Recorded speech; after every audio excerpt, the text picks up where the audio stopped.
Good morning, everyone. I'm Arabina Apia, and you're watching a very special edition of A Closer Look. Welcome to ACL Presents Budget 2024, Changing the Status Quo, Changing Lives. Today, we're coming to you live from Rawson Square with exclusive commentary, budget analysis, and deep insights into the government's fiscal strategy for the next year.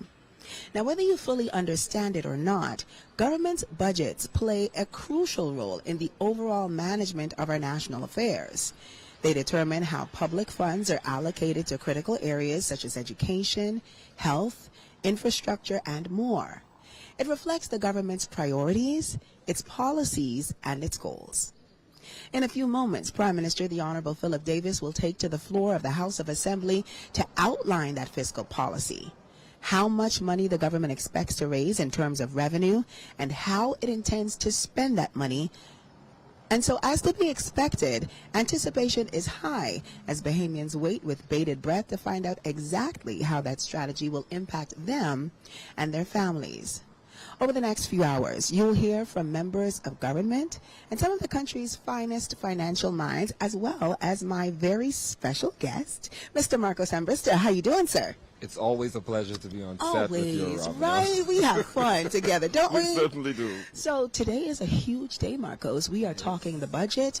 We are talking all of the government's fiscal plans, its strategies. What are you looking forward to hearing most from the Prime Minister today? I think I'm looking forward to finding what the Davis administration's priorities are going to be for the 2024 to 2025 fiscal year. Of course, I know that a lot of people are not budget educated, so of course we know that that will run from July 1st of 2024 to June 30th of 2025. I'm looking to see what are the pressing areas that will, of course, where the money will be spent, whether that be in our national security, whether that's education, youth, health. Of course, we know the Prime Minister's plan and his administration's plan to start a new hospital. Where are those funds going to be raised? Revenue. Where are we looking to source our monies from? Is it going to be any tax reform? Are taxes going to be increased? Which taxes may be increased? Are we doing grants and loans from international organizations? How are we planning to repay that? What's the stance of our economy at the moment? Where is tourism and where's the debt? All of these things are the things that I'm looking forward to. Listen, those are some heavy, heavy topics indeed. But I think, what is most striking to me in this moment is the theme that has been chosen. It's changing the status quo and changing lives. And I think those two things are really very much connected. And I can understand why the Davis administration has chosen that theme, because we're looking at how doing things differently is going to actually have tangible impact on the day-to-day lives of Bahamians. And I dare say that might be the thing that most Bahamians are, really listening for. How is it going to affect them? How is it going to impact their families? And you said it absolutely correct, Robin. What we are looking for is a budget that's going to change our lives forever.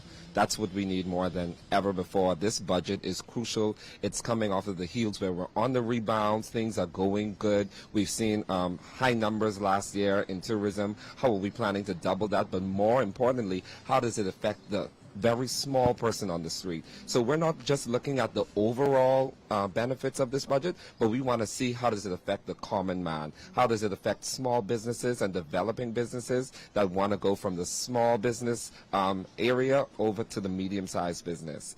And so that's what we're looking forward to.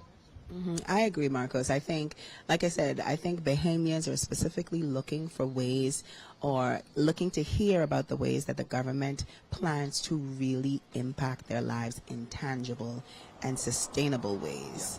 So we're going to be talking to a number of people today, I understand. We have a number of guests lined up. I'm very excited. I think, we are going to have some fulsome conversations about the future of our economy. Are there any specific concerns that you have that may come out of this budget? You alluded to the debt, the national debt. I know that is something that's on the minds of most Bahamians, even if they don't fully understand what that means. But I know it's something that's on the minds of Bahamians. So let's talk about that a little bit and what concerns you might have. Concerns that I have with the national debt and just actually the financial position of the country. It's revenue versus expenses. And I think a lot of times that's the part that people don't really harp in on. Yes, the country might be doing well in terms of revenue, but are we cutting back on expenses? Because that's the only way that we will actually see some type of growth. And so we have to find a way to balance an increase in our revenue so that we could ensure that we have the monies to pay out what we need to, but also are we being fiscally responsible with our expenses, whether that be transformation in the public service. We see that the Minister of Public Service has been on a tangent, on a roll, ensuring that that ministry is reformed. Of course, we're looking at renewable energy. What's going to be, well, what are we pumping in there? Because that is a big deal. And the Prime Minister has already expressed that climate change is a big deal for him. The National Youth Guard, of course. We know that youth has been playing a real crucial role in his cabinet and in his office. And so we can't wait to see what's going to happen. I can't wait to even speak to some of the cabinet ministers afterwards as well. Right, so we are going to hear directly from the Prime Minister. We are going to go live to his speech. And then we're also going to have that post-show wrap-up where we dig into what has been outlined in the budget. And like you mentioned, we hope to have cabinet ministers come through. But I know we do have a number of other guests, some financial minds coming through to really dissect what was in the previous budget. We're going to sort of create a report card, if you will, of the way the administration has performed based on its previous budget. Now, I know in the previous budget, one of the major pushes was for entrepreneurs to have the support that they need. So we're going to be talking to those persons as well. And so I'm very excited. I hope you're very excited too. I want to talk to the regular Bahamian to find how they feel about the budget. Absolutely. Today. Well, we have so much more show coming up for you in just a few moments. Please stay tuned because Budget 2024 continues after this.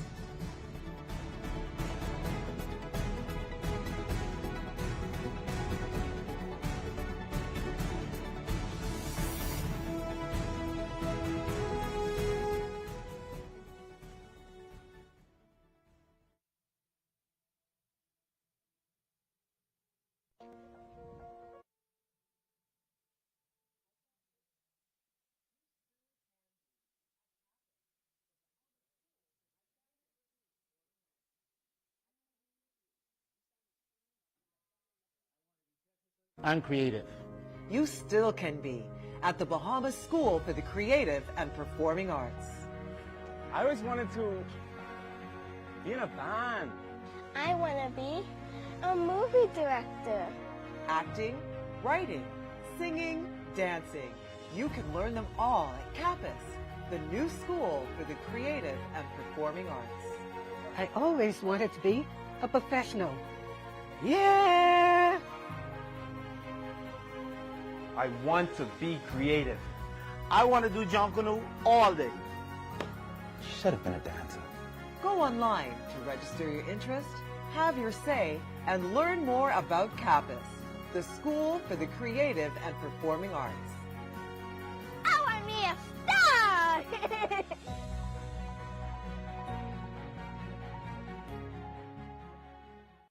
Who loves breakfast? Do you know that breakfast is the best meal of the day? I'm so happy about this program. We're serving over 55,000 breakfasts. Ours breakfast, and this program is growing. It's good to have breakfast. It fuels the brain, right? So you don't have to worry about being hungry. All you have to worry about learning, right? This is the graduation of the National Youth Guard. Young Bahamians trained to assist on the front lines during national emergencies while gaining new skills to build their careers. They stepped forward to serve, growing stronger and making our country stronger too. If you think you have what it takes to join the next generation of leaders, then go online now to learn more and apply for the National Youth Guard. I want you to make the most of your talents. The person that you want to be is predicated on choices. You're not going to be able to pump fake your way to success. You have to be hungry. The barriers you face are real.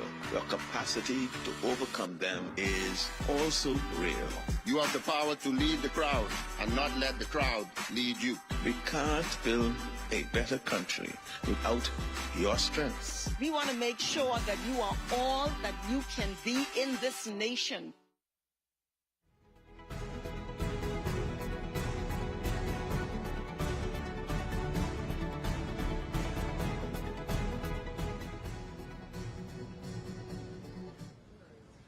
Welcome back, ladies and gentlemen, to ACL Presents Budget 2024. Today, we're coming to you live from Rawson Square, where we are moments away from the Prime Minister's highly anticipated budget communication. Over the next several hours, we will be here to give you complete coverage, analysis, and insights from a few of the country's brightest financial minds. Some of whom are joining me here on the broadcast, including Senator Quinton Lightford. Good morning and welcome. Thank you. How are you doing today? Doing great. So I want to talk to you as a young person, as a senator. What can young people expect to hear from the Prime Minister's budget today? Well, one of the things that young persons could be very optimistic in looking forward is that the budget, the mandate, is changing lives, changing the status quo. And that's something that's going to permeate throughout this budget debate today, talking about implementation in terms of being able to empower young Bahamians through entrepreneurship, through financing, through the Small Business Development Center and the Bahamas Development Bank. Those are things that are going to be continuous with the budget, and that's going to be the narrative moving forward for young persons. Looking back at last year's budget, in your opinion, what were some of the most successful initiatives that the government implemented, and how do you foresee those really being built upon to, like you said, improve the lives of young entrepreneurs specifically? So yeah, some of the most successful initiatives from the last year budget in terms of looking at trying to reevaluate real property tax and provide home ownership for young Bahamians, because as a young Bahamian, that is one of I would say one of the biggest barriers in terms of being able for home ownership. And the government has been trying to maneuver and has successfully crafted a way forward for young Bahamians to have a part of the rock, so to say. Can you speak to any community development projects? I know that you are part of the work that's being done with the Bahamas Development Bank, and so you have intimate knowledge about the steps that are being taken and some of the community projects that are being undertaken by this administration in order to really reach the lives of young entrepreneurs and young creatives. Perfect. That's very good. So the Urban Renewal Program has been pretty much substantially funded, and that will continue throughout this fiscal budget, because we understand the importance of building community. I'm a person, I believe that social capital or human capital is very important, and you have to invest inside your community, you have to invest inside your people, and I think that's very important. And so at the Bahamas Development Bank, we were able to do that with Orange Economy Creative Grant and the Family Island Grant. So these are things that will continue throughout the fiscal year, especially throughout the Bahamas Development Bank and moving forward. These are things that are pillars to any fiscal budget. And how would you rate the success, in your role? What has been the feedback from persons who have been able to take advantage, persons who might be interested? What are people really saying about those initiatives? Yeah, so persons definitely are very receptive of these initiatives. They think they like the head start, the push that it gives and provides. And I think that's very important. Like, a lot of persons look at it, they may say it may be a small grant. But I also am always reminded of the story of one of my good friends, Mervyn Sweeting. He started Switcher with a $25,000 to $5,000 grant, and as we all know, Switcher is a shining star, and so those are some of the things and some of the key points that you look at, and that will continue, and that trend will continue moving forward for our country. I want to talk to you a little bit about infrastructure projects. Now, I know from your perspective, we are talking about the infrastructure that supports business owners.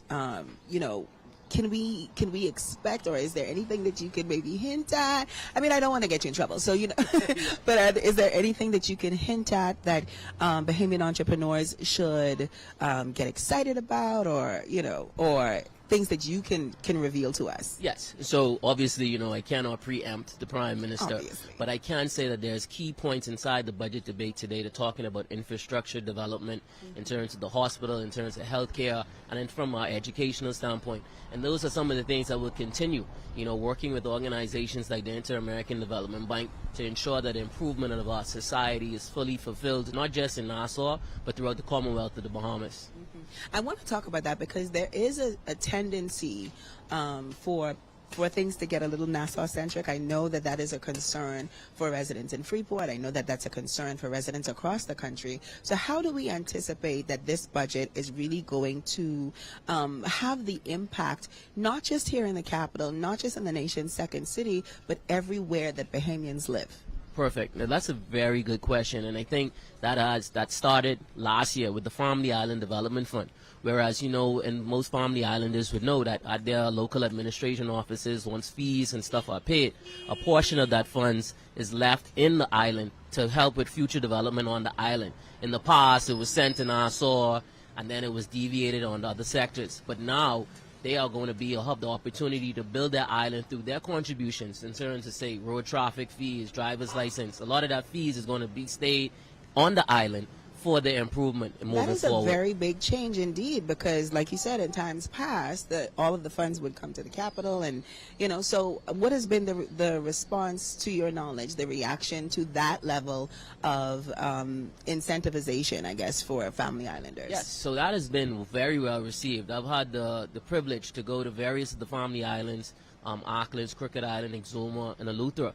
And a lot of those islands are very happy that now that they have additional resources to help with a lot of stuff, because being on the Family Island, not knowing and living it, you now have the access to funds, the local administration office and chief counselors to be able to move things forward without such of a red tape or bureaucracy, that now they have the funds to move forward and take their island to the next level. Well, I guess my final question to you then, Senator, is what in your opinion, are Bahamians looking to hear from the Prime Minister today? Yes. Bahamians are looking forward to something that they can see that the country is moving forward. That it has to be important that you're changing the status quo and that you're changing the lives of Bahamians, because that is the main thing. So when persons hear a budget, they want to see what the expenditure and potential revenue is, but they want to see how that impacts their lives. And I think that's very important, because that touch, because the budget is a very important aspect of our parliamentary cycle, and it tells so much about how we're going as a country. The age-old adage, men lie, women lie, but numbers don't. And the numbers will be able to show you where we're going as a country and what's the emphasis of this government, if it's socially based, if it's economically based, but it has to be based for all Bahamians. Absolutely. Well, I want to thank you very much for being here and sort of walking us through, some of the insights that you have specifically. And I think later on, we're also going to be talking to some young entrepreneurs. So it's going to be really interesting to hear their perspectives as well. Ladies and gentlemen, we will be here all morning with exclusive coverage and commentary on Budget 2024, which will continue in a moment. But I believe that Marcos Ambrister is roaming around and getting reactions from Bahamians in the area. Marcos, what can you tell us about the mood of persons in Rawson Square ahead of the Prime Minister's address? Oh, Rabina, we can see that there are lots of people here actually just waiting to hear what the Prime Minister is getting ready to present, to find out the state of affairs of the economy of the Commonwealth of the Bahamas, and of course to find out what exactly the budget is going to entail. I'm joined now with Mr. Smith. How are you today, sir? Excellent. So tell me something. You're a business owner and, of course, a Bahamian citizen yourself. What exactly are you looking forward to hearing from the Prime Minister today? I think one of the pressing concerns that I think a lot of businesses are going to be looking forward to hear is the ease of doing business in the Bahamas. Yes. Opening up bank accounts, setting up just basic checking accounts. I mean, it takes you forever to do it. You have to. It's like you have to dig up your old grandmother to get a bank account open, and I think it shouldn't be like that, especially for small businesses in the country. I think they should try to put regulation in place to try and help businesses with the execution of opening these accounts. Okay, so tell me something. It's expected that the Prime Minister is going to give us some contribution on the economic growth of the country for the 2024-2025 fiscal. Do you believe there has been an increase, based on your opinion, in the economics of the country? Well, I will tell you, anybody who is examining the country now can say that, yes, there is economic growth. There is also foreseeable economic growth in the future. And of course, Bahamians, we know what to do to make sure that consistently happens. And, one of the ways is, we got our tourist product coming in here, just treat them good. Because if we treat them good, they're going to remember the destination and they're going to come back. And tell me something, as a small business owner, what exactly do you think it is that the Davis administration can do to actually foster the creation of more small businesses and, of course, the existing success of those that are here now? Well, a lot of the small businesses, I would tell you, some of the challenges that they have is basically some of them just getting their business license, the turnaround time for getting their business license. Also, I think we need to focus more on giving businesses an advantage that go into solar. E.g., credits to tax credits or something like that, because they are helping to reduce the carbon footprint in the country. So if they are taking the initiative to go green and stuff like that, I think there should be some tax concession to these businesses for actually taking that leap and investing the funding. Okay, so you started to go into the renewable energy aspect of it. Tell me, what exactly is it that you expect of the Prime Minister? What are some of those credits? What are some of those compensations you expect? Well, I mean, if they said, businesses who help to reduce the carbon credit in the country, if they are prepared to say, okay, we're going to give you certain tax exemptions on certain things, whether it's towards your business license fees, whether it's towards imports on certain goods and services and stuff like that. I think that'll go a long way for a lot of businesses, especially given the climate now with the increase with BPL. BPL is rising, and a lot of businesses are grappling, especially with this fact of this increase in the NIB wages. That's going to take a toll on businesses, and we are still trying to figure out how we're going to navigate around that and still be successful. Like I say, grappling already with the high BPL bills that we are still trying to figure out how we deal with it. Well, ladies and gentlemen, there you have it. We have citizens from the Commonwealth of the Bahamas all waiting to hear what it is that the Prime Minister is going to bring. As you could have seen, we have the arrival of some of the cabinet ministers as well, and we can't wait to see what budget 2024-2025 is going to entail. Back to you, Arabina. Thank you so much, Marcos. That was a very interesting conversation. Some major concerns coming from, the people on the streets, people who are, like the gentleman said, he's looking for ways to sustain his business. We'll be back in just a moment because Budget 2024 continues right after the break.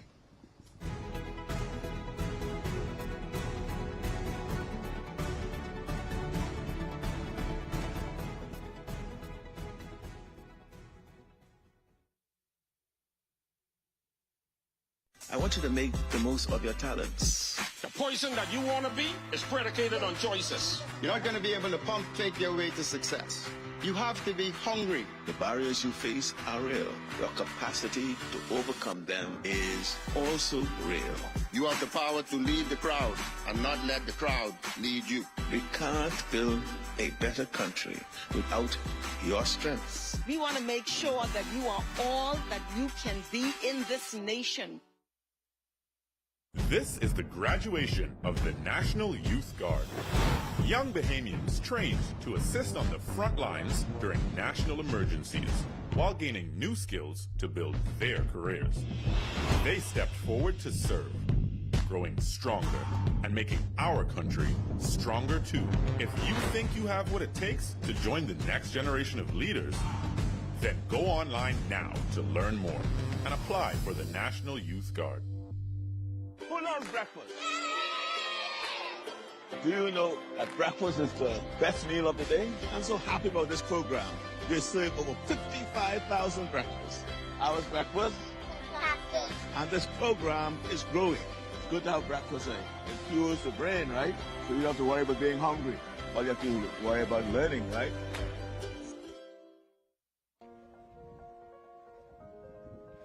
I always wanted to be a writer. You soon can be at CAPUS, the Bahamas School for the Creative and Performing Arts. I want to be famous. I want to be technical and creative. You still can be at the Bahamas School for the Creative and Performing Arts. I always wanted to be in a band. I want to be a movie director. Acting, writing, singing, dancing. You can learn them all at CAPUS, the new school for the creative and performing arts. I always wanted to be a professional. Yeah! I want to be creative. I want to do Jonkunu all day. Should have been a dancer. Go online to register your interest, have your say, and learn more about CAPUS, the school for the creative and performing arts. I want me a star!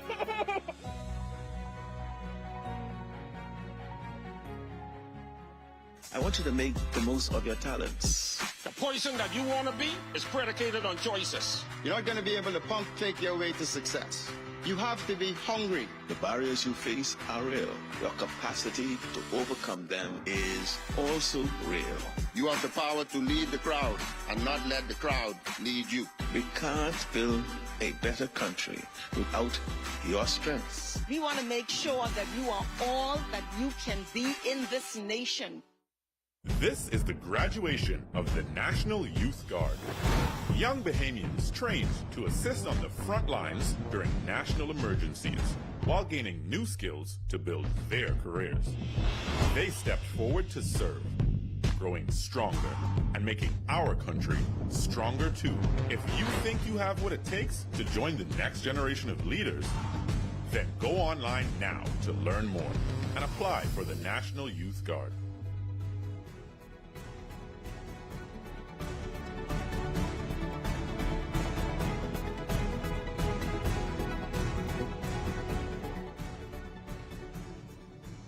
Welcome back to our live coverage of Budget 2024, Changing the Status Quo, Changing Lives.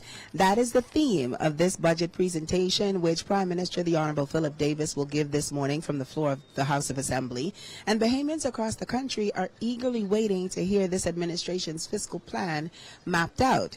And I believe they're even more interested in, as the theme suggests, the status quo and how their lives will be changed. Well, here to give us some insight into that is Attorney General Ryan Pinder. How you doing, sir? I'm well. Good morning. Good morning. Thank you so much for being here. So I want to talk to you about the government's goals, its priorities, its fiscal strategy. What should people be expecting? What are you most excited to hear the Prime Minister reveal in the budget as well? Well, I think the budget you're going to hear the Prime Minister present today is a good summary of where we've come for the last 3 years. It draws a good balance between explaining the fiscal situation of the country with respect to how we're doing with revenues and debt to GDP, which are all important measurements on the health of a country. And I think what you'll hear is the dramatic improvement of the fiscal health of the country from when we came to office 3 years ago to today. You'll hear about a debt to GDP ratio that was over 100% when we came to office. It's now below 80%. You'll hear about an unemployment rate that was above 13% when we came to office, and it's now below 9% and dropping. You'll hear about the economy of the Bahamas having grown, tourism numbers having exceeded the most that they've ever exceeded from pre-COVID levels.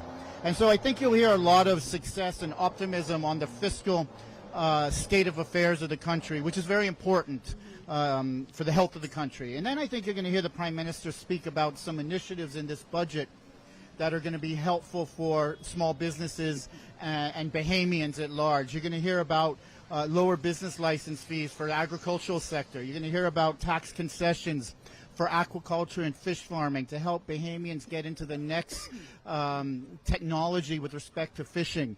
You're going to hear the Prime Minister talk about modifications to the Industries Encouragement Act, like removing the bond that's required, which is a barrier for manufacturing and industry in the country, to make it easier for manufacturing and industry. And that's important because the more we can manufacture in the country, the less we're dependent on imports and the healthier our economy and country is. So in all of these areas, we are challenging the status quo. You know, the status quo has been a country that has accumulated more debt and more debt and more debt. The status quo has been economic growth that has been stagnant. The status quo has been difficult to do business, barriers to entry. And in all of those areas, you're going to hear the Prime Minister rebut the status quo, change the status quo, come up with new ideas and new concepts for small businesses and those that demonstrate the fiscal health of the country. Well, AG, I want you to speak to this budget from sort of the legal standpoint as well, because there are things that are being introduced that are going to require maybe some shift in policy, maybe some new legislation. So from your perspective as the Attorney General, what does this budget, and in terms of changing the status quo and changing lives, what does that look like to you? Well, I think the budget sets the stage for the next fiscal year. So it sets the stage of policy and the legislative agenda for the upcoming year. You would have noticed we right before coming to the budget, we tabled this suite of cannabis legislation to provide a new avenue of agriculture and industry for Bahamians. You're going to see shortly after the budget, we're going to table and debate the new intellectual property regime. That's going to create a modern-day framework for the creative industry and the orange economy, which I know is something that you hold dear to your heart. You're going to see additional, kind of innovations with respect to registered land, for example. We hear about the challenges of land in the country and buying and selling and title and the expense and the time it takes. All that's going to be reformed this fiscal year. So there's some very aggressive mandates that are going to be in the budget that you'll hear referenced by the Prime Minister today, but you'll hear more detail as the debate goes on, both in the House of Assembly and the Senate, on what we're looking forward to in this next fiscal year. Again, that's going to butt the status quo. That's going to change the status quo for Bahamians and bring on a new paradigm of living and doing business in the Bahamas. Well, I'm loving that there seems to be a continued focus on the creative, the orange economy. And I know that's something that first began in last year's budget, where there was a lot of policies put in place that really are meant to support the creative community here in the Bahamas. I know that there has been a lot, and I'm personally aware of a lot of things happening in New Providence, but what does that look like in the Family of Islands? We have very talented young people, creatives throughout the country, and so how do they also take advantage of those kinds of initiatives? Well, so what we're doing in this budget exercise is we are extending concessions to artisans and the creative economy, duty concessions for equipment and materials that they require to participate in the orange economy. And so that's part of this budget.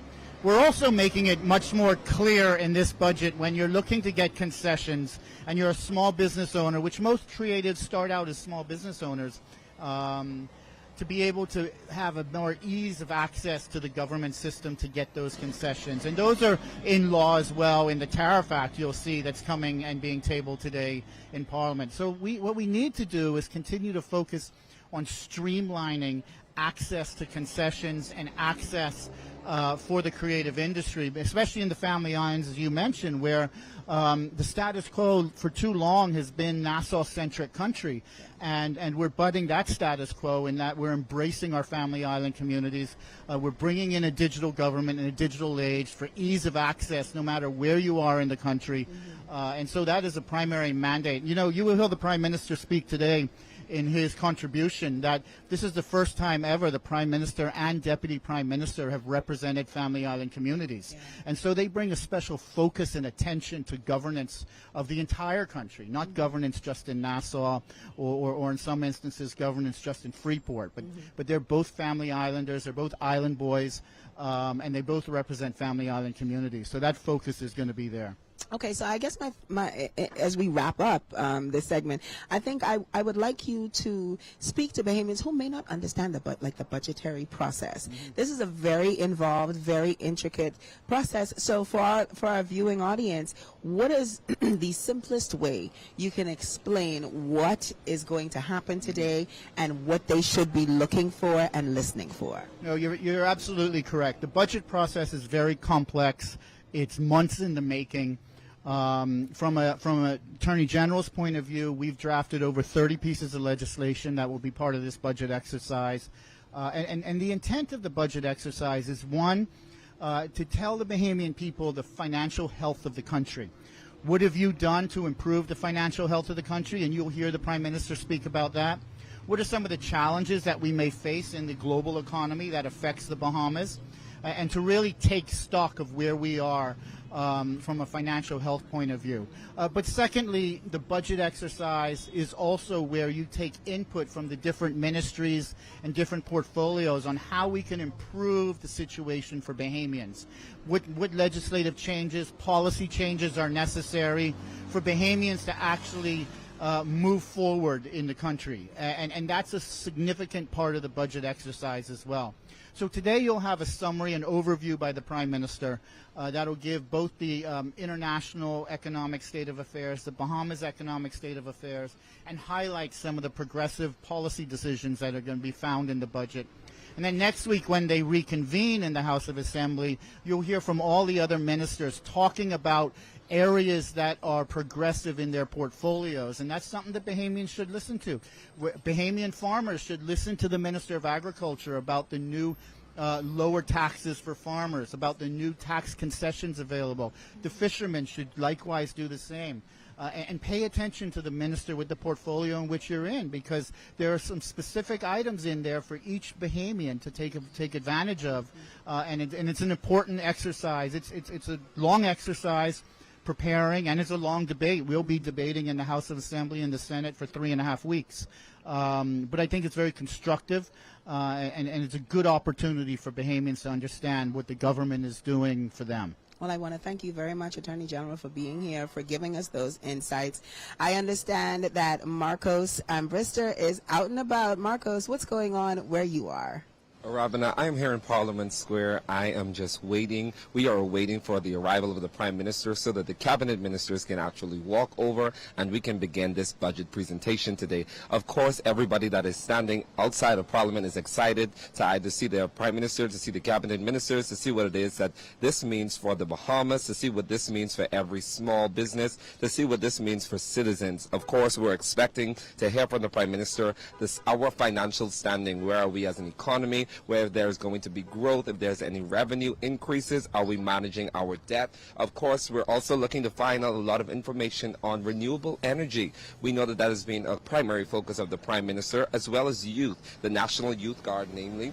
We're looking to hear from the Prime Minister about healthcare, the new hospital that's actually expected to be begin construction very soon. We're also looking to hear from the Prime Minister if there's going to be any reform to taxes. Are there going to be any increases in taxes? Are there going to be any concessions for small businesses, as well as I would have had Mr. Smith with me earlier today?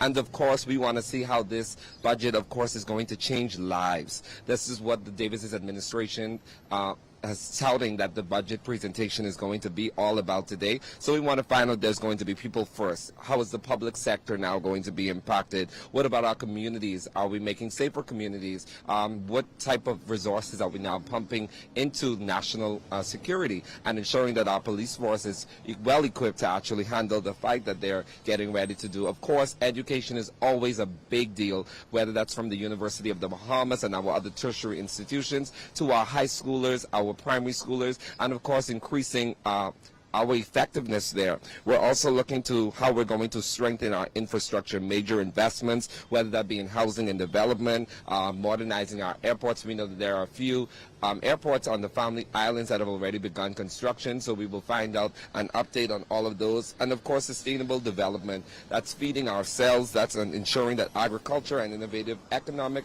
sectors for a diversified economy. So all of these things are what we're expected to hear from our Prime Minister this morning. Hopefully there will be lots of things for the orange economy, as you would have said, Aravana. And of course, we're looking to find out what part is actually going to take the priority for the Prime Minister and for the Davis administration this morning. We cannot wait to find out what's going to happen. But this morning, we're excited. Everybody is here. If you can take a look, we have people, of course, in normal traffic and the normal routine that's happening. But we are ready to see what's going to be a part of this presentation today. And as soon as the Prime Minister is here, we'll be able to begin this debate. Thank you so much, Ravana. Back to you. Thank you, Marcos. We are indeed waiting with bated breath to hear the Prime Minister's contribution, and I know that it is going to be a lot of really good information for us to dig into. Ladies and gentlemen, we have more show in just a moment, so stay tuned because our live coverage from Rawson Square of Budget 2024 continues after this.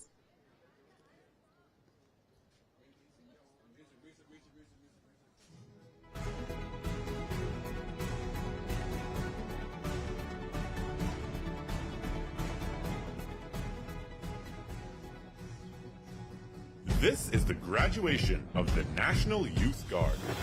Young Bahamians trained to assist on the front lines during national emergencies while gaining new skills to build their careers. They stepped forward to serve, growing stronger and making our country stronger too. If you think you have what it takes to join the next generation of leaders, then go online now to learn more and apply for the National Youth Guard. I want you to make the most of your talents. The person that you want to be is predicated on choices. You're not going to be able to pump fake your way to success. You have to be hungry. The barriers you face are real. Your capacity to overcome them is also real. You have the power to lead the crowd and not let the crowd lead you. We can't build a better country without your strengths. We want to make sure that you are all that you can be in this nation.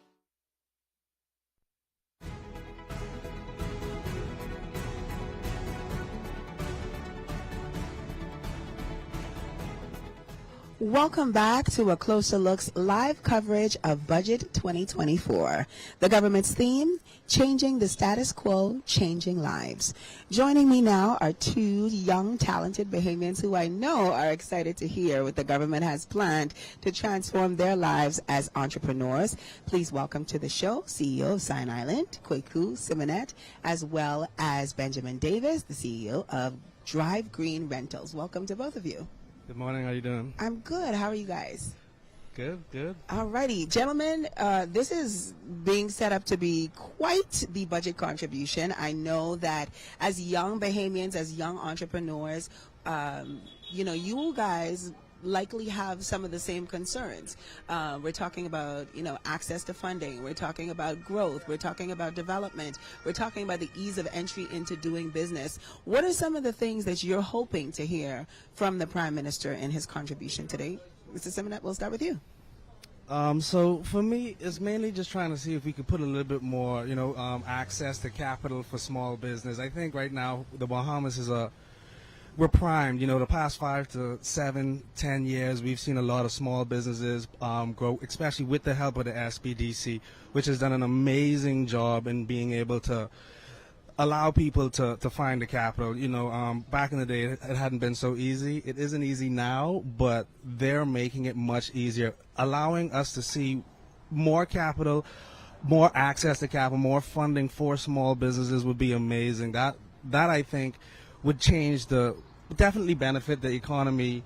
It's helping it now, but I definitely see it making a huge impact if we can kind of focus on small business to empower Bahamians within the next 5 to 10 years. I plan to see it should be a very, very, very impactful situation. Okay, now, I see you nodding along, so you agree? Yes, it's a lot I agree with, and I actually want to add a little bit to what my co-panelists is saying here as well. In addition to being able to access some funding, we also want to be able to see a little bit more concessions, I would think, as well for small businesses. So right now there are a lot of programs that the government has already done and is already doing. We mentioned Small Business Development Center.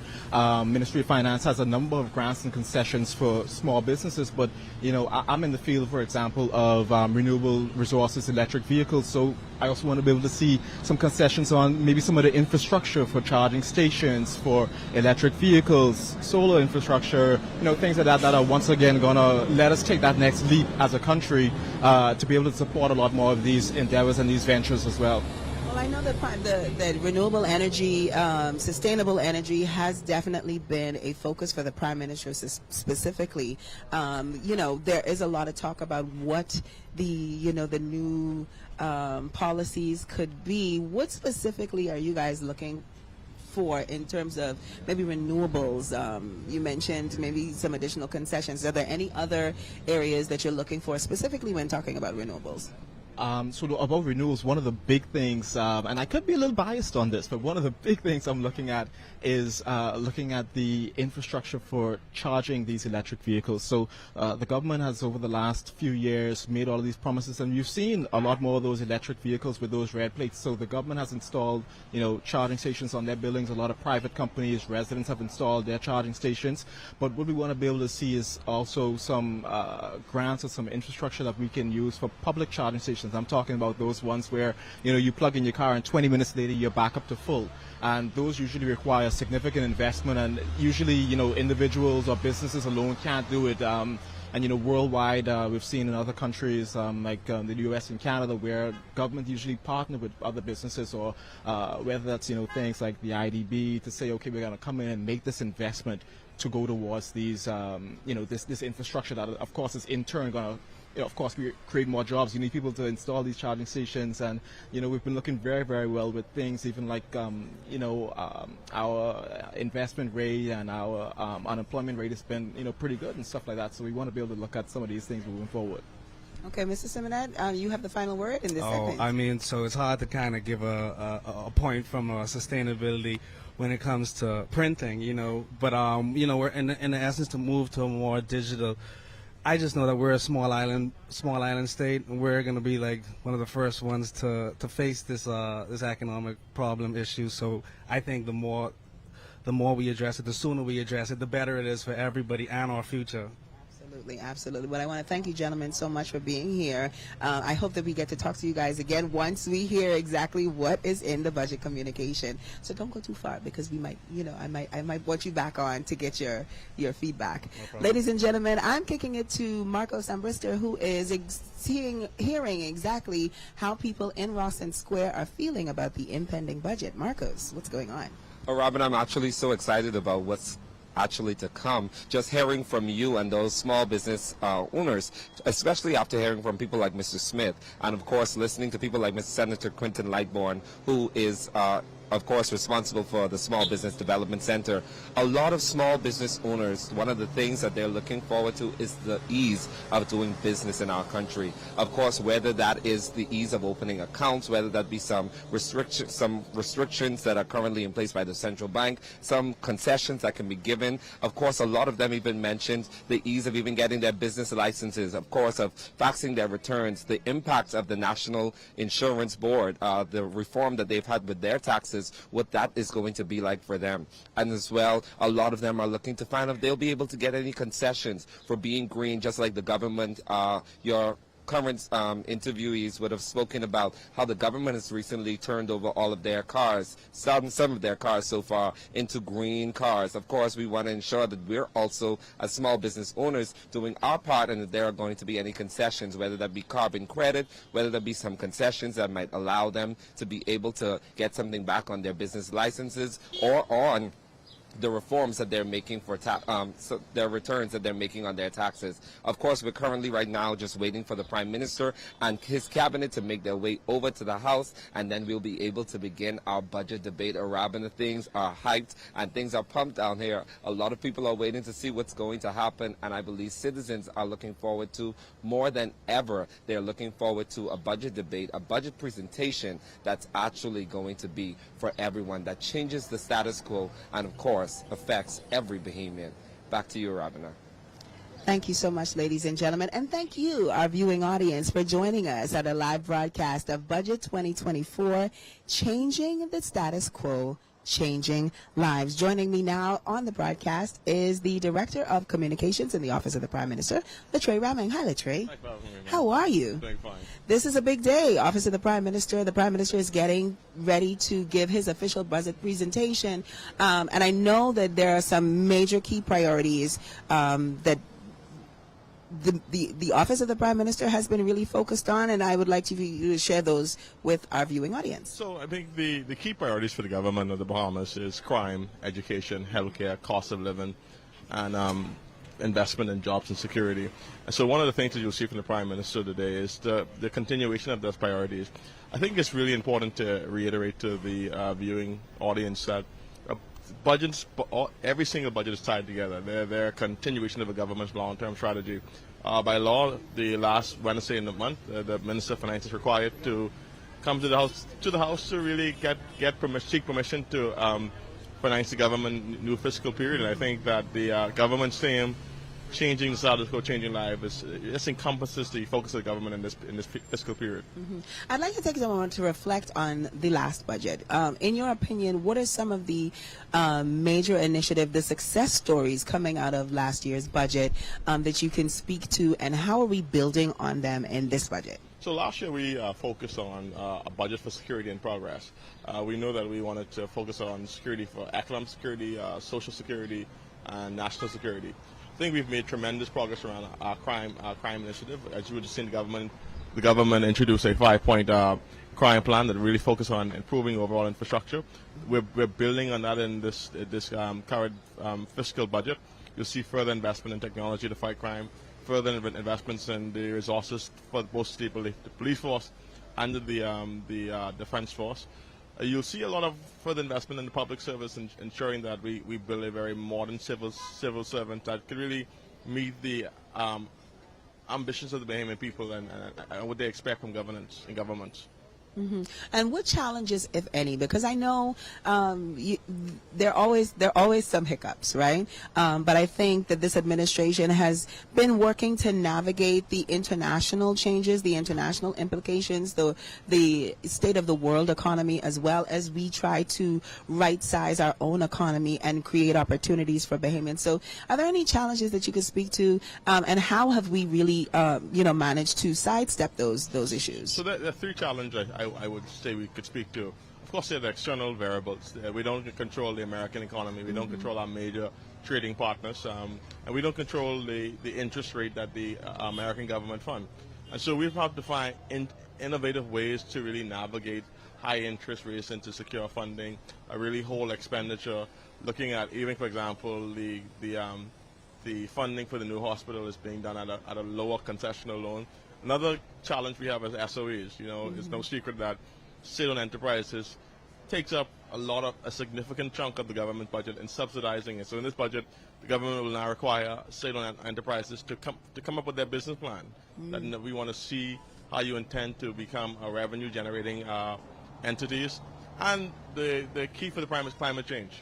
The reality is all of the gains and success of this budget could be written off by one hurricane. And that's something that we are mindful of. Yeah, we're about to go into a new hurricane season. So I know that the Prime Minister's focus on renewable energy, the Prime Minister's focus on addressing issues related to climate change has been something that we have seen both locally and internationally. Or can you hint at any things? I know you don't want to preempt the Prime Minister, obviously, but can you hint at perhaps anything that Bahamians should be listening for in terms of how the Bahamas is strategizing how we deal with climate change? I think, of course, one of the things that we're looking at is debt swapping, the extent to which we could see that as a viable option for us. Looking at as a much more of course, carbon credits remain a key focus, monetizing our carbon credits and making significant progress to that. The Prime Minister won't go into depth into the communications, but definitely is opening contributions. He will talk on a more broader scope issue of climate change and carbon credits. I think one of the things that we have to do is look at resilience. The reason why we are holding expenditure and ensuring that we could improve revenue is to ensure that if there is a hurricane, we could absorb those external shocks. And so I know that people listen to the budget for the bells and the whistles, but sometimes it's about just making sure that we have done enough to stabilize our economy and grow the economy as well. In terms of investments and future investments, what would you say from the previous budget? What would you say were some of the most successful investment projects that the government undertook? What are you looking forward to in terms of investments, and how are those upcoming investments really going to impact the lives of Bahamians? So we know since coming to office, the government has attracted some $7.2 billion in new investment. We are on path to employing more than 7,000 Bahamians.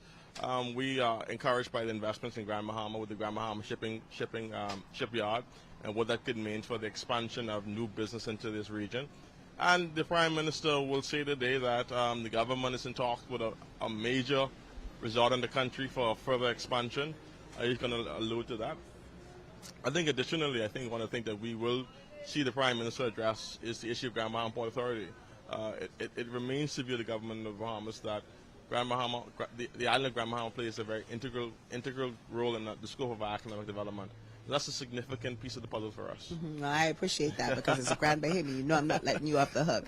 Ladies and gentlemen, our live coverage of Budget 2024, Changing the Status Quo, Changing Lives, will continue in just a moment, so stay tuned.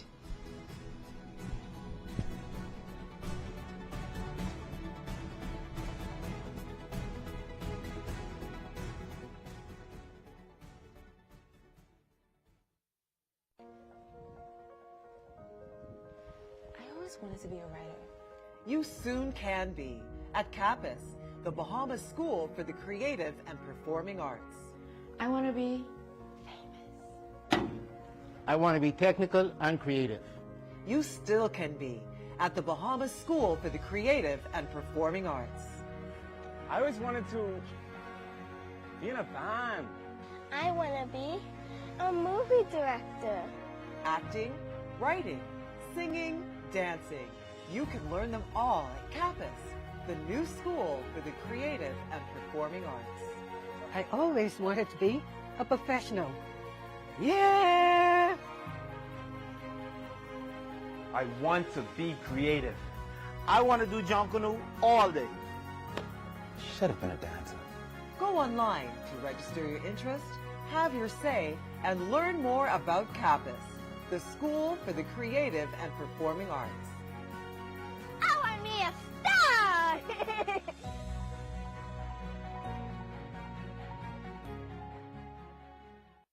Who loves breakfast?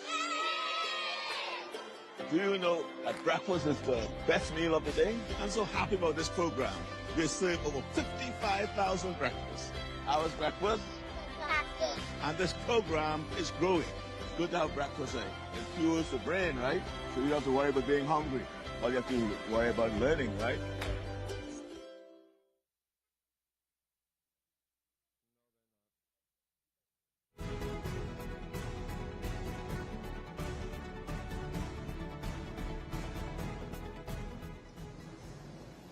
Welcome back, ladies and gentlemen, to our live coverage of Budget 2024, Changing the Status Quo, Changing Lives. And Latre, you know, when we went to break, we were talking about Grand Bahama, and I told you I can't let you off the hook, because as a Grand Bahama girl, I need to make sure that, you know, the second city is being taken care of. Now, I know you touched on a few things in terms of investments that are happening on Grand Bahama Island. What should Grand Bahamians really be listening for in this budget communication? I think I reiterate the fact that the Grand Bahama Port Authority is really an integral part of the governmental overall strategy. That's really critical to the economic growth of Grand Bahama.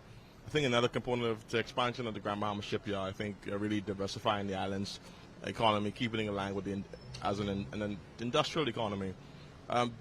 We wanted to make an announcement today on something that is very important to Grand Bahamians, but I think out of abundance of cautions, we determined to hold on it. I mean, you know, Grand Bahamians are no stranger of good news, and then the good news disappearing. So I think so we want to make sure that we are absolutely certain. I think that we anticipate some really good news coming from Grand Bahama.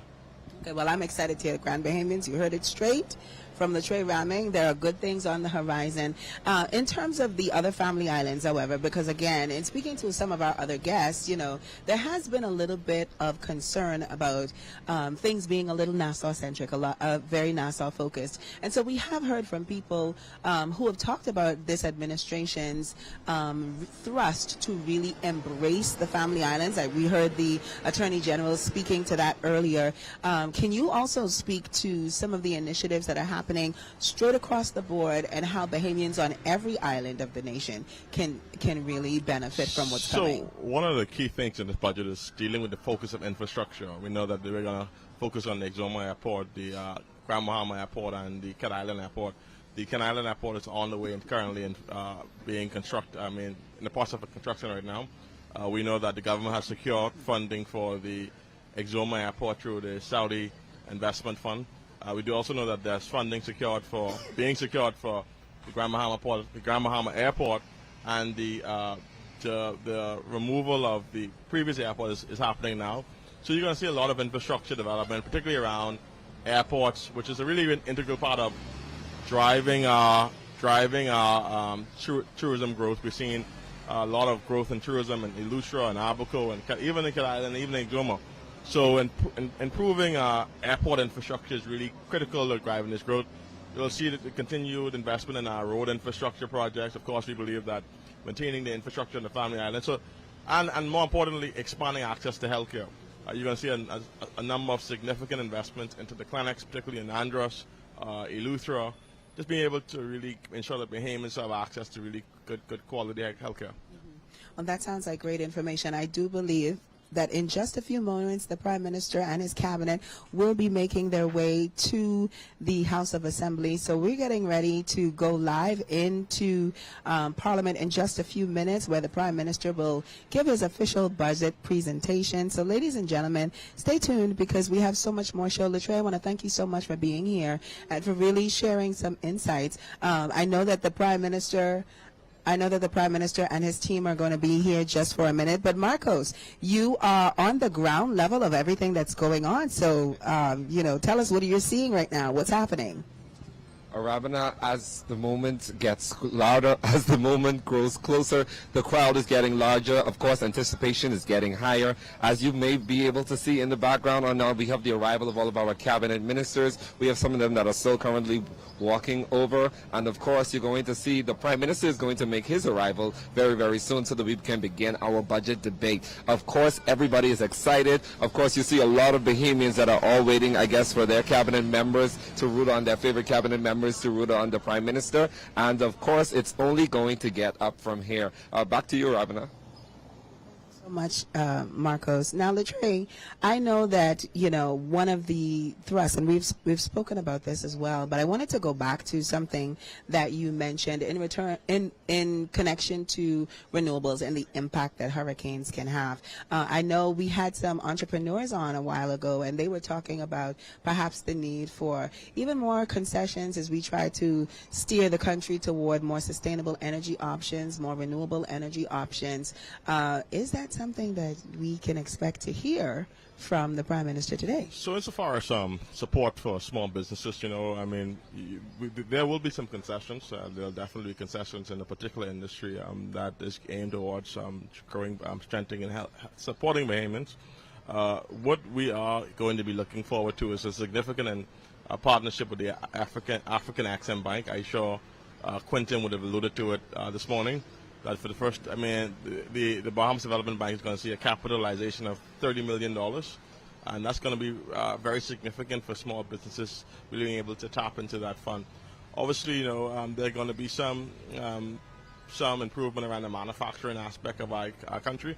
So budgets year by year is a give and take. We try to make modest changes to the Tariff Act and ensure to see how we could touch the lives of Bahamians.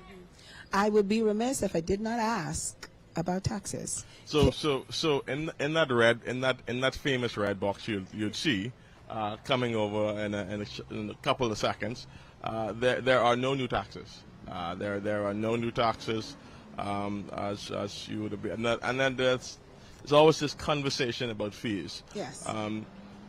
Any fees that would be introduced in this budget will not impact Bahamians on a very broad sense, and so we know that this is questions that we're often asked. We could confidently say that our economic growth is not hinged on additional tax burdens to the Bahamian people. And I know you mentioned, about embracing the Family Islands. And speaking to Senator Quentin Lightburn earlier, he made mention about, a policy shift that now allows Family Islands to really be able to take advantage of the funds and the fees that they pay for that development of that specific island. And I think that is a bold move, and it's a major improvement over what has been done so far. Ladies and gentlemen, I'm sorry, Latre, ladies and gentlemen, we've just gotten word that the Prime Minister and his cabinet are on their way. We're going to kick it to Marcos Ambrister on the ground floor. Marcos? Rabina Pia, this is the moment that we've been waiting for all morning long, and of course the country has been waiting. It is the last Wednesday in the month of May, which means that today the Prime Minister will be making his budget debate. As you can see, the Prime Minister is accompanied by all of his cabinet ministers and the rest of his entourage. They are, I'm not sure if you can see, but that's the little red box right there. That is our briefcase that's going to be laying out all of the legislation. As you can see, that is Michael Halkidas that is currently holding it. He's bringing that over as the minister that has a whole lot of responsibility for financial services. As you can see, the Prime Minister, as we know, is the Minister of Finance for the Commonwealth of the Bahamas, and so that is the reason why he will be making this presentation today. We can see with him, of course, the Deputy Prime Minister, the Honorable Chester Cooper. We see a whole lot of our cabinet ministers, Minister of National Security. We have our Minister of our Attorney General that's also with him. As you can hear, we have people here that are people that are currently cheering on the Prime Minister. We have the Honorable Glenys Hannah Martin, our Minister of Education, that is currently here, and of course a whole lot of security. And everybody is here. Everybody is excited to see what's going to happen this morning as we make our presentation. Ladies and gentlemen, the budget debate is getting ready to begin very, very shortly, and we cannot wait to hear the current state of affairs for the Commonwealth of the Bahamas, whether that be our economy, what are the priorities for the Davis administration, whether that's crime, education, infrastructure, tax reform, debt, and of course looking to find out how we are going to increase our revenue for the year 2024 to 2025. Ladies and gentlemen, the fiscal year 2024-2025 is being tabled today, and that will take place from July 1st to June 30th. That will cover those areas. Just a little bit of reminder. So this is tabled here in the House first. Of course, then we will have all of the different ministries that will be responsible for ensuring that those funds are allocated to where it is supposed to be. We can see a whole lot of journalists are now here. Everybody's trying to get the inside scoop on what's going to happen. And of course, everybody wants to know what's being presented today. But ladies and gentlemen, the budget debate is getting ready to begin shortly. Arabana Apia, I'm so happy to say that's it for us down here. Thank you so much, Marcos. Ladies and gentlemen, we are here at Rawson Square. As you just saw, Prime Minister the Honorable Philip Davis and his cabinet have gone into the House of Assembly. We are just moments away from the budget presentation now, which we will provide live coverage of as well, so do stay tuned. Latre, it has been such a pleasure having you on. Are there any final words for you, for the Office of the Prime Minister? What would you like to encourage Bahamians to do at this point? I think just to be mindful. This is the third budget presentation that the Prime Minister is making. To remember the country we inherited. Like I said, that we inherited a country of debt to GDP of 100%. There was a point in time where the government of the Bahamas was discussing the devaluation of our currency, whether or not we were moving towards an IMF program. I'm not allowed to be political, but I think the other party called an early election because of the economic realities. And so we're happy that we've been able to make the tough decisions that without any added burden to the Bahamian people.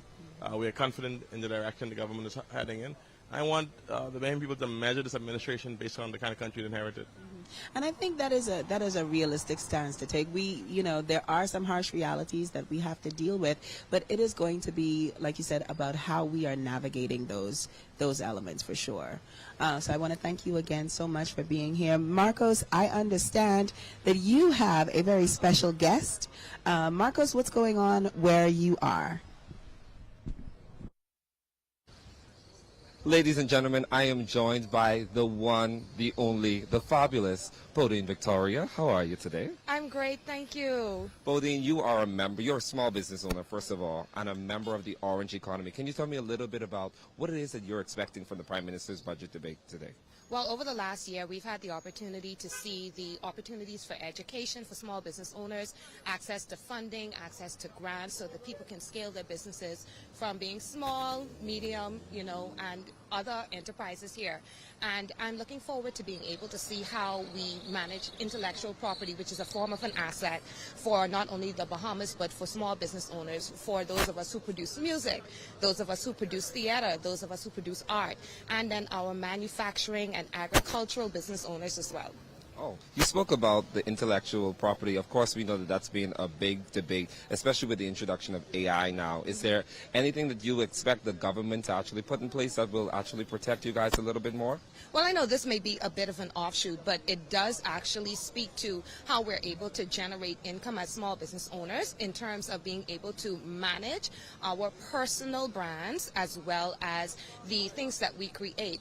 Currently in the world space, we've seen where ChatGPT and their AI has reproduced the sound or the voice of a well-known actress, and so that's something that has set a new precedent for the way that we view people and their ownership of their person, their voice, the things that they create. And so I'm looking forward to seeing how this affects legislature, as well as how we can continue to benefit from the ownership of our person.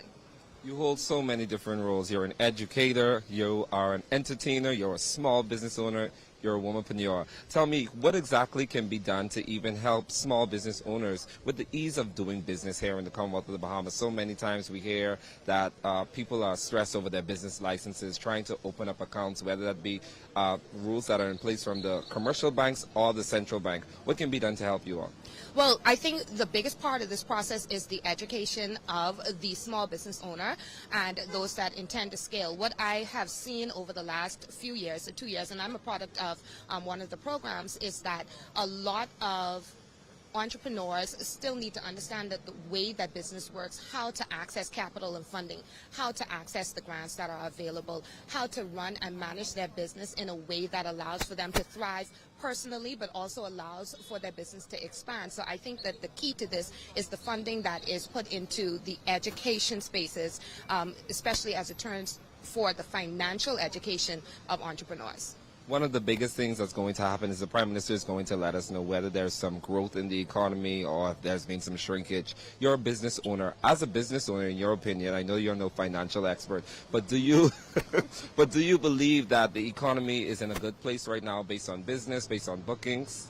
You know what, I think that from my perspective where I sit as a creative and also being able to see how people have been hustling to bring films here and promote films, create more music, there's more opportunities on the islands for people to perform. We have more international opportunities that people are investing themselves in. I'm seeing that there is growth, but I will be very honest to say that there can be more, especially when it comes down to those of us who are in music and entertainment. I'm going to speak for that because that is a specific niche that has in the past gone underfunded, underutilized in a substantial way because it's such a special place internationally and locally. And so I can say that with the way that I've been able to expand my business and the services that I offer, I've seen growth, and there are others like me that have seen that as well. And we're looking forward to being able to duplicate those efforts, duplicate that kind of principle, that growth principle. And I'm looking forward to seeing how that budget is able to do that this year. Well, Bodine, we are so excited to hear from the Prime Minister, and we're so thankful to have you on set. It's always a pleasure to be with such a great business owner and a mass media influencer like yourself, of course. Ladies and gentlemen, we're getting ready to hear from the Prime Minister very, very soon. But before we do, I'm going to kick it back to you, Ravina Pia, on set. Thank you so much, Marcos. Bodine raised a lot of really interesting and important points and questions. So I'm going to be listening intently so that, we have answers to give her in the post show. Ladies and gentlemen, our coverage of Budget 2024, Changing the Status Quo, Changing Lives, continues right after this short break. This is the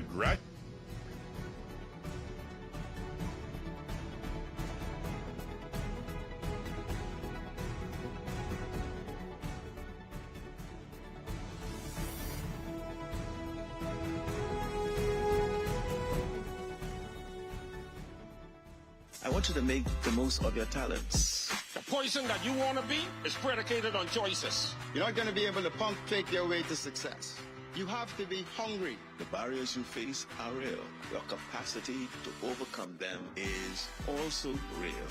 You have the power to lead the crowd and not let the crowd lead you. We can't build a better country without your strengths. We want to make sure that you are all that you can be in this nation.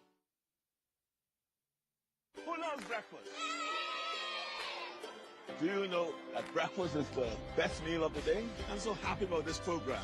We're serving over 55,000 breakfasts. Ours breakfast? And this program is growing. It's good to have breakfast. It fuels the brain, right? So you don't have to worry about being hungry. All you have to worry about learning, right?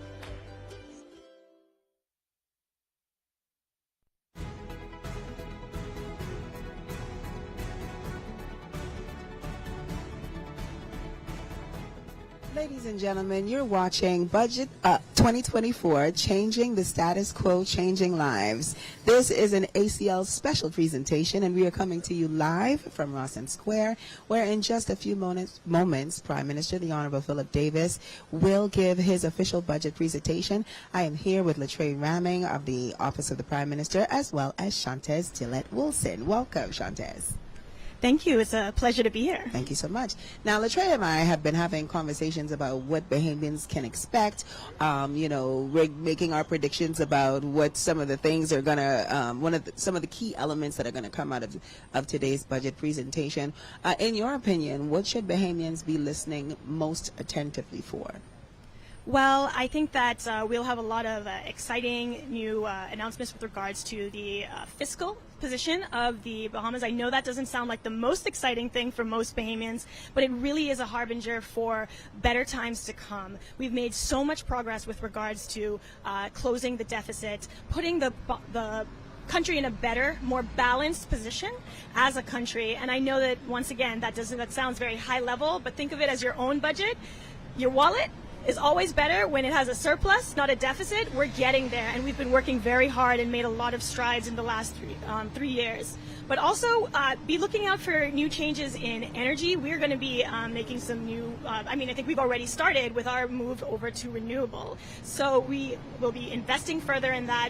We'll be looking to become more sustainable, but more importantly, bring cheaper energy to the Bahamas. So we'll be getting some new announcements in the coming weeks with regard to that, and throughout the debate you'll hear that as well.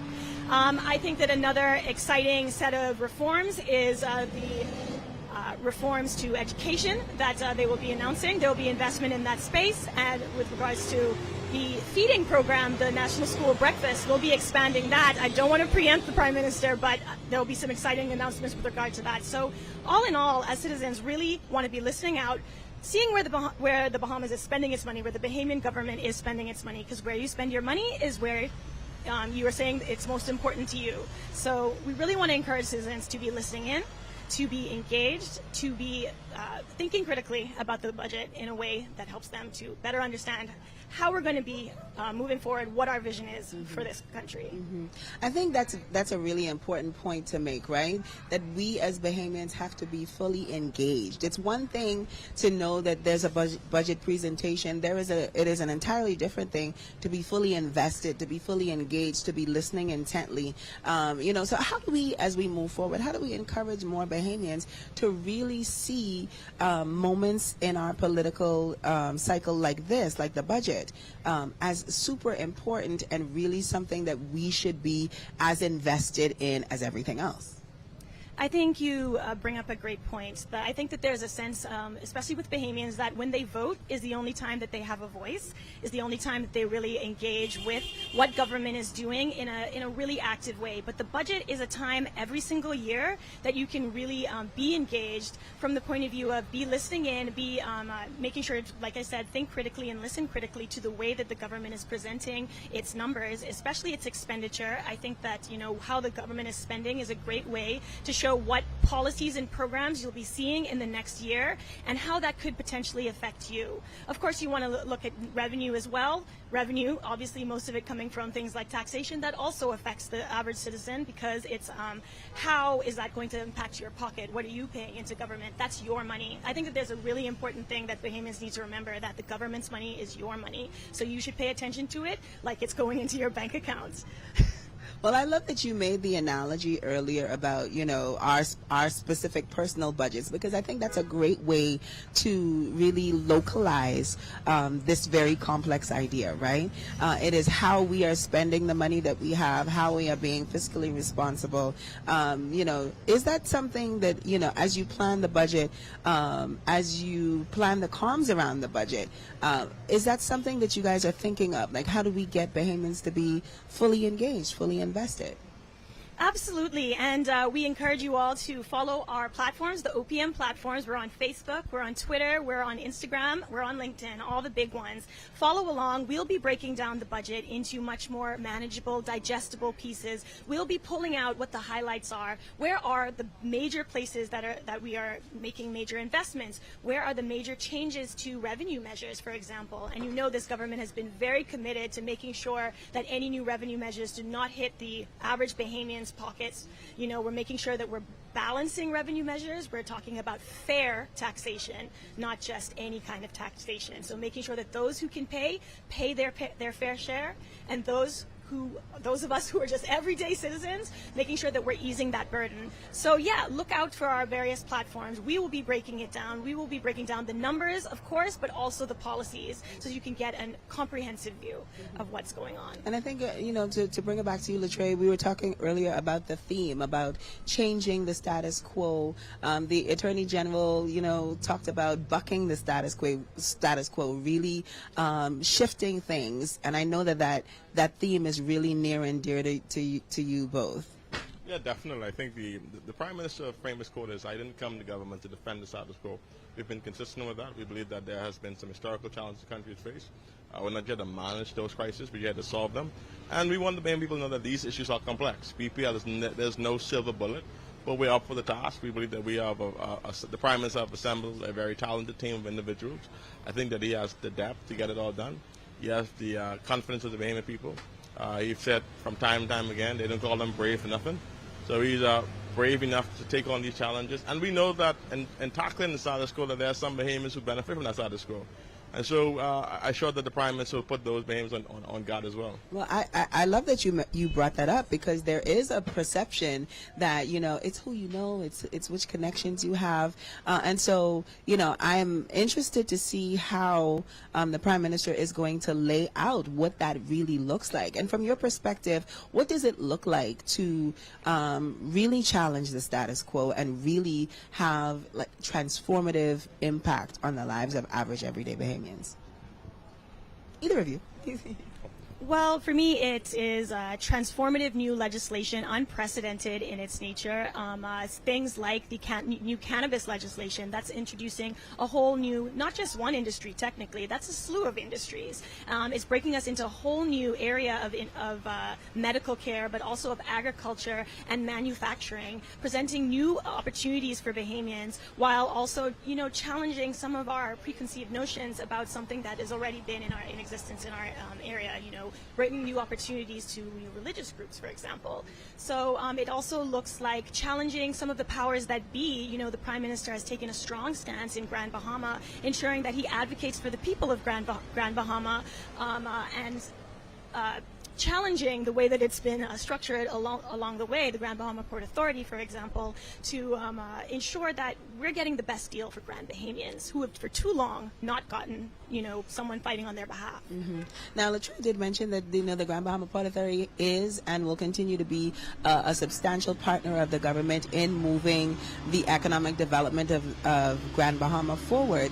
There have been a little, a few bumps in the road, but can you guys speak to the strength of that relationship, what that's going to look like as we challenge the status quo, as we change the status quo? What does that look like for the relationship with the Grand Bahama Port Authority and for residents on Grand Bahama, period? So, I think the Prime Minister made it very clear. This is nothing personal.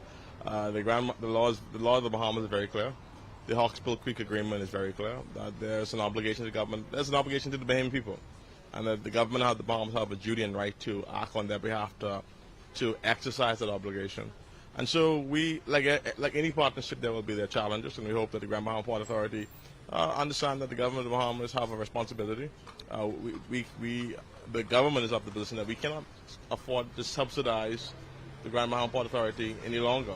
And I think that we want a system or an economic regime that works for the Grand Bahama people. I don't know if Chantel want to chime in on that issue as well. No, I think you covered everything. Okay, well, I am very interested to see how that is always going to play out. Ladies and gentlemen, I'm getting word that we are about to start. The Prime Minister is about to go live from Parliament and give his 2024-2025 budget presentation. Ladies and gentlemen, it has been a pleasure providing coverage for you this morning here in Rawson Square as we continue to change the status quo and to change the lives of average everyday Bahamians. We hope you've enjoyed our broadcast. We go now to the House of Assembly and Prime Minister, the Honorable Philip Davis.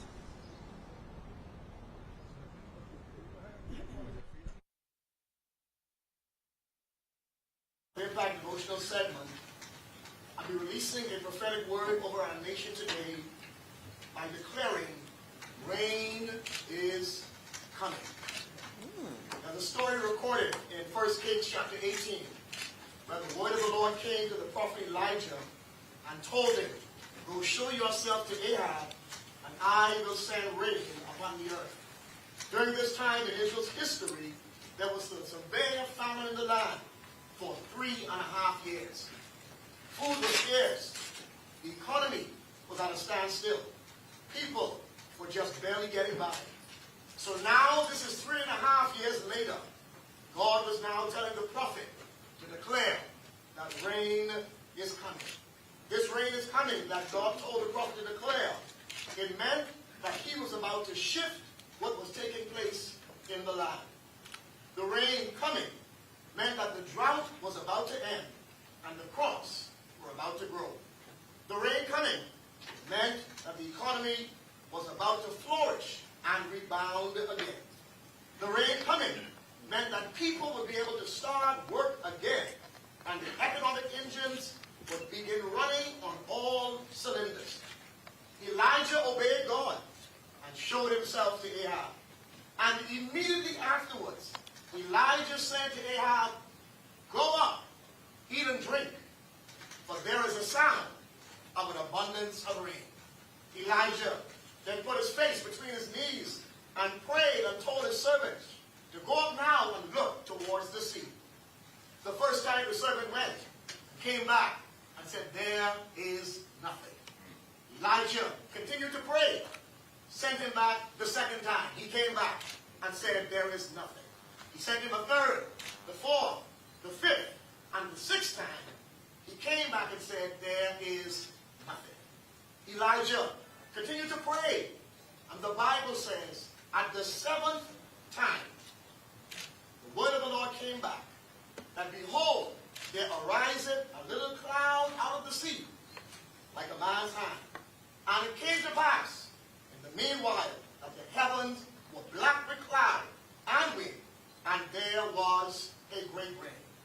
As our country is set to hear the financial trajectory for the next fiscal year, I want to prophetically declare over the Bahamas today that rain is coming. I want to declare that this rain coming is a sign that the drought is over and the curse of the famine over the land has been broken. This rain coming is a sign of the dry crops that were in our land are about to flourish. This rain coming is a sign that those seeds we have sown as a nation is about to bring forth a harvest. I prophetically declare over our nation today that this is the year of abundant harvest. As a nation, just like Elijah did, God is requiring us to maintain a posture of prayer. Despite what's happening in our country, despite our social ills, despite our challenges, despite the woes, despite the insufficiencies, despite our crime rate being out of control, in not many days hence, that which is now being prophesied, we shall all witness the manifestation. In conclusion, I declare one more time that rain is coming. Can you hear it? Yes. I hear the sound of an abundance of rain. He that hath an ear to hear, Let him hear what the Spirit is saying. See that. Think about on these things. Let us pray. Our gracious and eternal Father, we praise and we exalt your name. To you alone belong glory, honor, wisdom, and power. We pause today, Lord, to thank you for your goodness toward us as a nation. We thank you, Lord, for never giving up on us. We thank you that the plans you have for this nation is to prosper us and not to harm us, but to give us a hope and a future. We thank you today, Lord, for sending rain to our nation. We declare prophetically, Almighty God, that the clouds are black and ready to give forth rain. And so we thank you for ending the drought and breaking the curse of famine over our land. We thank you for causing those dry crops that were in our land to flourish. We thank you, God, for ensuring every economic engine in our country is running on full cylinders. Oh Lord, we recommit our nation to you, and we declare that we will pray and we will seek your face. You said men ought always to pray and not to faint. And so just like Elijah, Lord, we will not stop praying until we see the manifestation of rain in our nation. Give us the fortitude, Almighty God, and the stamina to keep our face between our knees and to maintain a posture of prayer. Help us, Almighty God, to not get weary in well-doing. For your word says, in due season we shall reap if we faint not. And so now, Lord, we pray for our parliamentarians today as they begin the debate on the 24-25 budget. We pray for your guidance. We pray for your direction. We pray for your wisdom upon each of them. We pray, Almighty God, today for clarity and transparency as the budget is presented.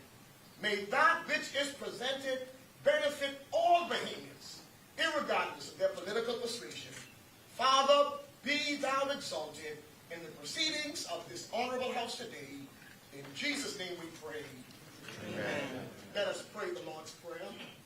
Father, who art in heaven, hallowed be thy name. Thy kingdom come. Thy will be done on earth as it is in heaven. Give us this day our daily bread, and forgive us our trespasses, as we forgive those who trespass against us. And lead us not into temptation, but deliver us from evil. For thine is the kingdom, the power, and the glory, forever and ever. Amen.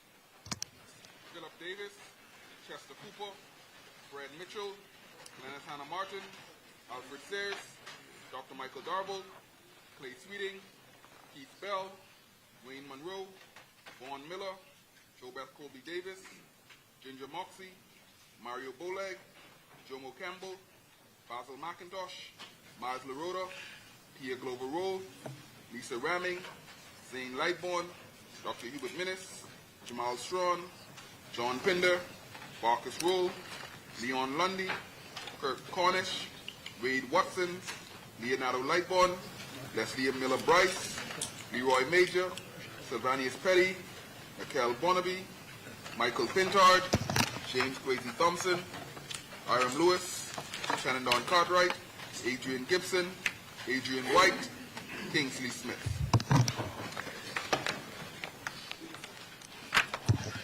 Good morning, honorable members, and good morning, Bahamas. Our apologies as we began a little late this morning, but we will get right into the people's business.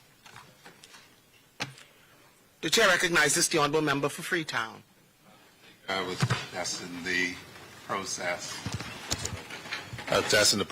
of seeking to communicate with St. Anne's, and we would wish a slight change in the agenda for tabling documents to come after communications. We're in agreement. The chair recognizes the honorable member for St. Anne's. The opposition is in agreement with that, Madam Speaker. Thank you. Thank you, honorable member. Can convey my thanks to St. Anne's, Madam Speaker, and I so move, therefore. It's a hopeful start. Thank you, honorable member.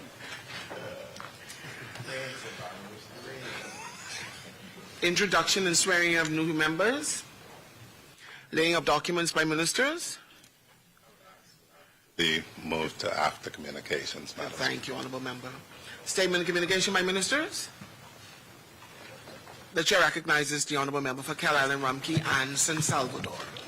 Thank you, Madam Speaker. Madam Speaker, I don't think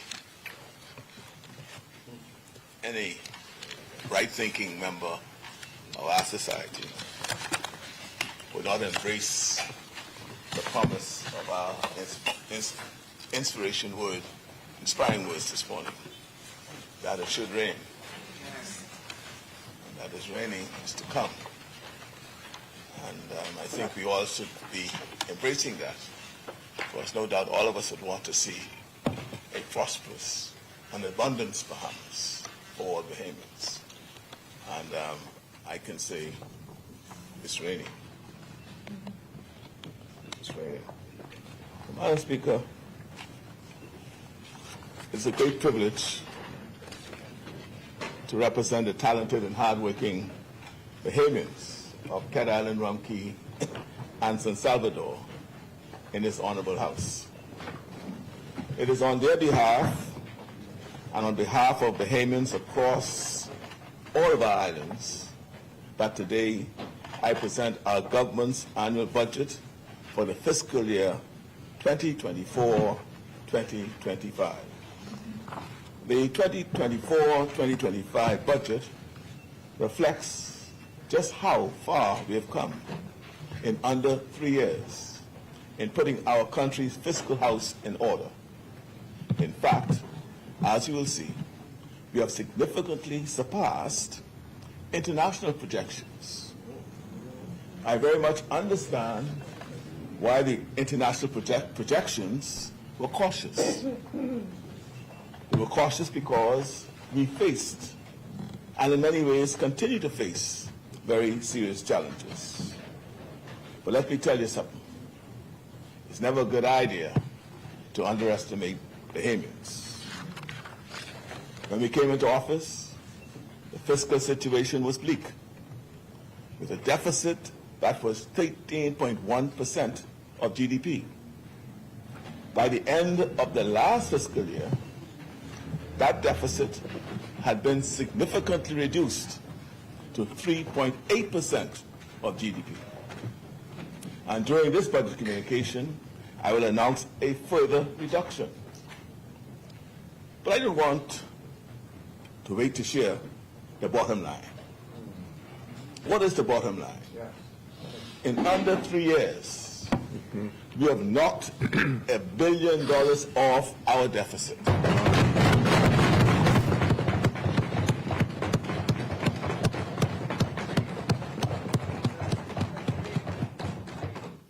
And what's important is that we pull the country back from the brink of exercising fiscal discipline while still putting our compassion for the Bahamian people at the heart of our policies. We could not do otherwise. When we came into office, Bahamians were suffering terribly. Far too many were out of work and in despair. The unemployment rate at that time was 17.6%. We moved fast. We opened up the economy. We partnered with the private sector. We encouraged innovation and new investment in tourism and other sectors. And we worked hard to promote our little special country. The employment rate is now the lowest it's been since 2008 at 8.8%.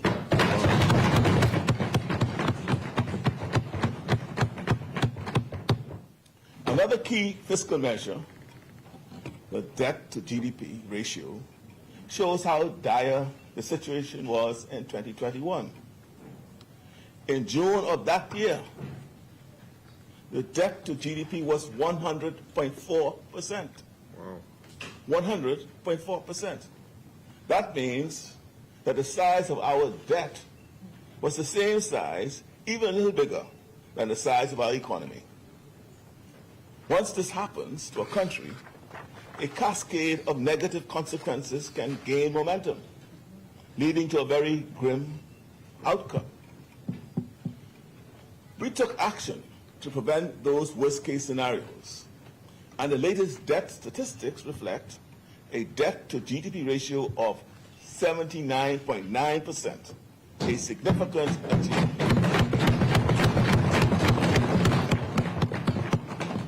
We know we still have a lot of work ahead of us, but we have come a long way, and our country is finally headed in the right direction. Madam Speaker, shortly, I will lay out in detail information about our country's current fiscal picture and the outlook for the year to come. It will rain. I will begin with a look at the international and domestic microeconomic conditions, and then turn to our 9-month fiscal performance for the year 2023-2024, our financing activities, and our medium-term debt management strategy. I will then review our nation's credit ratings, our removal from the EU blacklisting, and our new Go Bond Fire e-procurement platform before providing key highlights from our 2024 fiscal strategy report and estimates for revenues and expenditures in the financial year 2024-2025, as well as describing some key revenue and expenditure measures. But first, I want to reiterate the values and the vision behind the policy decisions we have made. We have big ambitions for our country and for the Bahamian people. We are working hard to bring down the cost of living for Bahamians, to create safer communities, to support our entrepreneurs, to strengthen our borders, and to build a more inclusive economy. We are also determined to expand opportunities across our beautiful islands, throughout our archipelago. It's the first time the Bahamas has a Prime Minister and a Deputy Prime Minister representing Family Islands. We are making the most of it, aren't we?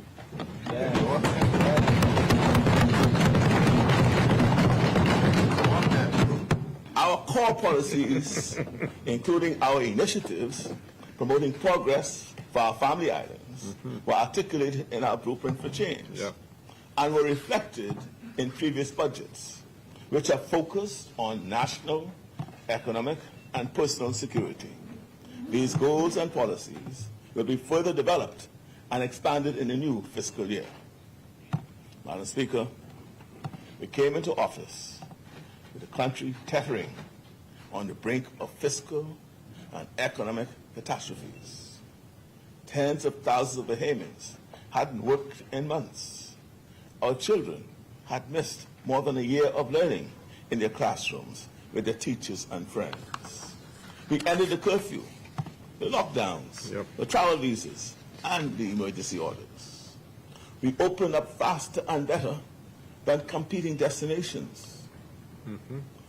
And we did it safely by providing the free testing and the free mask, which we had said from the start were a much saner and more humane policy than lockdowns. And we did it by treating nurses and doctors as partners, not adversaries. The rapid transition from one reality to another underscored that values matter. Policy choices matter. But as I said a moment ago, while it is so important to finally be moving in the right direction, there is so much more work to do. Our country's economic recovery hasn't reached everyone yet. I know a lot of Bahamians are still hurting, and the worst global inflation crisis in decades is really hitting our families hard. That's why it is so important to build an economy with more opportunities for Bahamian advancement and ownership. Recovery was never a good enough goal. Recovery was never a good enough goal. Instead, recovery must be a stepping stone to a new era in the Bahamas. It's time for our country to take big steps forward in solving the challenges that have held us back for too long. You've heard us say it before, We didn't come here to defend the status quo. We came here to change it, because changing the status quo is the best way to change lives. Changing the status quo means challenging the systems, practices, and powers that be if they aren't serving the people well, and innovating and building something better. We are challenging the status quo in our energy sector. We just passed 2 new comprehensive pieces of legislation that provide the framework for the first serious energy reforms in the Bahamas in decades. Yeah. We did not need additional evidence that our outdated electricity infrastructure is falling apart, but unfortunately, there's been plenty evidence of that recently. Let's check what happened last night in the East. Decaying transfer ship. Yep. Just fell apart. Yep. Nothing could be clearer. Temporary patches and band-aids aren't sufficient.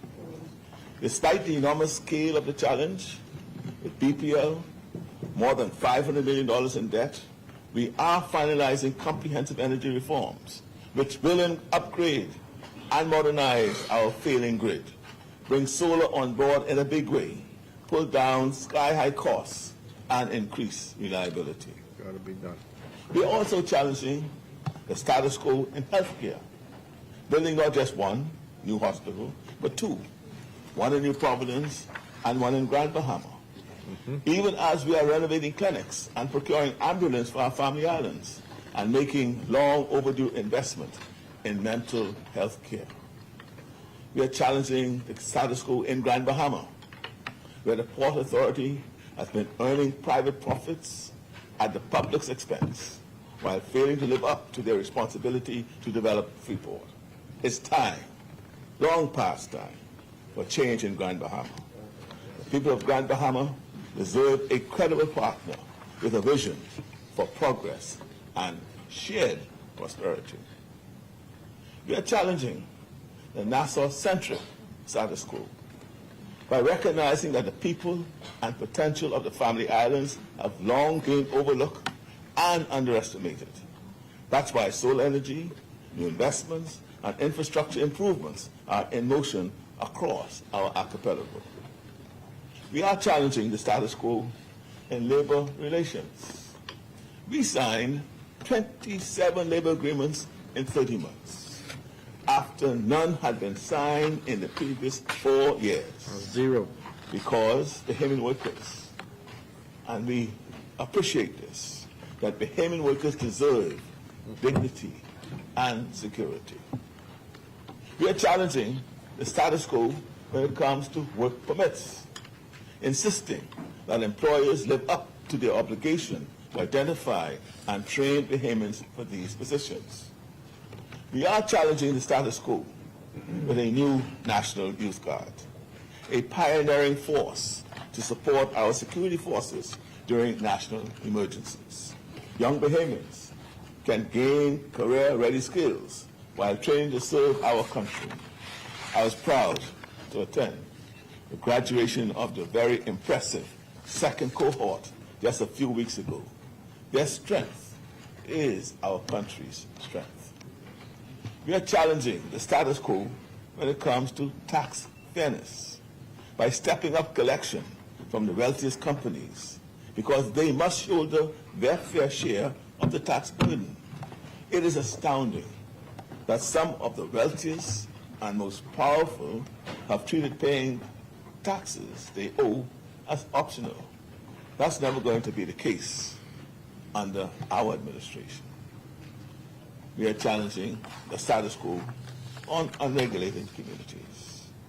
Our task force is demolishing shanty towns because they are unsafe, they are unhealthy, they alter life on our islands, and they are against the law. And we are challenging the status quo, which has allowed gangs to flourish. We passed tough new anti-gang measures to give the police new tools to disrupt and dismantle the gangs which have terrorized our communities. And we are tabling new legislation this month to increase penalties for illegal weapons. It's very simple. Bahamians who follow the law shouldn't be menaced and endangered by those who don't. We are challenging, Madam Speaker, the status quo in our justice system. We put in place stricter bail laws to stop the endless cycle of those out on bail violating the terms of their bail and remaining free to commit more violence. Those who are granted bail can no longer take their freedom for granted or so easily gamble with their lives and the lives of those in their communities. We built new courts and we passed a law to allow defendants to choose judge-alone trials because the backlog and long delays in our system have for far too long encouraged criminals to act with impunity. We are challenging the status quo by finally redeveloping downtown, where we are tearing down the old and making way for the new. We are challenging the status quo with the first meaningful government support for affordable housing in many years and with rent to own, which will see consequential investment and progress this year. We are challenging the status quo in our schools. We are developing a new curriculum, and we have now served more than 100,000 breakfasts to primary school children, ensuring they get a healthy start to their day that allows them to focus on learning rather than the pangs of hunger in their stomachs. We are challenging the status quo by making strategic investments in our nation's food security, while expanding BAMSI to support Bahamians who want a future in our agriculture industry. We are challenging the status quo on the world stage. We work hard to get the Bahamas off the blacklist. We are strengthening partnerships to protect our borders, and we are building alliances with other small island nations to fight for economic climate justice. We are a small country that knows how to stand tall. These are only some of the ways we are changing, or things are changing. We are bringing innovation and technology to policing. We are digitizing across the public sector. We are opening up opportunities in regulated cannabis cultivation, while for the first time allowing sick patients to use cannabis when other medicines can't relieve symptoms. We invested in free Wi-Fi in the parks. We raised the minimum wage. We created a catastrophic health care fund. These policies and others are adding up to meaningful change. Madam Speaker, we are determined to address the issues that have been holding our country back, and we are doing just that in partnership with the Bahamian people. When it comes to our country's fiscal outlook, we have moved the country from free fall and crisis to solid ground. When we entered office in September of 2021, everyone was talking about downgrades and fiscal cliffs. There was even talk by some of a possible currency devaluation. I know many Bahamians were anxious about the major tax hikes which were rumored to be under consideration by the previous administration and thought to be an impetus for calling an early election. As the Prime Minister and the Minister of Finance, I have the privilege of presenting this budget and telling you about the decisions we made which move our countries from sky-high deficits to fiscal stability, and while lowering VAT instead of raising it. So they can do that either. I want to begin by acknowledging that although I'm very proud of our excellent team in the Ministry of Finance, our country's fiscal achievements have been a joint production. The results of hard work, not just in my ministry and in the Ministry of Economic Affairs, but also in departments throughout our government. As Prime Minister, I've emphasized that a focus on fiscal prudence requires an all-hands-on-deck approach. And I'm grateful to my colleagues and their teams for responding with a shared seriousness of purpose. In the Ministry of Finance, we have seen and felt support for these shared goals in the series of meetings we have held with ministries and various agencies. Ministers, permanent secretaries, and heads of public operations are in attendance and actively participate in an approach that leads to better outcomes and supports accountability. In many cases, tough choices have to be made, and making them has required flexibility and openness to innovation and a consensus about key priorities. Working together, we've been able to continue our commitment to fiscal consolidation, strengthen public finances, and a lower burden of public debt. Madam Speaker, the remainder of this budget communication I've divided into 4 sections. The first presents an analysis of the current microeconomic and fiscal conditions, as well as future prospects, which underpin the framework for this year's budget proposals. Following, there is a discussion of significant financial developments in the Bahamas. Subsequently, the key policy measures outlined in this budget are presented. And then finally, a summary of the anticipated fiscal outcomes for the fiscal year 2024-2025 are provided. I turn now to an overview of the current economic developments and the future projections for both the international and Bahamian economies. This will serve as the basis for the subsequent discourse on the development of the budget framework, as well as the strategies that have been formulated to address obstacles and capitalize on opportunities. Given the tightly interconnected global economy, it is important to begin with an assessment of global economic climate. According to the International Monetary Fund, the IMF, as stated in their April 2024 World Economic Outlook, the world experienced a 3.2% real GDP growth rate last year, and that same rate is estimated for 2024. This pace of growth is considered relatively modest by historical standards and reflects factors such as ongoing high borrowing costs, the withdrawal of fiscal support, and geo-economic fragmentation. Global inflation was estimated at 6.8% in 2023 and is expected to gradually decline to 5.9% in 2024. Ongoing inflationary pressures reflect the impact of energy price shocks and other supply-side disturbances that have influenced prices on a global scale.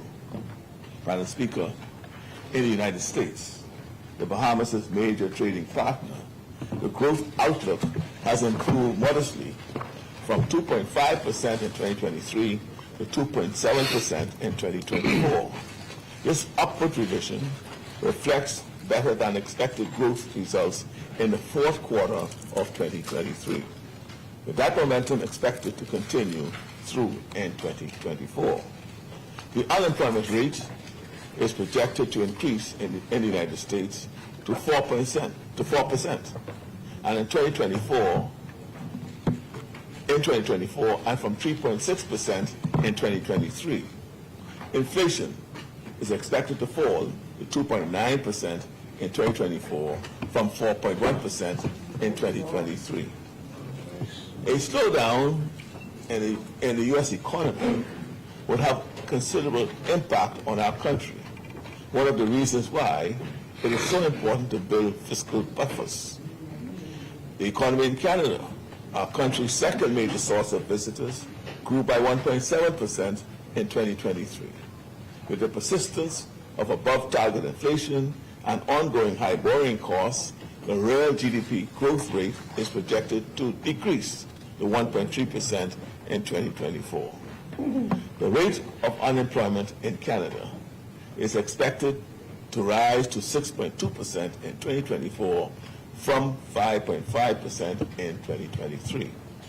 Real growth in China is projected to slow from 5.4% in 2023 to 4.6% in 2024 as property sector strains continue to weigh on private demand and confidence. The Eurozone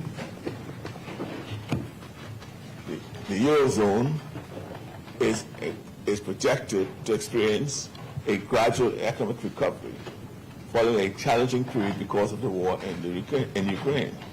According to the April 2024 World Economic Outlook, weak consumer sentiment and the lingering effects of the pandemic in the form of fiscal policy constraints contributed to subdued growth of 0.4% in 2023. Madam Speaker, according to the 2024 Latin American and Caribbean Microeconomic Report, the region experienced stronger than expected growth in 2023. The real GDP growth reaching 2.3%. However, as 2024 approached, real GDP growth prospects deteriorated slightly for the region and most sub-regions, with current forecasts putting growth at close to 2% in 2024. Madam Speaker, the Bahamian economy has recovered to its pre-pandemic level since 2022, with growth momentum continuing into 2023. The recently released GDP estimates by the Bahamas National Statistical Institute, BNSI, indicate that real GDP growth was on the order of 2.6% in 2023, while GDP in nominal terms increased by 9.2%. The IMF now projects that the Bahamian economy will post real growth at 2.3% in 2024, as large tourist inflows fuel the economy and inflation continues to decline. The most recent official data from BNSI shows 22% growth in the construction industry, reflecting robust economic conditions, government investment in infrastructural improvements, and increased private investments in building projects. The tourism sector has seen significant expansion, driven by a rise in tourist arrivals. Service industries, such as hotels, casinos, and sporting facilities, benefited from the increase in tourist activity, growing by 10%. Further, the rise in tourist inflows has resulted in an increase in tourism expenditure that has driven a 5% gain in export services. Household consumption saw an 8% rise in 2023 compared to the previous year. Household consumption levels reflect the spending behavior of households and are often considered a proxy for assessing economic well-being.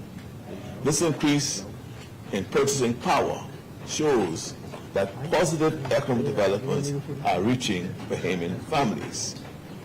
Customs data reveal an increase in household items in 2023 relative to 2022. Just to share two examples, imports of major household appliances increased by double digits, and there was a 17% increase seen for the import of gasoline. Madam Speaker, the Bahamas had 9.7 million visitors in 2023, representing a 37.9% increase from the 7 million arrivals in 2022. The influx of visitors last year underscores the substantial growth in arrivals since the peak in 2019. There was a peak in 2019, and that peak arrived at 7.3 million visitors. So we see the substantial growth going back compared to 2019. At present, during the initial 3 months of 2024, the number of arrivals reached 3 million, reflecting a 14.9% growth when compared to the first 3 months of 2023. In other words, 2024 is off to a very strong beginning, surpassing not only the levels recorded in 2023, but also exceeding those of 2019 by 50.8%. Wow.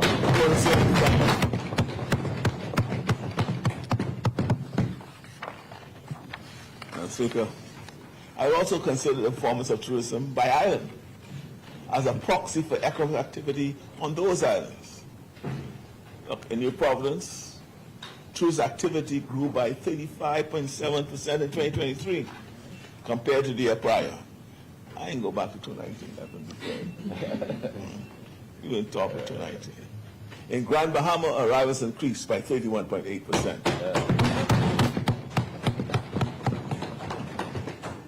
In Abaku, 25.1%. Yes. Growth. Andros also experienced a 9.1% increase. Germany, I was 10.8%. Eleuthera, 6.3%. Exuma, 7.8%. And now listen to this. San Salvador, 348.1%.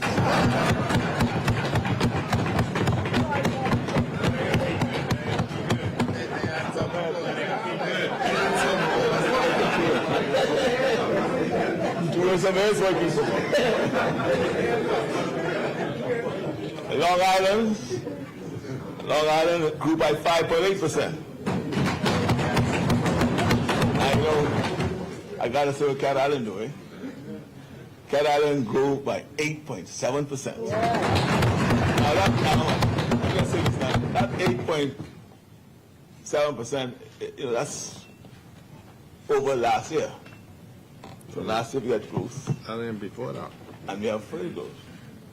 But let me say, if you go to 2019, now for Cat Island going to 2019, the growth rate this year over what we had in 2019 is 74%.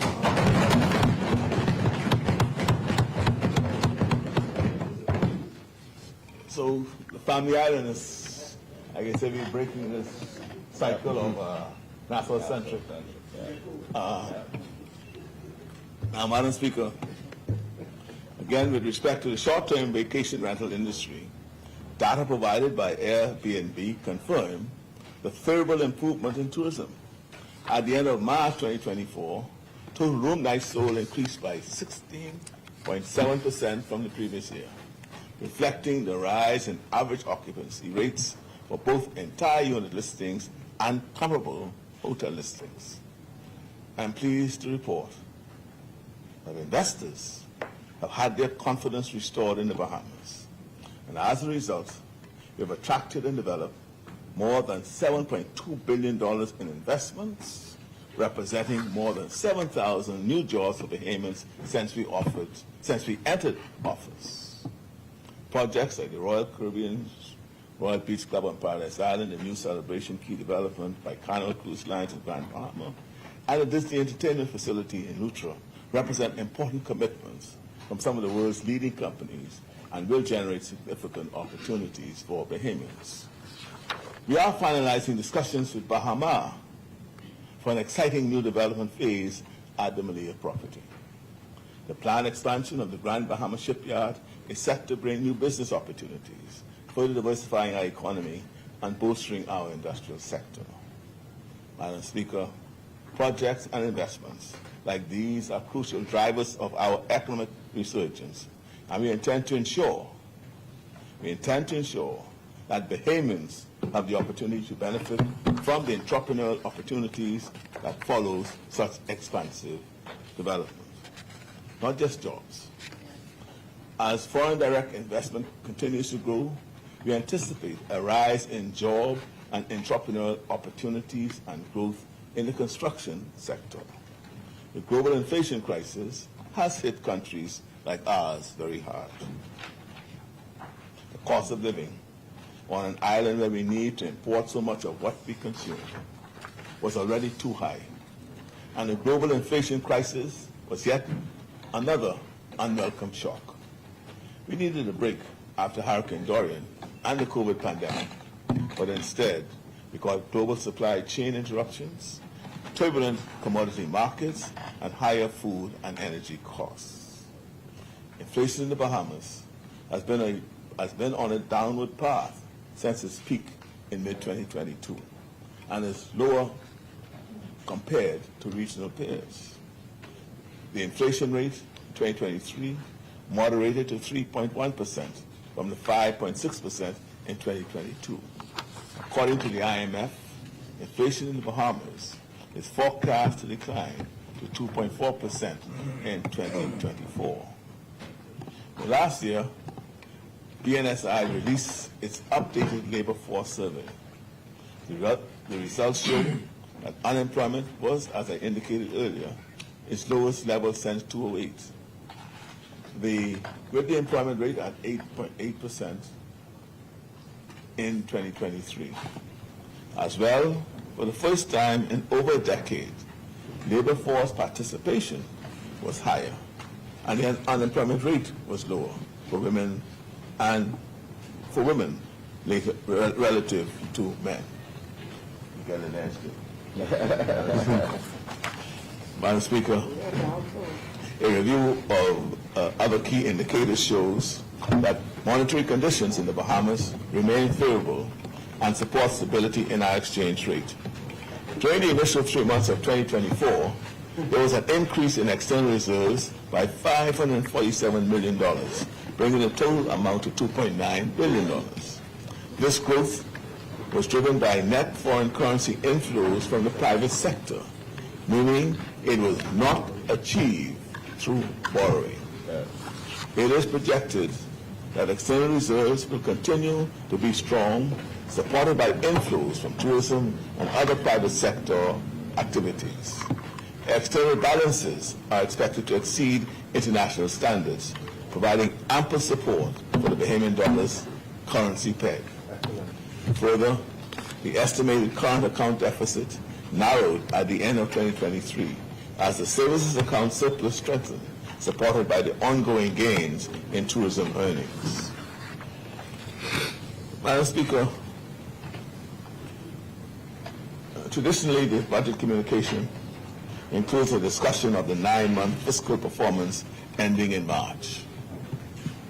I plan to adhere to this tradition. But before proceeding, I would like to highlight that historically, March has typically been the highest revenue-generating month in any given fiscal year. Consistent with that pattern, March 2024 was indeed a strong month. But it is the month following to which I draw your attention. The preliminary total revenue for April 24 is estimated to be $385.8 million, reflecting a significant increase of $108.6 million or 39.2% compared to April in the previous year. The strong revenue performance in April shows that fourth quarter revenue performance will be very strong, which provides the basis for our favorable outlook for meeting our revenue targets at the end of this fiscal year.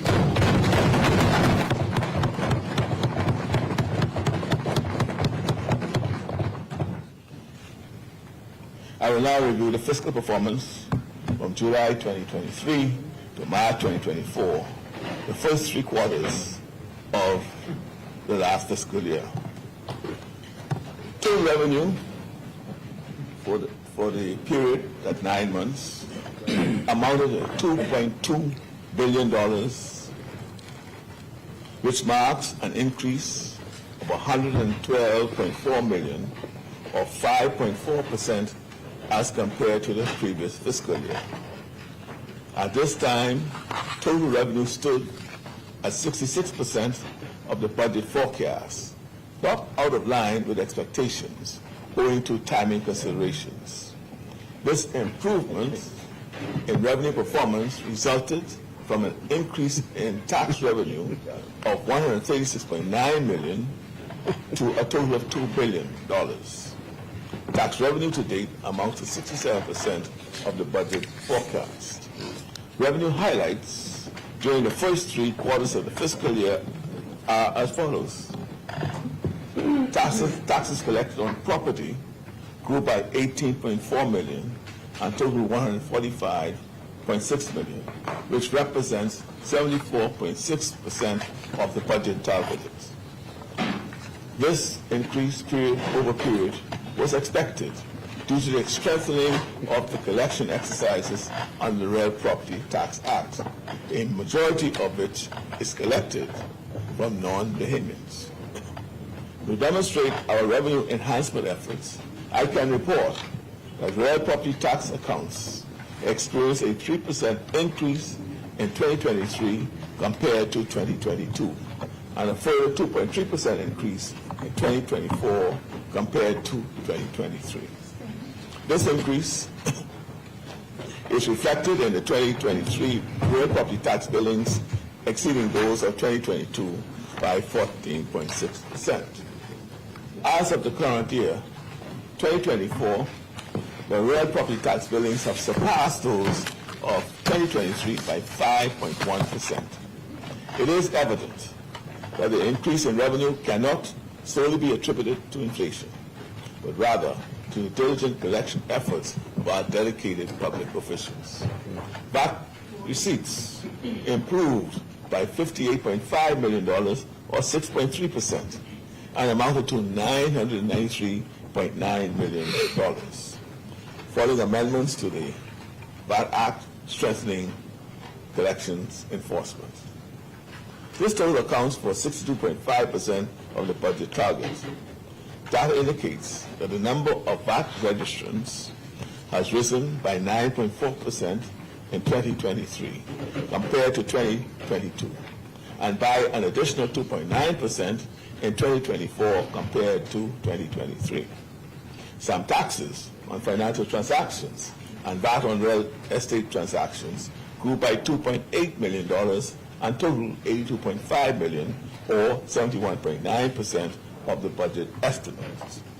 The area of revenue underperformance, which became apparent during these 9 months, is the VAT on real estate transactions.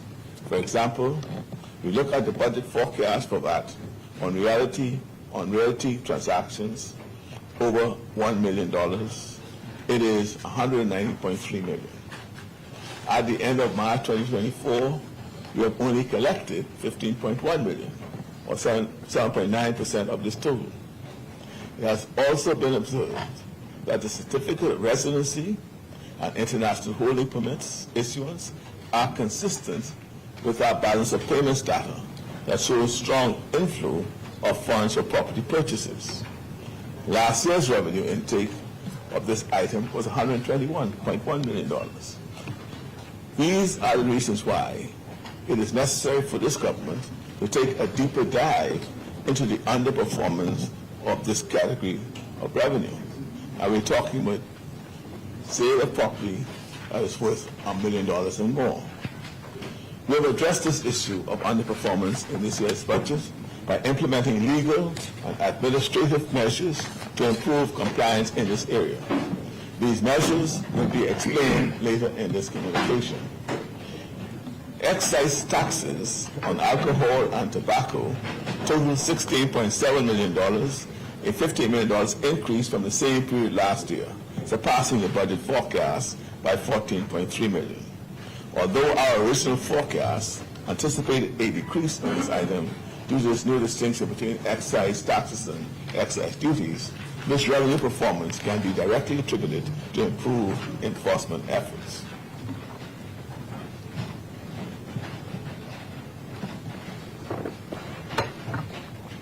Licenses to conduct special business activity, which comprise business licenses and communication levies, increased by $43 million and total $126.3 million. To date, this represents 80.1% of the budget forecast.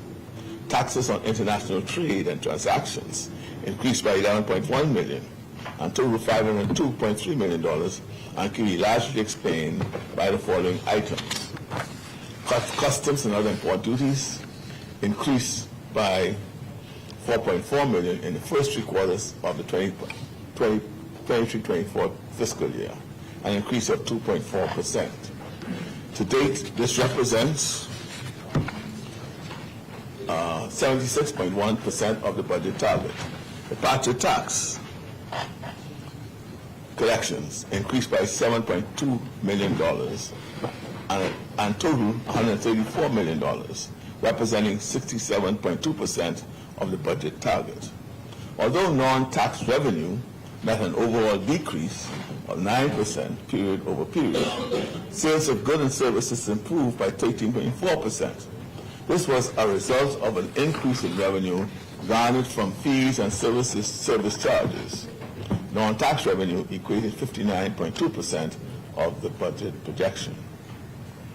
Given revenue performance to date, you expect all major revenue components, with the exception of VAT, on real estate transactions to meet revenue targets.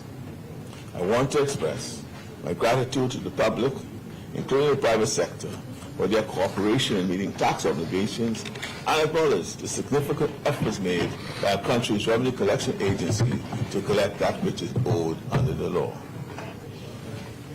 I turn to expenditure performance during the first 3 quarters of this fiscal year. Total expenditure increased by $76.9 million to $2.4 billion during the first 9 months of the fiscal year. This fulfills 69.7% of the budget target. Specifically, recurring expenditure increased by $35.9 million to a total of $2.2 billion, which accounts for 70.3% of the budget forecast. This increase reflects the following. Outlay on compensation of employees increased by $35 million to a total of $629 million, representing 73.5% of the budget target. This reflects a higher public sector wage bill due to various union agreements and employee promotions and reclassification reforms, or classification reforms. Interest payments on public debt increased by $17.3 million to a total of $409.1 million and amounted to 66.8% of the budget forecast. Payments on foreign currency obligations total $205.7 million, or 50.3% of the total, while payments on our domestic debt obligations total $203.4 million, or 49.7% of the total. Beyond those increases in expenditure, a few categories of spending experienced reductions. Spending on the use of goods and services had a modest decline of 0.1% to a total of $431.7 million, which represents 68.7% of the budget forecast. Current transfers, not elsewhere classified, fell by $4.8 billion to $158.5 billion, or 62.5% of the budget forecast. Government subsidies contracted by $78.6 million and totaled $312.8 million. This equals 76.7% of the budget forecast. Regarding capital expenditure, spending increased by $41 million, totaling $235 million, which accounts for 64.4% of the budget forecast. This increase was driven by a net rise for the acquisition of non-financial assets, including building maintenance for education facilities, roadworks, sporting infrastructure development, and family island capital development. The government's fiscal performance for the first 9 months of the fiscal year shows a deficit of $214.1 million, which accounts for 2% of nominal GDP. This represents a decrease of 14.3% from the deficit of $249.8 billion in the same period of the prior year. The deficit in the previous year amounted to 2.4% of nominal GDP at the end of March 2023. We achieved a decrease in the deficit via operational efficiency while ensuring no new taxes and controlling expenditure. I want to note that payables have been declining, falling to 2.1% of nominal GDP at the end of 2023. So that any suggestions that the reduction in the deficit is due to an accumulation of payable will be erroneous or are erroneous. Now, the primary balance performance. The primary balance, Madam Speaker, refers to the difference between a government's total revenue and its non-interest expenditure. This measure provides significant insight from a fiscal policy perspective into a country's fiscal health. This represents the ability to meet financial obligations without relying on borrowing. At the end of March 2024, the primary balance reflected a surplus equating to $194.9 million, or 1.8% of nominal GDP. This represents an improvement over the primary surplus of $142 million, or 1.4% of GDP in the prior fiscal year. To date, this equates to 40.5% of the budget forecast. This increasing primary surplus signifies that revenue collection is growing faster than primary government spending. In fact, for the third consecutive time, we have achieved a primary surplus.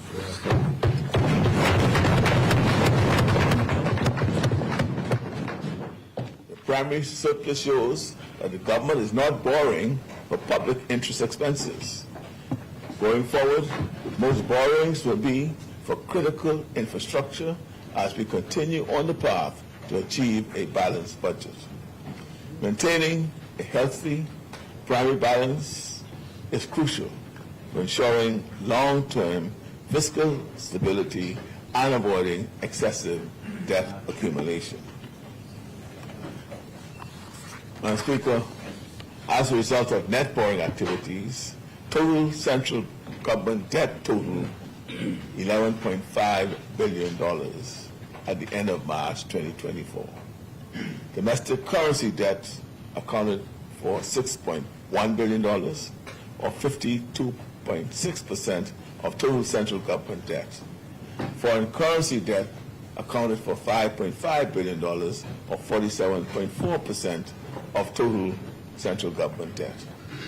Over the period, the debt to GDP ratio has been trending downwards as the government stands firm on its debt strategy and achieving its medium-term debt targets.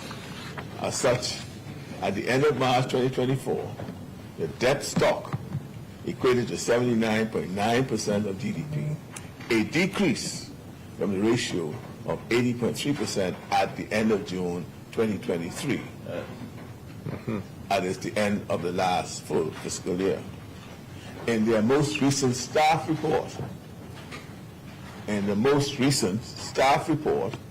IMF predicted that the debt to GDP ratio would decline to 78% by financial year 2027 and 2028. As you can see, our debt to GDP ratio has already reached 79.9% of GDP by the end of March. We are several years ahead of schedule. That's a screwdriver. We are several years ahead of schedule. It's no small thing to beat IMF projections by several years, and doing so reflects the seriousness of our commitment to our fiscal plan and our debt reduction strategy. Madam Speaker, as I previously indicated, revenue receipts showed robust performance during the 9-month period to March 2024 and extraordinary performance during the month of April 2024. Year over year, revenue growth is currently at 9%, notwithstanding the underperformance in VAT on real estate transactions. We expect little or no fall in revenue performance over the last month of the fiscal year and project total revenue of $3.1 billion, which represents an 8% increase in overall revenue. On the expenditure side, we project both recurrent and capital expenditure to be slightly below our original estimates, with recurrent expenditure expected to be about 5% below budget and capital expenditure around 10% below budget. Most of the shortfall in the capital spending directly relates to slow disbursements from multilateral funded projects. Total expenditure is expected to be $3.3 billion in comparison to the budgeted amount of $3.4 billion. We estimate that our projected deficit is going to fall between 1% and 1.5% of GDP, slightly higher than the 23-24 original forecast of 0.9% of GDP. However, our projection accounts for a 60.6% decrease in the deficit outturn from the previous fiscal year of 2022-2023. Projected deficit between 1% and 1.5% of GDP is also lower than the IMF projection of 2.6% of GDP in their staff report released in January of 2024.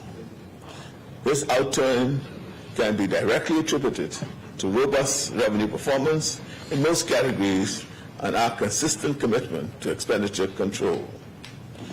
I now shift our focus to the subject of government financing. With respect to domestic debt, we've undertaken strategic measures to bolster our financial position. We have successfully issued $236.4 million in Treasury bills and $149.2 million in local bonds, demonstrating confidence in our domestic markets. Additionally, our commitment to fiscal responsibility is evident in our net prepayment of $131.1 million in central bank advances and $117.1 million on existing loans. These actions reflect our dedication to managing our domestic debt obligations responsibly and sustainably. Turning to external debt, we have secured crucial financing arrangements to support our nation's development agenda. Notably, we have received a commercial loan of $500 million from Banco Santana and BNP Paribas, bolstered by an IDB policy-based guarantee. I explained that Banco Santana transaction in great deal during the mid-year budget earlier this year, so it is on public record. Continuing disbursements totaling approximately $63.1 million on new and existing multilateral debt have further fortified our external financial position. We have also remained steadfast in our commitment to fiscal discipline by repaying $662.4 million on existing external debt. Madam Speaker, at the end of March 2024, the weighted average interest rate on our existing debt was 5.8%. This reflects an increase from our total weighted average interest rate of 5.6% in 2023. This uptick indicates a modest rise in borrowing costs over the period. Further analysis reveals that the interest rates for external bonds experienced a slight uptick, reaching 7.3% at the end of March 2024, compared to 7.2% in the end of March 2023. The interest rates for external loans increased to 6.8% at the end of March 2024, compared to the 5.9% at the end of March 2023. However, our domestic debt portfolio remained relatively stable, with interest rates for both bonds and loans holding firm at 4.6% and 4.9% respectively. In terms of debt maturity at the end of March 2023, the average time for maturity stood at 6.6 years, reflecting stability in the government's debt profile. However, by March 2024, there was a slight decrease in the average time to maturity to 6.5 years, primarily driven by changes in the internal loan component. Notably, the average time to maturity for external debt remained steady at 6.6 years, underscoring the government's efforts to manage external financing risk amidst challenging market conditions. I am pleased to share with you the latest developments regarding our medium-term debt management strategy, which underscores significant progress in areas which are critical to our nation's financial stability. Firstly, our government has made substantial strides in shifting away from costly external commercial debt. Recognizing the importance of fiscal sustainability, we have actively shifted our borrowing focus from external markets towards the more favorable options available domestically. This strategic shift not only helps to reduce borrowing costs, but also strengthens our resilience by tapping into the stability of the domestic market. Another notable achievement is the prolonging of the average maturity time of our debt. By extending the maturity profile of our debt, we are actively mitigating refinancing risk and enhancing overall debt sustainability. This allows us to better align with our long-term fiscal objectives, alleviating the burden of short-term debt obligations and providing more stable financing conditions over time. The advancements in our medium-term debt management strategy reflect our commitment to prudent fiscal management and the pursuit of sustainable economic policies. Madam Speaker, to understand our fiscal situation, one must understand the impact of the climate crisis on the Bahamas. Yes. Small island nations like ours have contributed only a tiny fraction of the fossil fuel emissions which are causing climate change. But we are among the most vulnerable to the impact of warming seas, more intense storms, and environmental degradation. In fact, the Inter-American Development Bank estimated that our country sustained $7.7 billion in economic loss in the past decade alone from the impact of extreme storms like Dorian and Matthew. These storms leave in their wake terrible tragedies, and they also leave behind the kind of destruction which slows our national development. Storms have wiped out hospitals, airports, roads, schools, water and sewage pipes, disrupting economic activity, reducing government revenue, and requiring new government spending. We borrow in order to recover and rebuild, increasing our debt burden, which affects the interest rates we pay, which are already higher than we want them to be, because lenders price in our future climate risks too. As you have heard me say many times, we are paying for the hurricanes of the past and the hurricanes of the future. That's why we have worked so hard to stand up for the Bahamas on the world stage, forming alliances with other small island nations, and working for climate justice at summits with leaders from around the world. Fairness principles, such as the polluter pays, means that wealthy, high-emissions countries should pay for the impact caused by their pollution. Yes. The establishment of a loss and damage fund at the United Nations is a good start, but it will be a fight to induce countries to fund it properly. That's one of the reasons why we've been working to be the first country in the world to establish blue carbon credits. Our seagrass meadows cover 92,000 square kilometers, and absorb as much or even more carbon than the Amazon rainforest. We worked with the IMF so that blue carbon credits could be established as an asset class. And we are working with scientists and an independent verification company to methodically map and quantify the seagrasses. When we have finished the mapping and the verification process, we will be in a strong position to determine the best way to move forward. The voluntary carbon credits market has changed a lot since we entered office, and new efforts to regulate and standardize practices are underway. Our goals remain the same: to protect our beautiful waters and to be compensated properly for the role our seagrasses play in removing carbon from the atmosphere. In addition, separately, we are also considering a debt for nature arrangement, which could allow the government to increase our conservation efforts, such as improving our biodiversity and the health of our ecosystems, while reducing the government's cost of capital.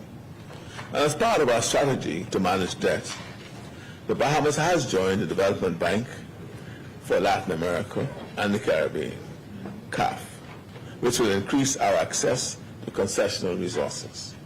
In April of this year, 2 agreements with the Development Bank of Latin America and the Caribbean were signed to start the process of the Bahamas obtaining full membership in CAF. The legislation to join CAF will be tabled during the budget debate.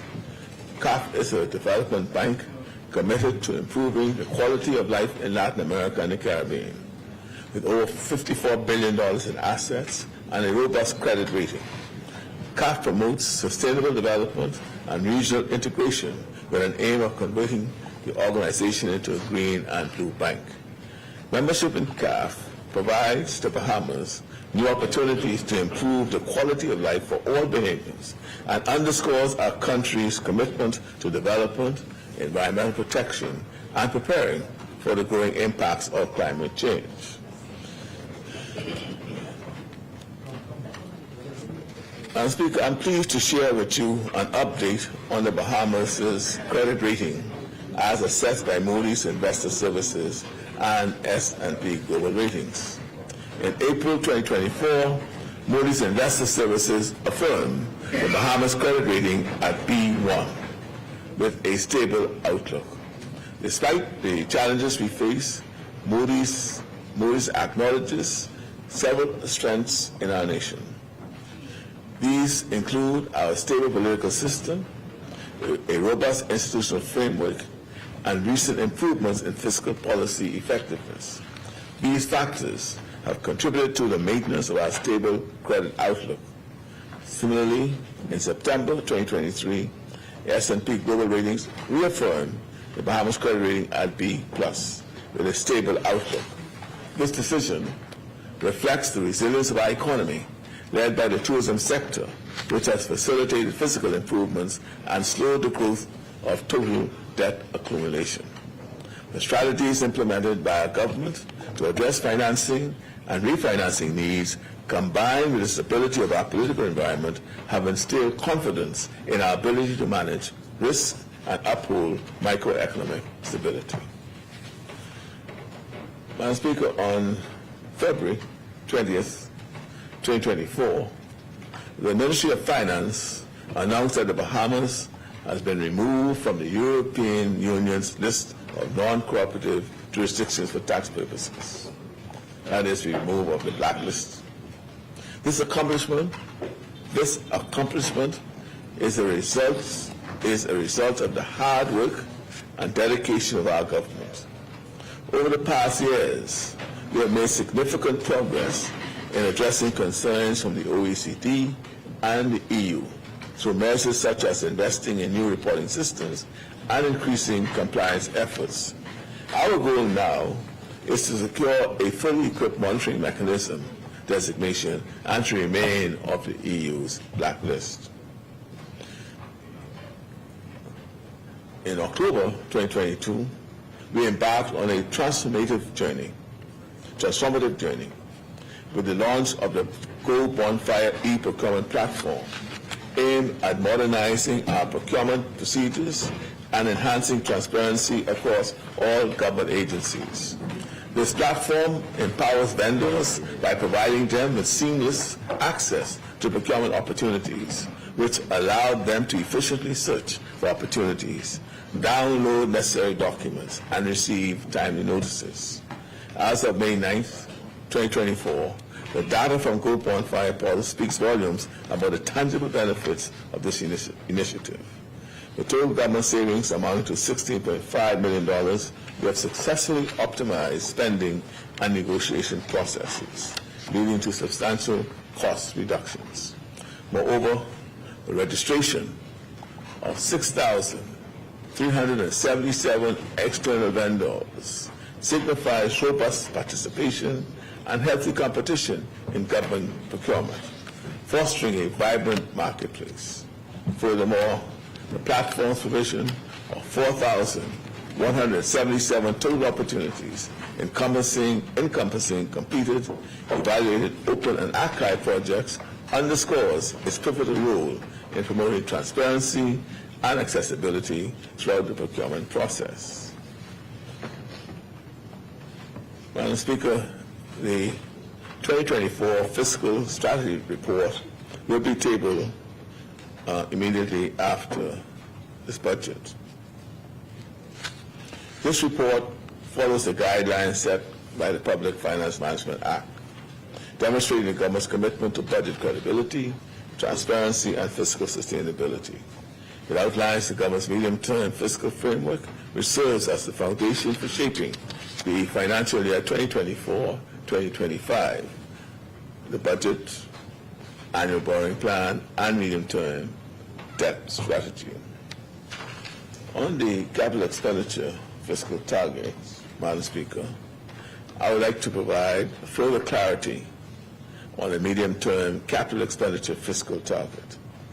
According to the Public Finance Management Act and the Fiscal Strategy Report, capital expenditure is projected to be 3.5% of GDP by the fiscal year 2025-2026 and will continue to be maintained at that level. It is important to note that this ratio includes capital expenditures not only for central government but also for state-owned enterprises and government agencies. Therefore, the 3.5% ratio accounts for total public government capital outlays. For example, investment in airports are largely funded by the Airport Authority. Thus, this clarification is now made as an amendment to the PFM Act. The government acknowledges the importance of infrastructure development in promoting sustainable long-term growth. Therefore, in the medium term, capital projects will be primarily funded by state-owned entities, concessional loans, or through increased public-private partnerships, rather than relying solely on government revenues or borrowings, as relying too heavy on government revenue or borrowings for capital infrastructure could jeopardize our long-term fiscal health. Moving forward, the government plans to utilize funding from three sources: directly from state-owned enterprises' own resources, expanding public-private partnerships, and government-guaranteed loans. These sources of funding will be listed in the budget, but the actual capital investment will not be reflected in the budget estimates. In the past, funding for capital projects came almost exclusively from the government's consolidated fund. In light of this, it was important to specify that the CapEx target ratio in the medium-term fiscal framework would mainly consist of investments made by central government in the foreseeable future, which would lead to the downward trend in the long-term CapEx ratio over time. I now turn to the budget estimates. The budget estimates for total revenue in this fiscal year amounts to $3.54 billion. This estimate revenue excludes reimbursement. This estimated revenue excludes reimbursement of $75 million from the Grand Bahama Port Authority during this specific budget year. In our budget book annex, a list of tax arrears is provided, which show the total amount due to the government, inclusive of our claim of $257 million against the Grand Bahama Port Authority. Total expenditure is estimated to amount to $3.6 billion, of which the current expenditure accounts for $3.27 billion and capital expenditure for $344.5 million. The fiscal deficit is estimated at $69.8 million, or 0.5% of GDP, with the primary balance showing a surplus of $586.9 million, or 3.9% of GDP. Given this, the debt-to-GDP ratio has been projected at 75.3% of GDP at the end of the fiscal year. On May 9th, Madam Speaker, the Ministry of Finance and the Ministry of Public Service officially launched Cloud Bahamas, which is the name of our new Government Enterprise Resource Planning application. This application, or ERP, is going to modernize how we do business in the public service. As we have referenced in the past, the previous government put in place a compendium of financial legislation, which included reporting obligations, which could not be met using the government's existing financial information systems. We declined to speculate as to whether an error of this magnitude was intentional, but subsequent complaints about misreporting deadlines when the government's existing systems made reporting impossible cannot be taken seriously. Thus, we've ignored the noise and focused on the remedy. So beginning in January 2025, Cloud Bahamas will bring change and innovation to the public sector. The new system will allow for improved financial reporting, including a public sector income statement and balance sheet. I'll speak to additional innovations of Cloud Bahamas later in this communication. But I'm highlighting here the improved financial reporting capacity and the significant benefit of lowering the cost of operating the public sector. In accordance with the PFM Act and to ensure prudent fiscal management, this budget year, we are appointing both the Public Sector Audit Committee and the Fiscal Responsibility Council. The Fiscal Responsibility Council will assess compliance with the general principles, fiscal responsibility principles, and fiscal objectives, and advise on fiscal and budgetary matters of the government.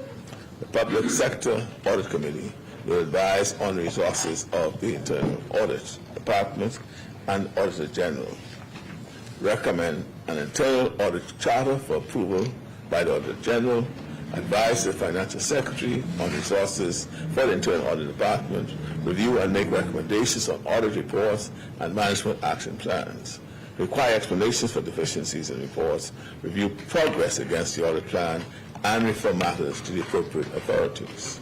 These very important new initiatives will bring substantial support to our determination to exercise prudent fiscal management. Madam Speaker, the PFM Act outlines the reporting and financial responsibilities of the state-owned enterprises. Further, in Section 113, a statement of corporate intent and business plan is also required. This administration is committed to ensuring compliance with these regulations. In cases where SOEs are unable to fulfill these obligations, they will be provided with support and guides to help them improve their performance in these areas. Earlier this year, a workshop was provided for directors of SOEs to provide support for improving management practices, gaining efficiencies, and optimizing productivity. Our objective is to support improvements and efficiencies in our state-owned enterprises. This will support meeting fiscal and expenditure targets in the coming years. This ongoing reform process is crucial for us to stay on course towards our medium-term financial objectives. This administration's revenue philosophy has always been to lower the overall tax burden for ordinary Bahamians and to focus on tax efficiency and enforcement. This budget has no new taxes, with some adjustments made to fees on government services where the cost of providing that service has increased. Since we started prioritizing this focus, we have gained favorable results. The revenue to GDP ratio has shown consistent growth, rising from 18.7% at the beginning of our term to 20.4% in the most recent complete fiscal year, which was 2022-2023. Going forward, we will continue on this path of revenue enhancement toward the attainment of our medium-term revenue target of at least 25% of GDP. Madam Speaker, revenue measures in this budget, in Budget 2024, can be categorized as falling within four main priorities, which are enhancing the well-being of Bahamians and creating opportunities, increasing revenue from foreign direct investments, addressing the revenue underperformance of VAT on real estate transactions, and developing an equitable and competitive business environment.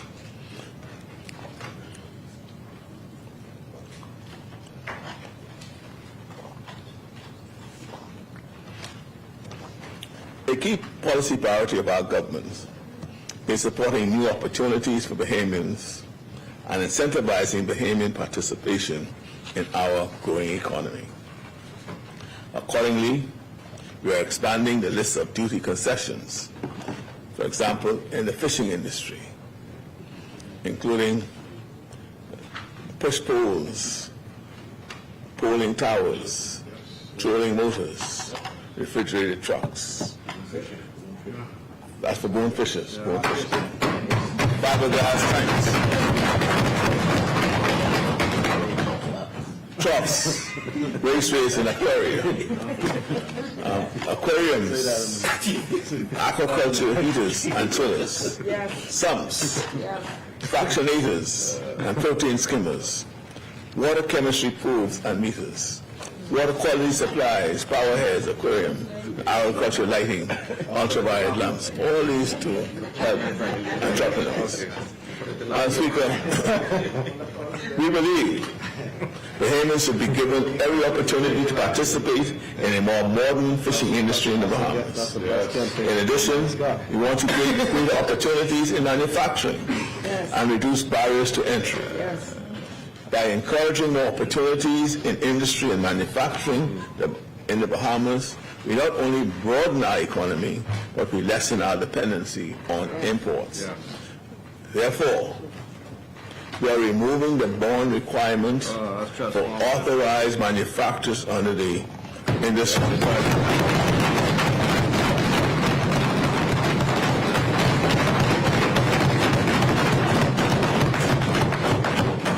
And we are removing, under the Act, they could bring in their equipment duty-free. But if something goes wrong with that equipment and they need a part, You bring that in duty-free now, too. they have to pay duty on those parts. So we are removing duty, 35%. So we're removing duty on parts and machinery that's been used.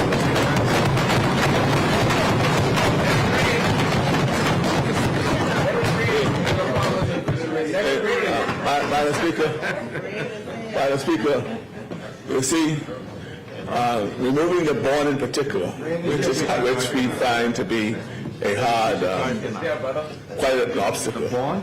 If they put up a bond, the banks are requiring for the issuance of this bond cash, which could be put back in the business to grow it. So they have to put up a bond and find $35,000 cash. If they have to pay cash, they also have to pay fees to the bank for holding on top of that. So that's no longer exists. You don't have to do that anymore. That's a big deal. Right, and so that cash that has been put up for the bond could be used for their operation expenses and also to grow their business. And that's what we're about, finding the obstacles that's in the way for growth and knocking them down.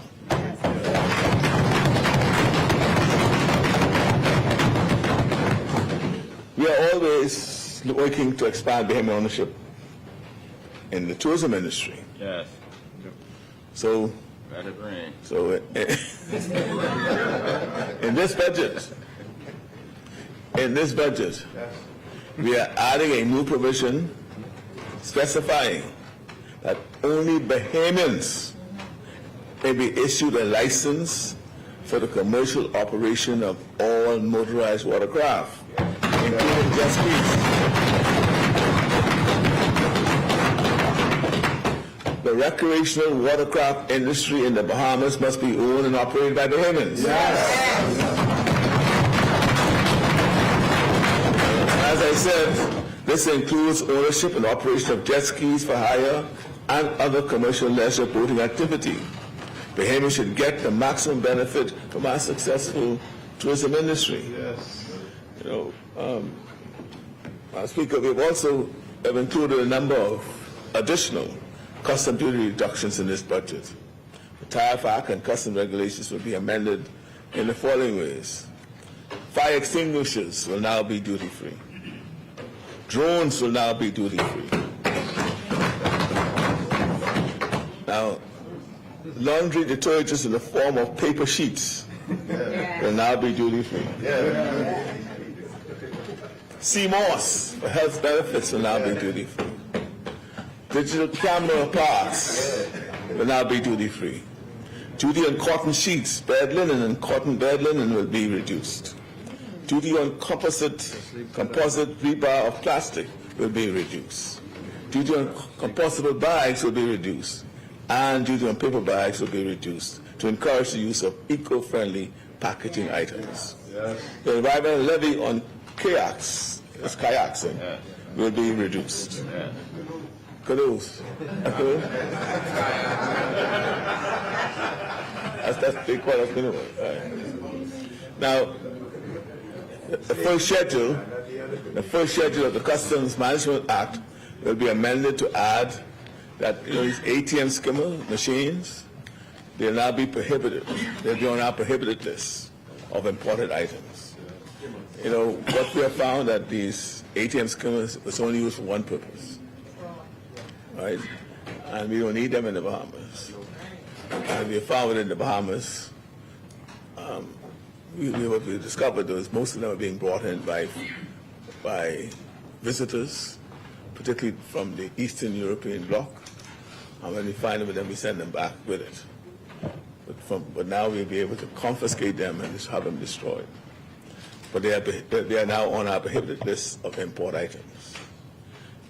We found there's no useful purpose for them other than for illegal purposes. So let me share some good news.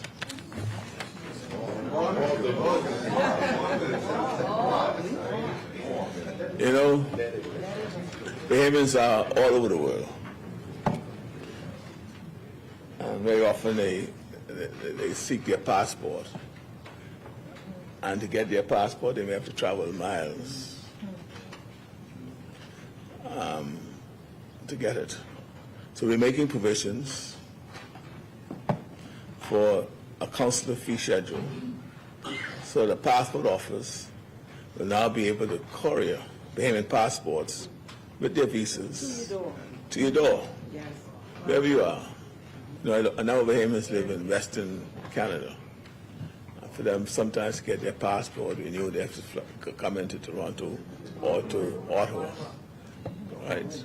Why do they have to do that when they could apply online, get it? All they do is pay for the services. So we introduced that new.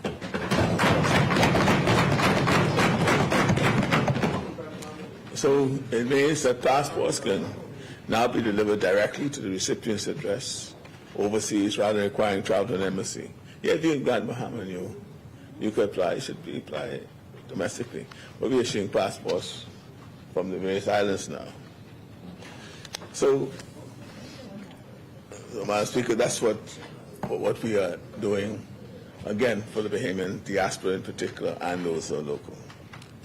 In order to support our talented Bahamian artists, this budget will continue provisions which will allow Bahamian artists to import supplies and equipment on a duty-free basis.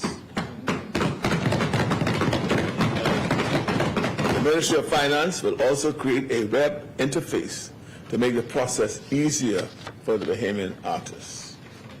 And in the coming weeks, we will bring forward new intellectual property legislation that will benefit Bahamian creatives enormously, incentivizing them to create here, where they will have new intellectual property protections and empowering them to negotiate from a stronger position with content platforms abroad. Foreign investment, foreign direct investment, has long been one of the primary drivers of our economy. And it's a driver, it's a key driver in most economies, even the United States. Another key focus of this budget is to enhance the income generated from foreign direct investments and to streamline the processes for better collection efficiency. Therefore, Madam Speaker, the Department of Immigration's expedited fee will now be 10% of the actual cost of the work permit, with no change in the minimum fee of $400. The Immigration Department will also implement a visitor's stay extension application fee of $200. This will cover the cost of issuing a visitor's card. In addition, the Trusted Traveler Program will begin this new fiscal year. The Trusted Traveler Program is designed for frequent visitors to the Bahamas and will speed up immigration processing at the border. A fee of $200 will be set for this program. We are also imposing a $500 reinstatement fee for permanent residence applications, which have been successfully concluded but not finalized after 90 days. The requirements for application for economic permanent residency have been updated. The minimum investment requirements to qualify for economic permanent residency status will be increased and diversified. Yes. Before the requirement only called for an investment of $750,000 in real estate. This will now be increased to $1 million in real estate investments, and we're adding, or you can purchase a zero coupon bond from the Central Bank of the Bahamas. In both cases, the assets must be held for a minimum of 10 years. This measure will come into effect January 1st, 2025. Now, the legislation in respect to this aspect makes it clear that the proceeds from the investments in the bonds can only be used for investment in education, health, culture, got on that, and family-island infrastructure, and not to fund ordinarily expenses of the government. We are also amending the Immigration Act to clarify that a deed of gift cannot be used by foreigners to make application to qualify for permanent residency. Additionally, we propose to enforce the following rules when submitting applications for economic permanent residency based on the purchase of real estate. That is, you need to provide 3 items. Firstly, you need to provide the real property tax assessment number of the property that's being purchased. This will allow real property tax numbers to be carried through the process for greater transparency and tax efficiency. Secondly, an appraisal report that is no more than 12 months old, and to determine the value of the property. This is to ensure, as I said, that the real estate meets the minimum threshold for consideration for economic permanent residency. Finally, applicants will need to provide a stamped conveyance to the department. You know, it is not right another matter, Madam Speaker.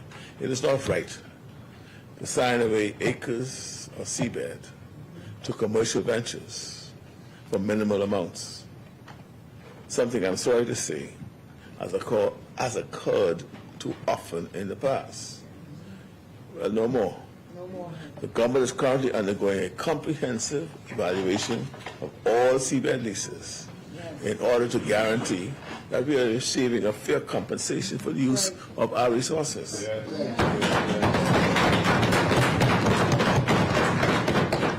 So that is ongoing. You have also discovered that information, this issue of underperformance of VAT on real estate transactions, right? You have discovered that information provided by the real estate sector about the buoyancy of the high-end real estate market, they are out there saying how buoyant the market is. But that's not being reflected in government receipts. We have witnessed a sizable drop in revenue this year from this category of activity. This is a primary underperforming revenue item that we have identified. And we have included a number of administrative measures to address the underreporting of real estate transactions. One such measure is the requirement that the real property tax assessment number be provided by the Department of Inland Revenue, and has to be affixed to the certificate of registration and all certificates before forwarding on, for example, to the Department of Immigration if you're seeking permanent residence. Further, the Department of Immigration must ensure that real property tax assessment number is captured on its approval documents for economic permanent residency and homeowners. This administrative step will help streamline the process and ensure that the real property tax number is carried throughout all the processes across all government agencies, which would allow for auditing to ensure that the correct tax amount is being paid. Another area of concern is the government is aware that there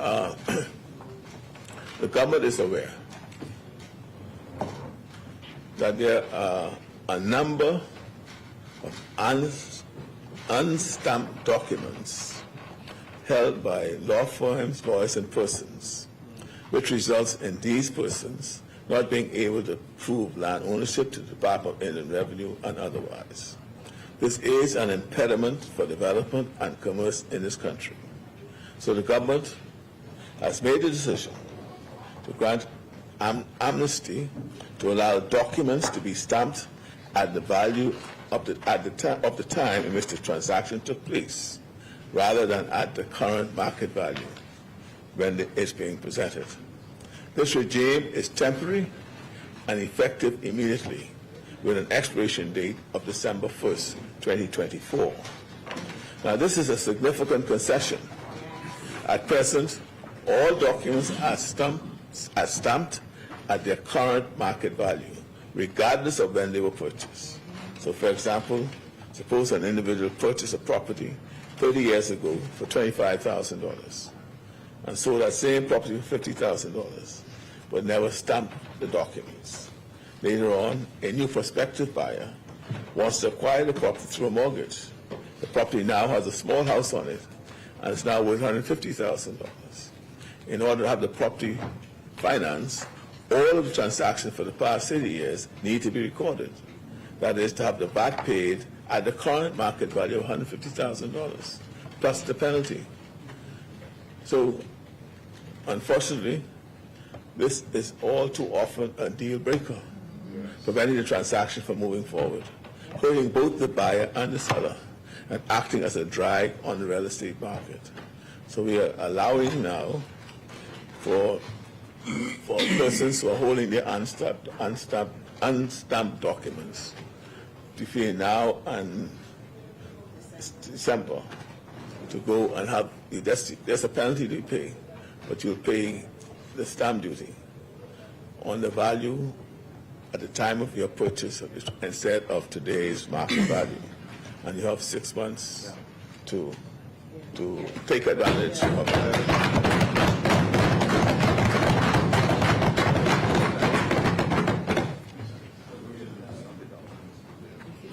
Another measure to address the issue of revenue underperformance for VAT would be the elimination of inter-vivos transfers for non-natural persons. All inter-vivos transfers after 1st of July have to be to natural persons.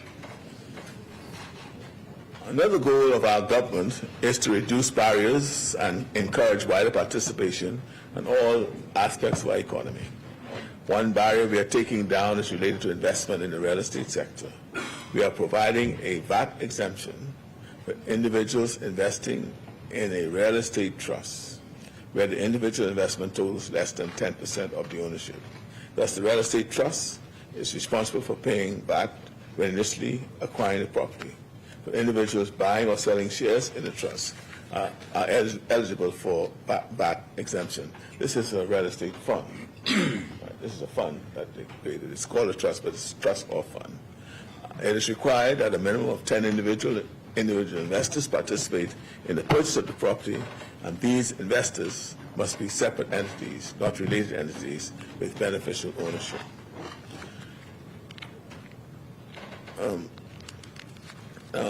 Madam Speaker, for individual customs entries, which total more than $750,000, the maximum customs processing fee will increase from $750 to $1,000. Now that's if the entry has totals more than $750,000, you'll pay $1,000. If it's less than that, it will be the same. To reiterate, this will only impact, I reiterate again, only impact individual customs entries over $750,000 in value. Credit unions are currently taxed as other financial services entities by paying a business license fee.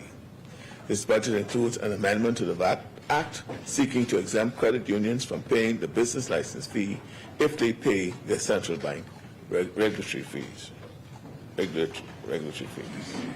We expect that the regulatory fee applied will represent the true cost of regulation of these very important financial institutions, as the government recognizes that credit unions provide invaluable access to financing for ordinary Bahamians, and we are committed to maintaining and enhancing that access.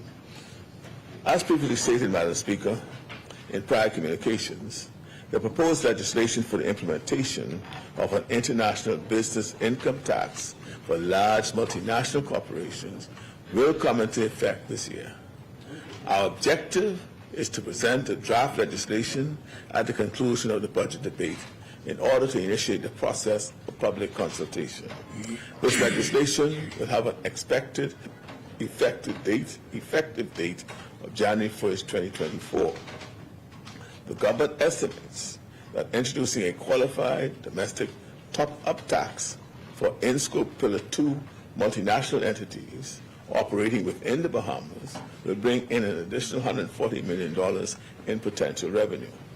However, revenues from this measure will not be seen until the financial year 2025-2026. The coming into force of the international business income tax for large multinationals would necessitate changes to the current business license and stamp tax regime. For example, no business would be subject to both taxes, and the stamp tax regime would be amended to convert the 5% tax on dividends into a withholding tax to avoid a potential double taxation. We also have to ensure that there are no opportunities for tax arbitrage. And as a result, we table a new legislation. And as a result, when we table a new legislation, we will also table amendments to the Business License Act, focusing on the largest companies with revenues of $5 million or more per annum. This is approximately 1% of the business license registrants. In the current fiscal year, 91%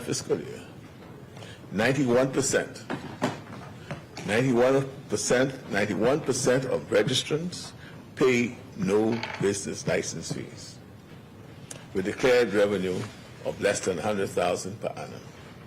An additional 4% have declared revenues of less than $500,000, and an additional 4% have declared revenues of less than $5 million. The proposed reform will impact only the largest companies. We plan to consult closely with the business community on these measures prior to presenting new legislation to Parliament.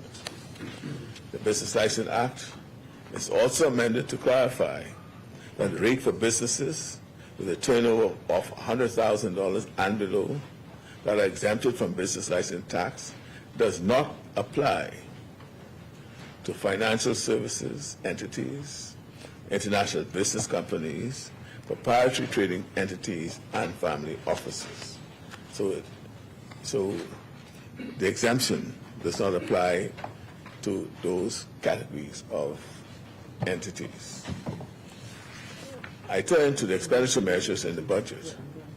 You will see, Madam Speaker, that even as we are seeing levels of revenue, our expenditures remain measured and strategic. Our vulnerability on the front lines of climate change, our exposure to downturns in the U.S. economy, and the turbulent commodity markets which accompany geopolitical conflict all necessitate prudent fiscal management. Nonetheless, we are unwilling to postpone any longer some of the big transformative changes that our country needs in energy, in healthcare, in infrastructure, to really serve our people well, to support a vibrant economy, and to give us strength and resilience in uncertain times. The government cannot shoulder the full costs of transformative change across multiple sectors simultaneously, especially after years of one external shock after another, from Dorian to COVID to the global inflation crisis. We need to limit upfront costs for the government so that we can create the fiscal buffer we need to survive external shocks. But we do not accept constraints on the size of our ambition. Thus, we are creating public-private partnerships in critical areas. Other new projects and initiatives will be funded via government-guaranteed loans. And we are moving to limit state subsidies for our state-owned enterprises, which we believe can become profitable revenue generators rather than expenses. We don't need to scale back our ambitions. We just need creativity and innovation to achieve them. As I review some key expenditure measures, it will be clear that the investment in this budget are investments in our people, our safety, our prosperity, and our future. A strong public sector, Madam Speaker, is essential for a nation's progress.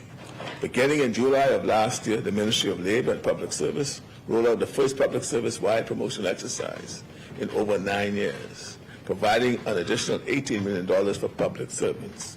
This is separate and apart from our efforts to eliminate the decades-long promotions backlog, which is moving steadily along. As of today, we have negotiated over 27 trade union agreements, as I mentioned earlier, increasing salaries and introducing new benefits for many public servants, including our uniformed branches, teachers, and nurses. Between the promotions and the new trade union agreements, thousands of public servants have been positively impacted. Even so, we believe salaries are too low, and that fair compensation is crucial for attracting and retaining the best employees. Therefore, funds have been designated in this budget to conduct and implement a salary review with the aim of increasing the compensation for the entire public service, including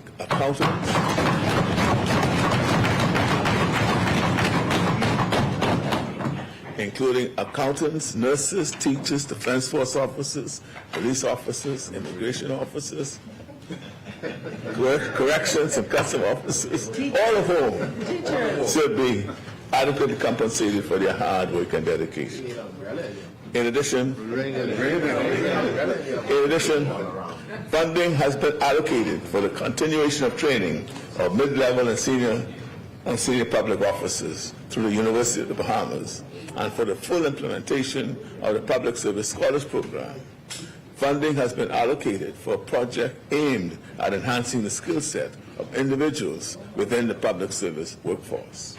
Madam Speaker, during the current year, we invested in digital transformation of the public service to streamline efficiency and productivity. Nearly 1 million files have been scanned and digitized, and soon all human resources and payroll processes will be automated and digitized with the rollout of the Cloud Bahamas system. Key features include a redesigned and fully electronic salary notifications form, online job applications for most posts, and biweekly salary payments for all employees. At the macro level, Cloud Bahamas will lower the cost of operating the public sector, moving the public sector from a reactive mode to a proactive mode. In simple terms, it means that individuals will not have to wait 20 years to be paid the right salary, or the government does not have to wait 5 years to be notified that an employee has abandoned his or her job. Other innovations are on the way. During the upcoming budget cycle, we will launch a pilot to provide free training and paid apprenticeships through the National Apprenticeships Program. We will also fully launch the Notice of Vacancy Policy Enforcement Unit to ensure that Bahamian understudies are trained for roles currently occupied by non-Bahamians. Yes. Funds have been allocated to implement the government's reform pension plan. This reform is very important to managing the government's existing pension liability. On February 21st, 2024, the government commenced a public feedback process on the draft pensions bills, which aim to reshape the public service retirement system to enhance preservation, reduce pension liabilities, and ensure equitable employee benefits. The bill proposes the establishment of a contributory public service pensions fund, transitioning from a non-funded, non-contributory scheme to a funded and defined contributory pension plan. This administration anticipates tabling this bill at a time before the summer recess during this session of Parliament. However, this reform pension plan only addresses the pension needs going forward. We are still looking into addressing government's legacy pension plan, as the introduction of a contributory pension plan does not address the existing pension liability of the government. Madam Speaker, we don't believe in resting on our successes. We believe in expanding on them. We broke records with nearly 10 million visitors last year. Now we want to break new records and support a record number of success stories for Bahamian entrepreneurs. That's why we have launched a tourism development fund to provide targeted funding for local tourism-based businesses. And we have opened a free incubation center, a shared working space for innovative small businesses at the heart of downtown Bay Street. Yes. Speaking of Bay Street, that's another place where the status quo has long been unacceptable. This year, we made significant progress on demolishing derelict and abandoned buildings that stood as eyesores for years. Our investment in tourism included expanded airlift to the U.S., Canada, and Europe, and the beginning of works on the Bimini, Cat Island, Georgetown airports. We started demolition works for the Grand Bahama International Airport, and we will begin construction of the new Grand Bahama Airport this budget cycle. Investing in airports is a strategic move that can yield significant returns. Airports are key drivers for economic growth and development. Funding for the airports in Cat Island, Zuma, and Grand Bahama are expected to be sourced from the Saudi Fund for Development and other government-guaranteed loans provided to the airport authority. In this budget, we recognize that strategic investments in sports tourism promotion helps us draw visitors, stimulate revenue, and create jobs. Moreover, sports tourism elevates our global standing, solidifying the Bahamas as a venue for sporting events and competitions on the international stage. Further funding has also been allocated to bid for the 2026 World Relays and prepare for the upcoming 2026 Bahama Games. As part of our ongoing efforts to enhance our tourism product and attract more visitors, funding has also been allocated for the upgrade of national sites managed by the Clifton Heritage Authority and the Antiquities Monuments and Museum Corporation. These investments will help to improve infrastructure facilities and overall visitor experience at key attractions. By upgrading these sites, we can best showcase our rich cultural heritage and natural beauty. We are doing more to ensure that the experience of traveling to and from the Bahamas is a positive one. We introduced additional immigration booths at the Lyndon Pilling International Airport to alleviate congestion and reduce wait times. Given the record levels of arrivals we are seeing, in the upcoming budget cycle, we will recruit an additional 100 immigration officers. These investments will allow us to take full advantage of the enormous growth we are seeing in tourism. National security is essential for national growth and development. We have recruited additional Royal Bahamas Defense Force officers and purchased 4 new safe boats to patrol our waters. Our vessels are part of the sudden blockade we have formed with international partners to detect, intercept, undocumented vessels heading into our waters. We have recruited more Royal Bahamas Police Force officers, which will allow us to continue our current strategy of expanded patrols throughout New Providence. We are supporting the increase in manpower with expanded CCTV surveillance capabilities powered by artificial intelligence and facial recognition technology.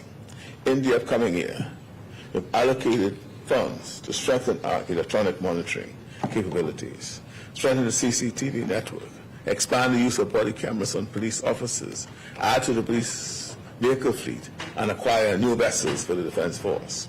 We see these expenses as an investment in the safety of our people. Madam Speaker, we are introducing amendments to the Road Traffic Act, which will allow the Royal Bahamas Police Force to impound unlicensed or uninsured vehicles driven by persons who do not possess a valid driver's license or uninsured vehicle, as unlicensed vehicles are known to represent a substantial unlicensed uninsured vehicles are known to represent a substantial public health and crime risk. We also recognize the fact, moving on to another subject, we also recognize the fact that food security is also a national security. So we have allocated funds to expand programs like the Golden Yolk Egg Production Initiative as we take steps toward growing more of what we eat at home. As previously announced, the government, through its real estate investment vehicle, Ponciana, has completed the purchase of the former home of the Registrar General Department, 50 Shirley Street. The government is also finalizing the transfer from the National Insurance Board to Ponciana Rodney Bain building. The site of these 2 buildings will be the new judicial complex. The size of the investment is $70 million and will be raised by Ponciana independent of the government. Work on this project has already commenced. Demolition of the Rodney Bain building, which is the first phase of this project, is scheduled to commence in the early fall. Madam Speaker, in this budget, we have dedicated financial resources towards the creation of both a judicial and parliamentary authority.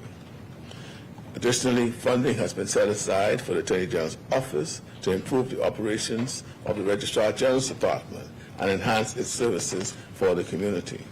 Moreover, this budget includes allocation of funds for settlement of outstanding legal judgments, inclusive of land acquisition matters. In the upcoming budget cycle, funding has been set aside to improve the operations of the Registrar General's Department and enhance its services for the community. This budget also allocates funds for the modernization of the parliamentary registration system. Our younger citizens are our pride and joy. Over the past year, we began the process of a comprehensive research-based curriculum reform to modernize the curriculum and improve educational outcomes. We will see the results of this work soon. Meanwhile, our primary school students have been served more than 100,000 breakfasts, as I mentioned earlier. That's 100,000 times a child was able to focus on his or her teacher and the lesson properly without feeling the pangs of hunger. The program has been an extraordinary success, a hit with children, parents, and teachers, and administrators. And I'm very pleased to say that we are continuing the program in New Providence and expanding to ensure that every school on the Family Islands will now be included.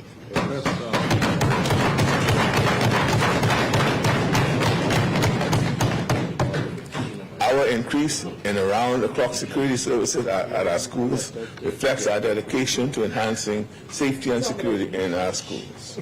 School community. We are also investing $12 million for the University of the Bahamas to gain additional accreditations, as well as $8 million in upgrades to the Bahamas Technical and Vocational Institute to ensure that our technical and vocational students remain competitive at the tertiary level.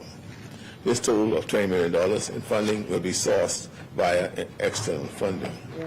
Our National Youth Guard is training young Bahamian men and women to help with disaster response efforts while equipping them with the kind of in-demand skills that allowed over 85% of the participants of the first cohort to be gainfully employed.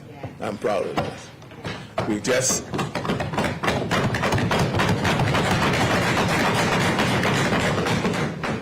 just attended a beautiful and emotional graduation for the second cohort, and we are now recruiting the third cohort of this trailblazing program.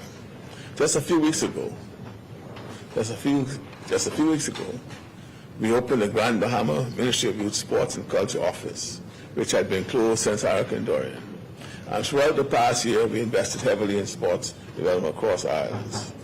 We renovated the National Stadium and the Betty Kelly Kenning Aquatic Center to host sports tourism events like Clift and the World Relays. We also provided funds for 200 young people to receive training in digital skills to prepare them for emerging opportunities in that job market. And Speaker, we recognize the need for major investment in healthcare so that our public clinics and hospitals can meet the healthcare needs of the 21st century Bahamas. It has been more than 70 years since a new hospital was built in New Providence. Medicine has changed. Our population has grown. In this upcoming budget cycle, the work will begin for a new hospital in our nation's capital. We will also invest in renovations of Princess Margaret Hospital's accident emergency ward. In addition, work has begun on a new hospital in Grand Bahama and will continue at an accelerated pace. The hospital in Grand Bahama is out the ground.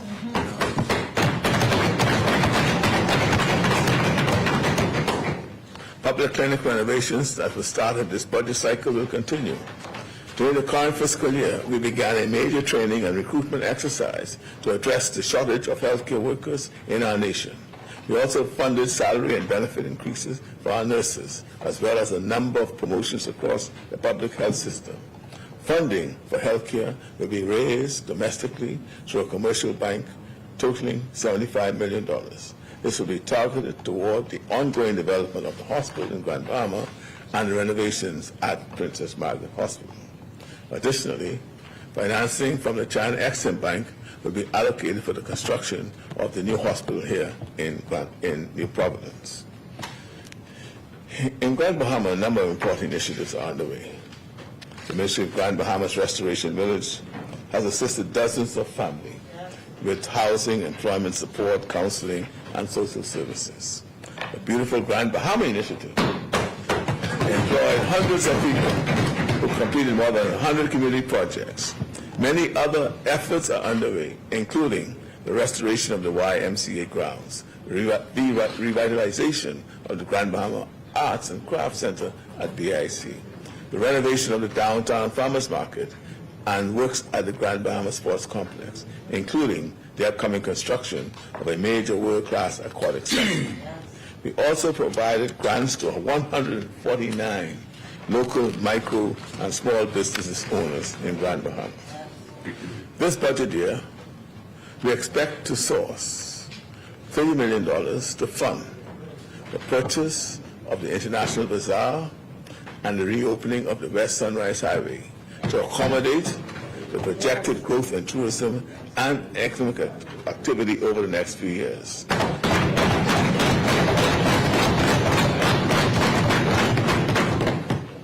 Beyond preserving a significant landmark, this endeavor holds economic potential, as the revitalization of the bazaar can stimulate tourism, create jobs, and generate business activity. Similarly, reopening the West Sunrise Highway will improve connectivity and facilitate growth in Grand Bahama.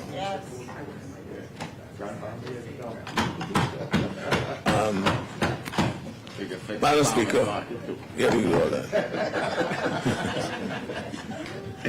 During the current fiscal year, this topic of hurricanes, man. During the current fiscal year, we expedited recovery and rebuilding efforts in both our hurricane-hit northern islands. The West Grand Bahama Homeowners Assistance and Repair Program and the St. Bernard Partnership Project repaired well over 100 homes across the island of Grand Bahama. We know that it's urgent to pick up the pace when it comes to home repairs, and we are making plans to carry those out more efficiently so that we can reach more families. On Abaco, our collaboration with the Bahamas Conference of Methodist Church has rebuilt several homes. The Disaster Reconstruction Authority's state-of-the-art hurricane shelter and community center will be completed during the upcoming fiscal year. This shelter provides the surrounding Abaco community with programs and support throughout the year, and a place of refuge during hurricanes. Meanwhile, we have recruited record numbers of young Bahamians into the Nicola P. Small Meteorology Cadet Program to expose them to the work of the Department of Meteorology and to pique their interest in pursuing a career. We have also expanded the number of weather stations throughout our islands to better monitor the weather and keep Bahamians safe. Madam Speaker, to support our economic growth, we are making key investments in infrastructure. Our efforts have included major waterworks to bring fresh, potable water to settlements in Harbour Island and mainland Eleuthera, as well as the extension of pipe water to areas of Exuma for the first time. Yeah. Our islands seeing major waterworks include Andros, Kidd Island, Morris Island, Grand Key, and Long Island.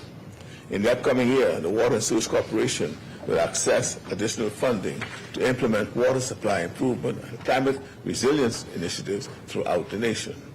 During the past year, roadworks were initiated throughout the archipelago, including 25 miles in New Providence, with additional work scheduled for the upcoming budget cycle.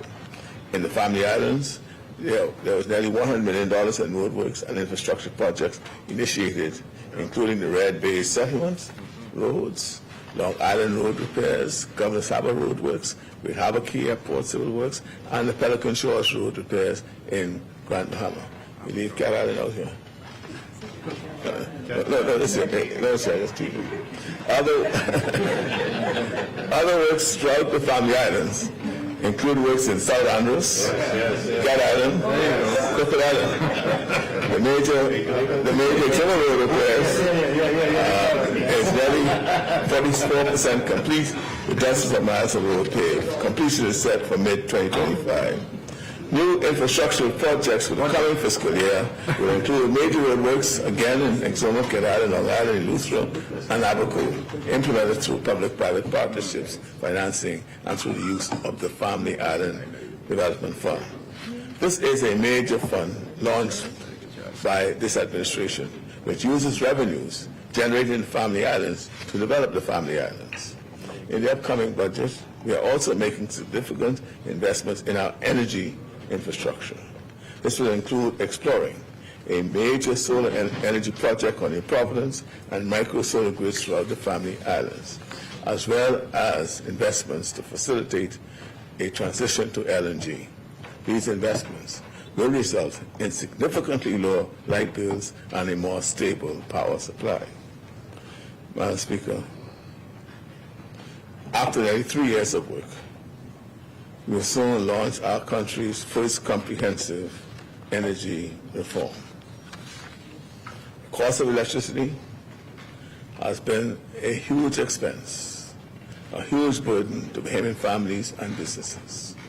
We need system-wide change because in order to reduce the cost of electricity for consumers, we need a grid that is well designed, effective, and efficient. We simply cannot lower costs or meet our full potential as a nation with an outdated, deteriorating energy grid. An aging 20th century grid cannot support a modern 21st century economy. And the reality is, demand for energy is going up, while our grid is falling apart. We also need to add the capacity to integrate large-scale renewable energy. Solar energy has always been essential to our plans, but solar power is intermittent. That means the amount of solar power generated will fluctuate, will vary, depending on whether it's a sunny day or a cloudy day, daytime or nighttime. Using solar energy across archipelago requires careful planning and design and major new investment in grid flexibility and energy storage. Madam Speaker, BPL, the BPL we inherited from our predecessors, was carrying a $500 million debt, $500 million. And experts have told us we need another $500 million in capital investments to rescue and then modernize our grid. $1 billion just to get BPL on track. I look forward to sharing plans for a new energy future for our country, including extensive use of solar power in New Providence and in the Family Island, LNG as a partner fuel, and a modern power grid shortly. Madam Speaker, this budget will allocate additional funding for mailboat contracts, as well as funds to support the expansion of mailboat routes. Further funding is allocated in the capital budget for the Port Department for the upgrade of navigation aids in the Bahamas, which also enhances safety for our seafarers. Additionally, funding has been provided to build a Bahamian workboat Class A for our Defense Force, which will allow them to fully participate in our national sport sailing. Housing. Speaker, housing remains a priority for this government. In the upcoming budget, we're investing an additional $5 million for small home repairs. This is separate and apart from the funds allocated for the same purpose in urban renewal. We are exploring options for increased financing for housing for public servants in the Family Islands, including leveraging private sector funding to address the scarcity of accommodations driven by the increased investment in short-term vacation rentals in our Family Islands. We are expanding the Affordable Homes Program, and we have allocated funds to launch the Rent-to-Own initiative so that more Bahamians have access to home ownership.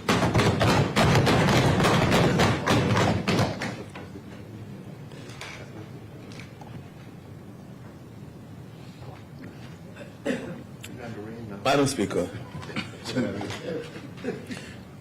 many components of this budget carry forward and build on the measures that we have implemented since we came into office, along with new measures that align with our meeting our challenges and furthering our aspirations. I look forward to opening the budget debate next week, when I can describe at greater length our investments in our people, our country, and our future. In closing, I want to share my optimism for the country we are building together. Optimism isn't complacency. I know how much work lies ahead, but rain is coming. It's going to be raining. And we know it won't always be smooth sailing. In a time of geopolitical conflict, in a new climate era of more intense hurricanes, where it's now been predicted that this year there'll be 17 to 25 named storms, 8 to 14 hurricanes, and 4 to 7 major hurricanes. That's what's predicted for this year. And these change. We can't say that's what we know now. And with the impact of the global inflation crisis continue to play out, we may face some rough waters ahead. But finally, our country is navigating forward in a sturdier boat and moving in the right direction. We are growing stronger, building both resilience and new opportunities. We are a country on the move. We are seeing the fruits of our labor, from the millions saved with the e-procurement platform to the gradual reduction in our debt and debt to GDP ratio, removal from the blacklistings, and overall economic development of our islands. We continue to strengthen revenue by reinforcing compliance and reform and introducing new mechanisms in this year's budget. We've also seen other aspects of fiscal consolidation with the introduction of the pension bills and draft legislation for qualified domestic minimum top-up tax. It's worth remembering how far we have come. In under 3 years, we went from the brink of risking harsh austerity measures to a new era of compassion and fiscal responsibility. Yes. We went from deserted, empty hotels to record-breaking numbers of visitors. Yes. We went from the worst economic contraction in our nation's history to robust economic growth. We went from shocking levels of unemployment to record job creation. Yes. We went from understaffed security forces to hundreds of new police and defense force officers. We went from despair to optimism. We are facing forward with renewed confidence and determination. We are strong enough to challenge the status quo on behalf of the Bahamian people. Yes. And we are changing lives. Yes. What a blessing to be involved in all of these endeavors.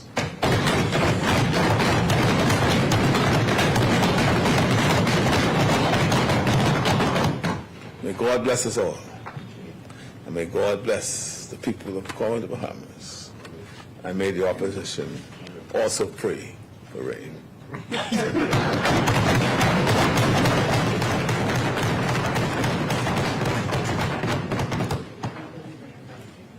Thank you, Honourable Member. Order that the communication be brought up.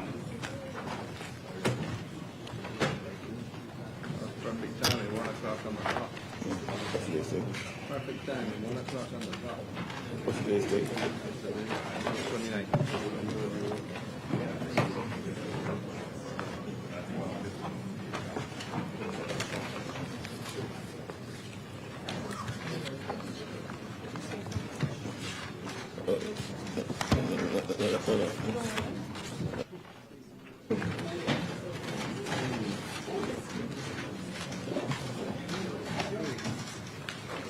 Order the communication do lie on the table. Further communication?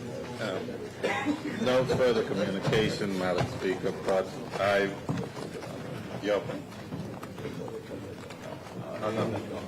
would move at this time, Madam Speaker, that we set the House to sit beyond 1 p.m. I think the clock there is wrong. Thank you, Honourable Member. It has been moved and seconded that the business of this House proceed beyond the 1 p.m. hour. As many are in favor. I'm Arabina Apia, and you're watching A Closer Look Presents Budget 2024. Thank you so much for staying with us for our continued live coverage of the budget here from Rawson Square. We're coming to you live where just a few minutes ago, Prime Minister, the Honorable Philip Brave Davis, outlined his administration's priorities for this budget period. Some of those priorities including a focus on renewable energy, major investments in healthcare and education, and substantial infrastructure projects across the country. Prime Minister Davis spoke passionately about the theme, which is changing the status quo rather, and changing lives. And this is applicable to a number of issues that have long been in need of reform. He highlighted the strides that his administration has made toward right-siding the nation's economy. Among those success stories, reducing the national deficit by $1 billion over the past 3 years.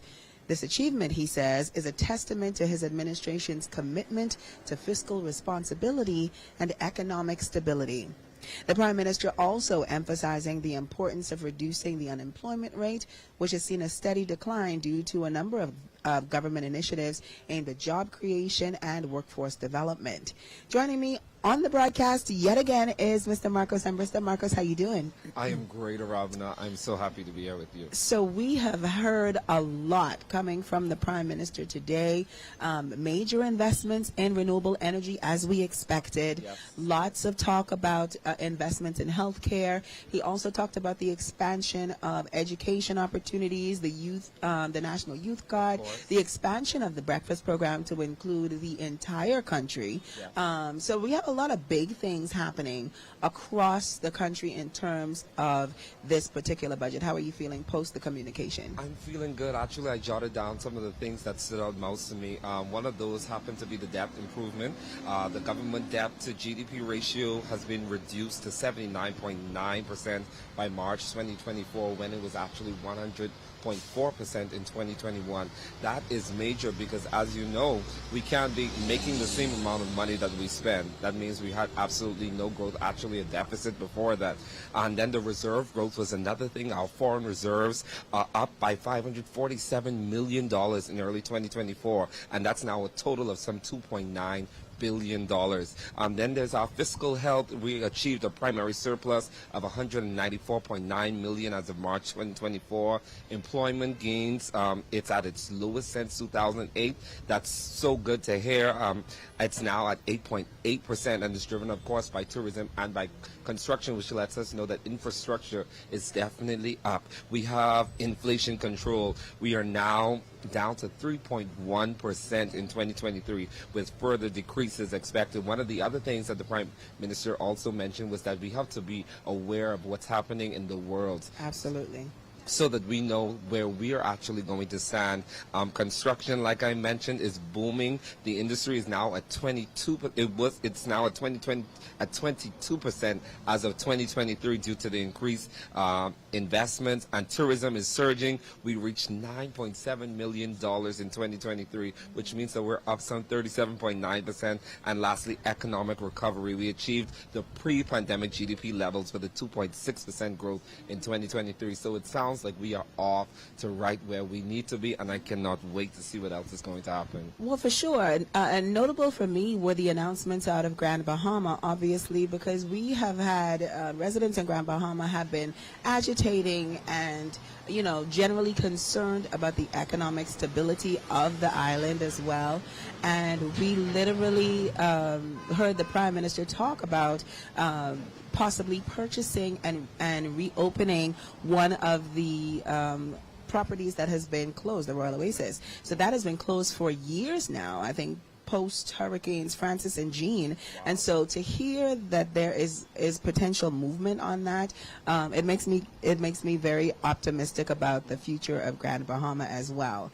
Well, it also was noteworthy to hear the Prime Minister talk about the improvements to the public sector in terms of the reviews of salaries so that educators, officers, police, exactly. Yeah. So I know that is the entire national security workforce as actually their salaries are going to be reviewed. That's a big deal, especially for persons in the public sector who have been getting the training, readying themselves. So it's good to hear that the government is considering really bringing them in line with the qualifications and that they have. Nurses, yes, and the nurses as well. That's a big deal. It certainly is. One of the biggest things I think that most people were waiting to hear is that there are going to be no new taxes. Well, Latre did mention, he did emphatically say that there was going to be no more new taxes, and I think Bahamians across the country are super excited about that.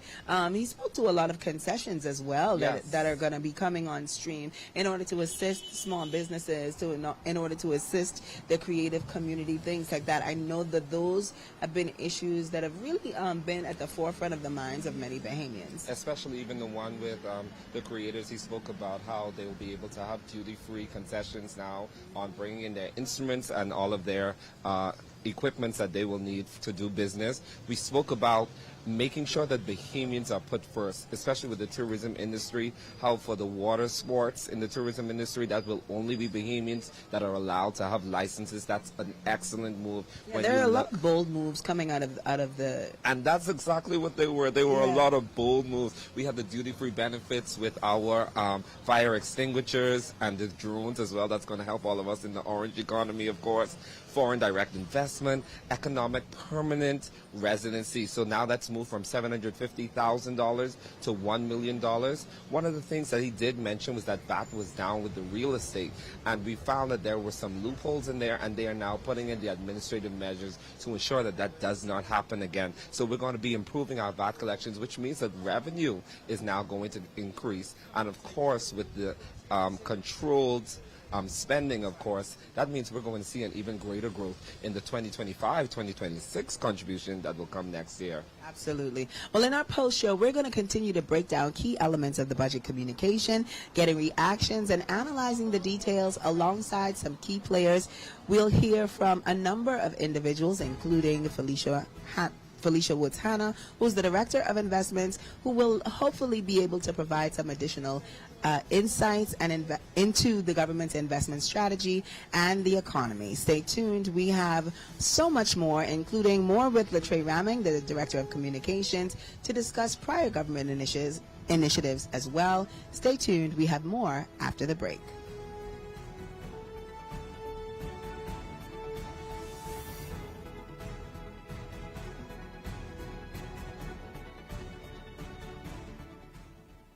Who loves breakfast? Do you know that breakfast is the best meal of the day? I'm so happy about this program. We serve over 55,000 breakfasts. Ours breakfast, and this program is growing. It's good to have breakfast. It fuels the brain, right? So you don't have to worry about being hungry. All you have to worry about learning, right? I want you to make the most of your talents. The person that you want to be is predicated on choices. You're not going to be able to pump fake your way to success. You have to be hungry. The barriers you face are real. Your capacity to overcome them is also real. You have the power to lead the crowd and not let the crowd lead you. We can't build a better country without your strengths. We want to make sure that you are all that you can be in this nation.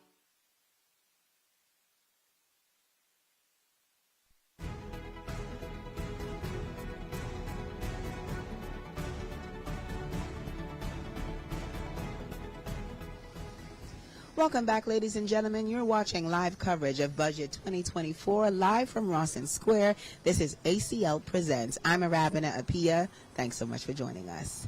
Now, I know that after the budget, there was a lot to consume. There was a lot to break down. And Marcos joined me for the first half of our opening, but now he is back down on the ground floor to see what other Bahamians are thinking. So, Marcos, who are you talking to? What's the mood on the ground? Arabina, I am joined by former parliamentarian and former leader of the opposition, Mrs. Loretta Butler-Turner. How are you? I'm very well, thank you. It's a good day. I wanted to come downtown today and absolutely hear firsthand what's in the budget for the Bahamian people this year. Can you tell us a little bit about what stood out most for you today? Yes. First of all, I'm very happy that the whole concept of the Bahamian ownership, the government is going to be creating a rent-to-own for home owners, persons who probably could not own a home. I think that's very important. It's nothing like owning a piece of the pie in your country. Secondly, the Prime Minister articulated that all motorized motorsports, jet skis and stuff, is going to have to be owned and operated by Bahamians. So that's going to be the domain only for Bahamians. Obviously, he articulated, especially what is of concern to me, initiatives for small businesses and entrepreneurs, which I think is powerful. Without small business, the country is not going to have their economic engines moving on all pistons. So I think that's really important. But one thing that really, really stood out for me that I think the government has to really articulate is we have a huge deficit in VAT being delivered to the government, and it's hugely on real estate. And so while there are actual penalties for persons who have not filed their VAT and these real estate documents being stamped, they're going to give them actually a bit of free time, if you will. Yes, some leniency until the end of December, so that those persons who are withholding the government's money, who have not filed client documents, that are withholding, actually holding up sales of real estate, that becomes a priority for the government, and that they get those a period of amnesty. Yeah. That's what I was looking for. So they're giving them a period of amnesty. I think those are very key things, because when you look at real estate, right now the Bahamas is really ranking really high in real estate. And another thing, I'm also happy to know that the government is raising the threshold for permanent residency. And it's going up to $1 million. And also you can actually buy a central bank bond if you want to apply for this as well. So there are a lot of great things happening, a lot of revenue measures. I know that people are going to be saying, well, what is in it for us, in terms of taxation? I think there are some fees that the Prime Minister articulated extremely well. But overall, I was amazed at how well we have been able to bring down the deficit. And so, for me, it's been rough for the country over the past previous 3 years, and so you're seeing the economy is truly turning around. And I think the Prime Minister should be commended, along with his team, along with the Ministry of Finance and everybody in the government, for actually putting forward not just something that is going to be a burden on Bahamian, but that is going to give people a lot of hope. And of course, the new hospitals, the new airports. I mean, this is really good for our economy. This is what we need. And there was so much that I took away. And when you talk also about the increase in tourism arrivals, almost 10 million visitors, and not just in New Providence. So it's moving away from being a New Providence-centric budget, more inclusive of all of our family islands, which is really the beauty of our country.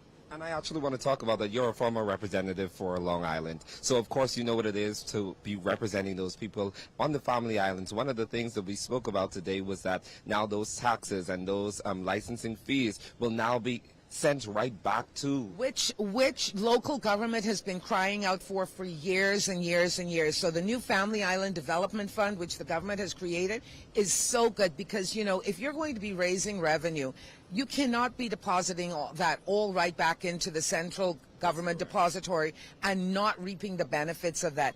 So do I sound excited? I'm really excited, because there's some good stuff in there for family islands, and I love it, and for entrepreneurs and for Bahamians in general. Healthcare, oh my goodness, it's what we need. The wealth of a nation is the health of a nation. The health of a nation is the wealth of a nation. And so healthcare is important. And so do you believe that overall that this is a budget that's going to break the status quo and change the lives of Bahamian people? That seemed to have been the theme of the Prime Minister's communication, changing the status quo. He opened with that. And, if all things align and go as articulated in this budget, I believe that it will have a lot of impact in changing of the status quo. You're absolutely correct. And one of the things that I'm expecting, just based on what the Prime Minister would have said, and that you even would have harped on, is that we weren't able to really collect as much VAT from the real property aspect of it. And even without that, the GDP was able to be brought from 100.4, not the GDP, sorry, the national debt, from 100.4 to 79.9. Do you expect that? We're way ahead of the IMF projections, when you look at it. I think the Prime Minister had said that they were looking at 2027, 2028 to reach where we're almost at right now. So, I mean, clearly people complain a lot, but I think today is a defining moment. We can actually hear and observe the figures where we are at, rather than people speculating now. And also, very, very important, the whole implementation of the financial reporting arms that is so crucial to keep also the government balanced. That's going to be coming into play. There is a lot of positives going there. And, of course, the transparency with there's just so much to talk about. The transparency with procurements. Did you hear the amount of Bahamian companies that are actually on board in terms of being able to bid on projects? And, you know, it's totally transparent. You don't have to wait now for somebody to do you a favor.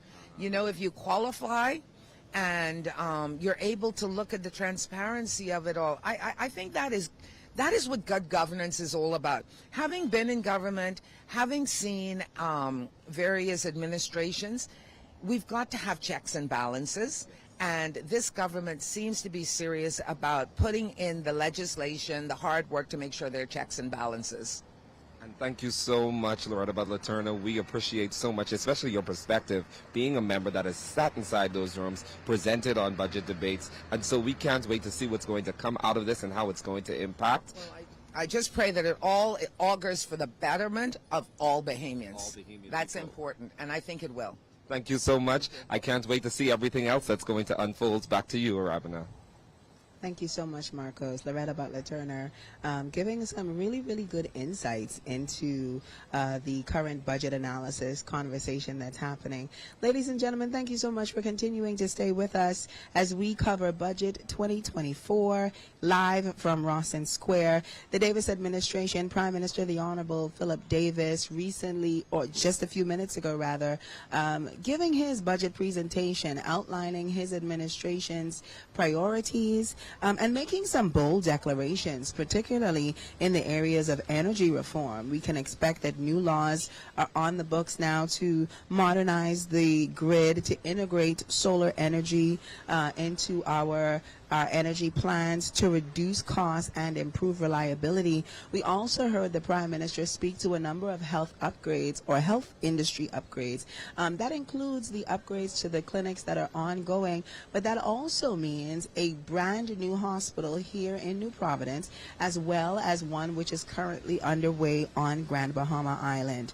And so we can expect those investments, those infrastructural upgrades to continue. And speaking of Grand Bahama, again, Prime Minister the Honorable Philip Davis making some major announcements regarding the future of the Royal Oasis Resort and the reopening of that West Mall Drive Highway, which was closed once the hotel was purchased and later damaged after Hurricanes Francis and Jean. So it's going to be an interesting few months as we see how that entire process unfolds, including the sale of the property. And also the Prime Minister and other members of government have already spoken to the need to address the relationship between government and the Grand Bahama Port Authority, addressing some of the perceived failures on the part of the Port Authority and driving progress for shared prosperity with the partnership between the Davis administration and the Grand Bahama Port Authority. I was also interested to hear a lot of details, and we can expect that as the actual budget debate unfolds next week, we can expect to hear even more about this administration's plans to empower the family islands as well. And again, going back to things like renewable energy, investing in solar infrastructure, in major infrastructural developments like the upgrade of airports, the construction of new airports across the country, and integrating solar energy, integrating sustainable energy practices in the construction and the eventual opening of those facilities as well. We talked about a bit, Marcos and I, a little bit about the number of labor agreements and the changes coming to the public service as well. I think that is something to be noted. Over the past 3 years, the government has signed as many as 27 labor agreements in the past 30 months, all in an effort to ensure the dignity of Bahamian workers.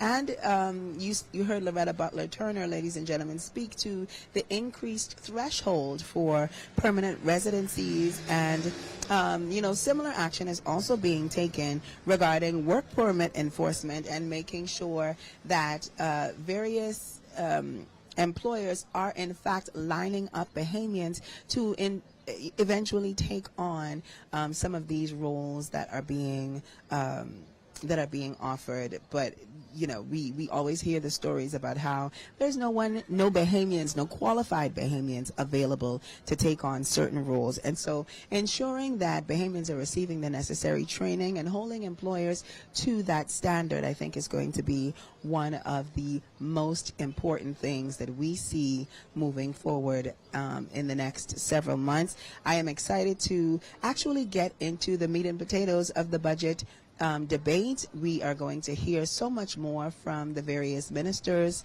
in their various portfolios as they break down exactly how the government expenditure is going to be distributed. We've heard we can expect commentary, or we can expect details on how we're improving our energy resources. We're going to expect to hear about the healthcare upgrades and the various infrastructure developments that are coming on stream. So I'm very excited. I know you guys are very excited as well. Thank you so much for continuing to join us and continuing to stay with us as we continue our coverage of Budget 2024. And joining me now on the broadcast is Minister Michael Halkitis. Mr. Halkitis, how are you today? I'm doing fine.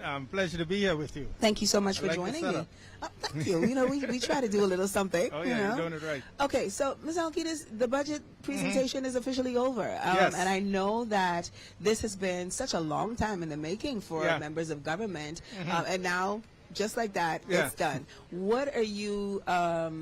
what is the next step in terms of what needs to happen for Bahamians to really get a grasp of what's in the budget presentation? Okay. Well, it was a very, as it usually is, a very, very comprehensive and thorough budget communication, which is really a presentation, an update on what has happened last year in terms of public finances and what is anticipated to happen this year. Measures that the government is putting in place to incentivize business, to bring relief to Bahamians, and to basically how the economy is expected to run for the upcoming year. So at this point, this is, I would say, the second point in this process. The first point being the actual compilation of the various budgets from all of the ministries and putting that document together. Prime Minister lays it out, and next week the budget debate will begin. The Prime Minister's Minister of Finance will lead off the debate. It will be, he will go into explaining many of the initiatives that were announced here today, and as the debate continues, the ministers, when they speak, will be able to speak to their portfolios. And traditionally, ministers would give a report on what they have done over the past year with the funds that were entrusted to them. And they would speak about new initiatives that they have for this upcoming year. So a lot of the Prime Minister would have given a snapshot of a lot of the initiatives in the budget, and ministers will now expand on it.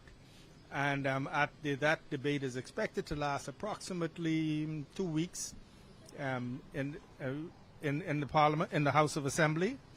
And a very interesting segment of that actual debate is when we get to the committee stage of the debate, which then gives the opposition an opportunity to question the government on its spending proposals line by line. So where there are increases or decreases, or wherever there's a question about the government spending, the minister responsible for that particular head, as they call it, of that particular expenditure, will then be required to answer those questions. And that gives the public a very, very good insight into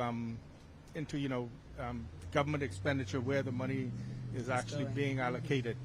And so that's a very, very, I always found that to be a very interesting part of the budget debate process. Well, I know one of the things that the Prime Minister mentioned was this administration's ability to slash the deficit by $1 billion. That is a huge deal. Yeah, it's huge, and a lot of times, we in the ministries, we recognize that a lot of times people might not appreciate the significance of that. But this whole process and the whole process of managing the country's finances, being able to reduce deficits or have low deficits and actually aspire to a balanced budget, it then enables the Ministry of Finance to provide all of the resources, the money, for the other ministries to be able to do their work. So while it might seem mundane to be talking about things like revenue and expenditure and deficit and borrowing and debt to GDP, those things are very, very important because money is required to run the government, and you do not want to be in a position where you have to borrow year over year large sums of money to be able to give to the Ministry of Education, give to the Ministry of Health, to the police and those other departments. So it's important to be able to, that's important. It might seem like a fancy financial term, but all it means is you're trying to spend along the lines of what you make so you can have more resources to run the government. So for last point, for example, your debt is too high, you're paying a lot of money in interest. And if you're paying more money in interest, that's less money to go around for the necessities. The Prime Minister really leaned into the theme, focusing on how this budget is going to change lives. We're talking about the expansion of the breakfast program across the country for schools and students, all of these significant investments in healthcare because, we want to work on our health as a nation, the construction of new airports, how in the work that you do, how important is it that Bahamians realize, how these specific things are all connected to the way we live our daily lives? It's very, very important, and I think I would invite all Bahamians to really, as much as you can, tune into the debate to get an expansion on the themes that were presented here.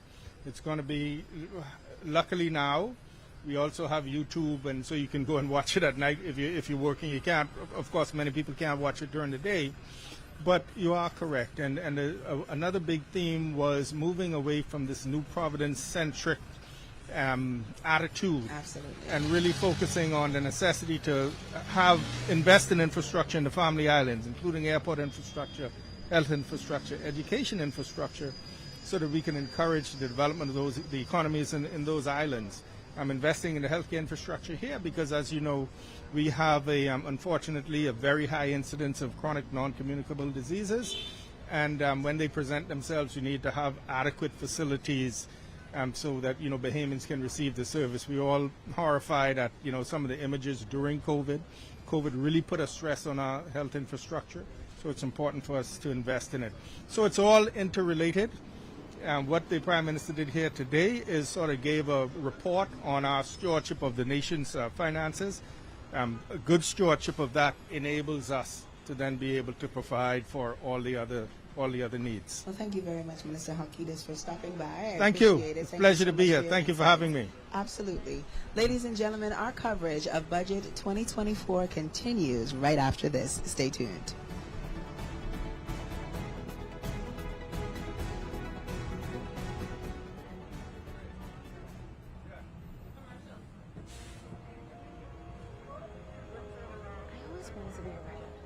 You soon can be at CAPUS, the Bahamas School for the Creative and Performing Arts. I want to be famous. I want to be technical and creative. You still can be at the Bahamas School for the Creative and Performing Arts. I always wanted to be in a band. I want to be a movie director. Acting, writing, singing, dancing. You can learn them all at CAPUS, the new school for the creative and performing arts. I always wanted to be a professional. Yeah! I want to be creative. I want to do John Canoe all day. Should have been a dancer. Go online to register your interest, have your say, and learn more about CAPUS, the school for the creative and performing arts. I want to be a star!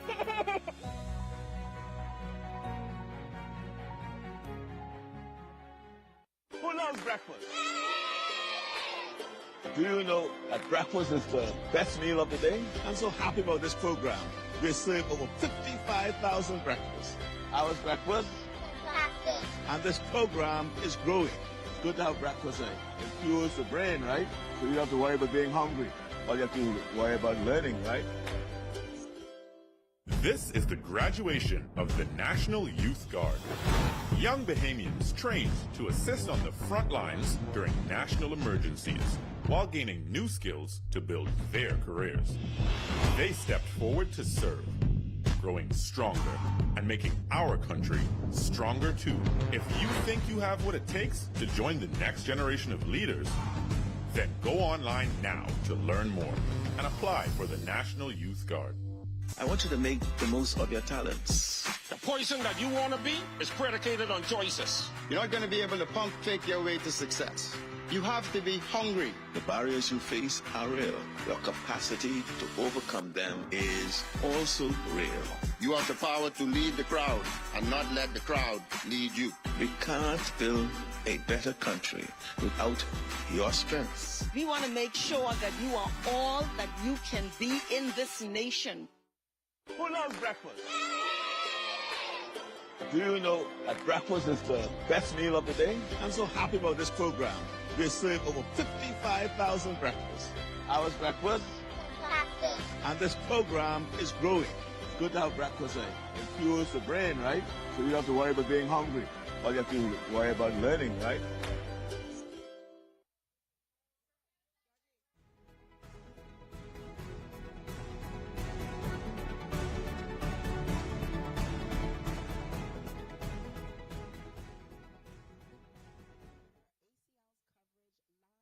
Rawson Square. Just moments ago, Prime Minister, the Honorable Philip Davis, gave his official budget presentation, and we're breaking down the details, the significant announcements coming out of today's budget communication, and talking to members of the public to get their reactions.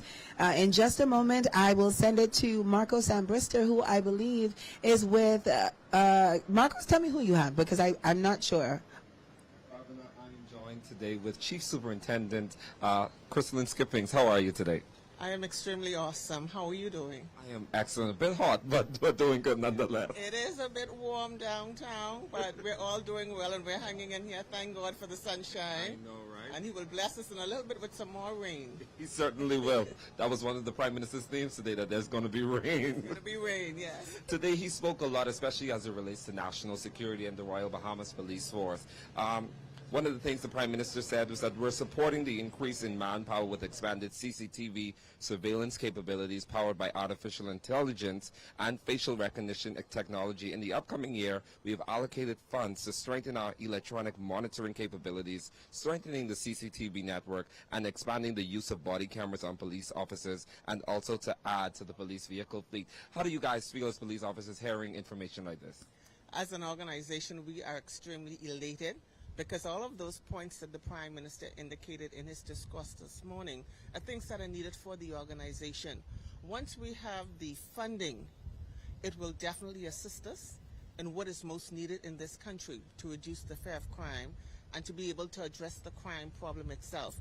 And so when we see the funding for CCTV, the funding for increased patrols, and I noticed that you didn't mention the increased human resources as well. Yeah. And so even right now as he's speaking, we're preparing to intake of 200 recruits right now. And so this is going to contribute significantly to the improvement in our community and the reduction in crime overall in our Bahamas. And so we're extremely elated for it. We're looking forward to the funding, looking forward to those recruits graduating, and again enhancing our saturation patrols. You know, we've started early in this year, and with that budget coming back on stream now for us to be able to get more vehicles with the human resources, we're going to truly be able to saturate not just New Providence, but the entire Bahamas with the human resource and the vehicles needed to properly police our Commonwealth. One of the main things that stood out for me was not only is he increasing the funds and the budget for you to get more equipment and more manpower, but also there's been monies allocated even for the regular maintenance of these things. Of course, we know a lot of times this happens with government. We make purchases that we're unable to upkeep. Tell me a little bit about that part. And that's extremely important when we talk about the maintenance of equipment, because when we're able to maintain our equipment, we're able to accomplish and achieve our goals through that maintenance. And so we're looking forward to seeing that maintenance of our equipment, that funding for the maintenance specifically, which is going to assist in the proper monitoring, not just CCTV, but the electronic monitoring section as well, and all aspects within the organization. So as a department, we're really, really extremely elated that this budget and the funding is being allocated to us, because we want to ensure that the Bahamian people and those persons who also come and visit our shores, and our young people as well, that this Bahamas is secured for them for futures to come. Thank you so much, Chief Superintendent Skippings. One of the things that I'm most elated to hear about from Prime Minister was also that we're going to have safer communities. He plans to ensure that that happens, and that residents that are not contributing to crime should not be the results and the benefactors of crime as well. And that's important yet again. There's so much that he said, and this short time that you've given me to talk about, I just can't put everything, but I must talk about the clear hold and build initiative through the urban renewal. That's going to be critical as we improve safer communities, because once urban renewal does what it's supposed to, it has the funding to be able to go in and target the abandoned vehicles, the derelict vehicles, the overgrown properties. Once we're able to move the unnecessary debris, we're able to put infrastructures in place, we're able to line the streets properly, marking out with signage, etc., then we're able to also get educational programs, not just for the youth, but for the adults as well, to cause there to be a mindset change in them. Through that program, we will see safer communities. Education plus enforcement will equal safer communities for our country. Well, thank you so much, and thank you for the work that the Royal Bahamas Police Force does on a daily basis. Back to you, Rabina. Thanks so much, Marco. It's always good to hear from Chief Superintendent Skippings. So we heard the Prime Minister talk about changing the status quo, challenging the status quo, and one of those areas has definitely been in the sector of energy reform. Joining me now on the broadcast is the Minister of Energy and Transport, the Honorable JoBeth Colby Davis. Welcome to the show. So, again, energy reform has been a big ticket item for this administration. I know it is something that you yourself has also been seriously advocating for and pushing for since taking on this role. Can we talk about what was presented in today's budget and how we are going to see the Prime Minister and this administration's plans play out over the next several weeks and months?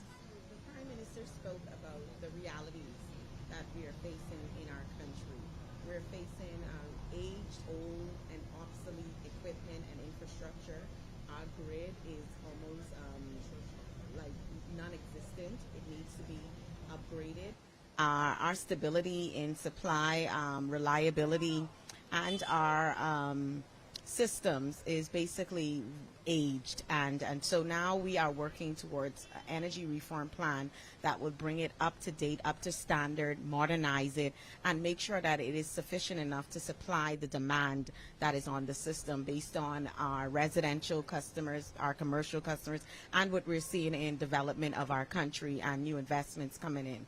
So the demand is increasing daily, and it's increasing on a system that was not built for that level of demand, because these systems were built 50, 60 years ago. And so right now what you've seen over the past 6-7 months since I took over the portfolio of energy and coupled with BPL was us working towards a plan that is sufficient to meet the demand that we have today, but also to put us in a position to be able to support the demand that may come in the future. That plan required a 4-pillar approach. So it wasn't one that you can look at in a vacuum. That's what you would have heard the Prime Minister speak about in his budget. Couldn't look at it in a vacuum because it had so many other layers that you would have to address in order to make sure you're building a system that is actually efficient and going to be effective enough to meet the challenges that we're experiencing. And I love that you mentioned the sort of interconnectivity, the different layers, because you have members of the business community who complain that, you know, how can I stay in business? I'm paying most of my money to BPL and I'm not getting the service that I think I need in order to make this happen. So there's so many layers, and I think Bahamians are paying attention to those layers. And so it's good to hear that this administration is also thinking that way. Is there any timeline that you could speak to as to when we will start seeing sort of this integration of more renewable energy? So we're basically weeks away, as the Prime Minister would have said, to making our full launch of the complete energy reform plan. What you would have seen in the last few months was we were doing the preparatory work to get our plan in motion. So preparatory work that included us putting out RFPs for our family island. So for the first time ever, you're going to have hybrid microgrids that are run by independent power producers. So what that means is you have independent companies, all of whom are Bahamian, who put in a bid and who were successful, that will be producing the power to support the demand that BPL have on their system. So they'll produce that power for BPL, and they'll come under power purchase agreements. That's what it's called. So we were working on those plans to put in place hybrid microgrid systems in the family islands. Those systems not only include generation with LNG fuel, but also the solar component that would support the reduction and the mix of renewable into our energy fuel mix and into our energy system. We're also bringing on solar battery storage systems in New Providence, and so that will support lowering the cost of electricity, but also meeting our requirement 30% of renewables into our energy system by 2030. So that's a part of the energy reform that we're hoping to see. And then you have other components coming in, so increasing cleaner fuel in our fuel mix that brings a lower cost, and also upgrades to our transmission and distribution Minister, system. I'm getting word that your colleagues are preparing to leave the House of Assembly in just a few minutes, so we're going to kick it to our roving correspondent, Marcos Ambrista. Marcos, can you give us an idea of what's happening down on the ground floor? Ladies and gentlemen, Parliament has just ended, as you can see, well, being adjourned until 1 p.m. for right now. Ladies and gentlemen, we have our Minister of Education that just left, Education and Technical and Vocational. We also have the Honorable Leslie Miller-Bryce has just left, and we have a cadre of cabinet ministers that are now making their departure. And of course, we're actually bringing some of them over to you, Rabina, so that we can continue our conversation. We cannot wait to see everything that's getting ready to unfold. Of course, I'm already excited to hear what the Honorable Minister for Energy and Transport has been saying with you about what we're going to see. Of course, the developments that we're going to have with the new grid, with BPL, and all of our transformational aspects that's getting ready to happen with the Ministry of Energy at this time. Back to you, Rabina.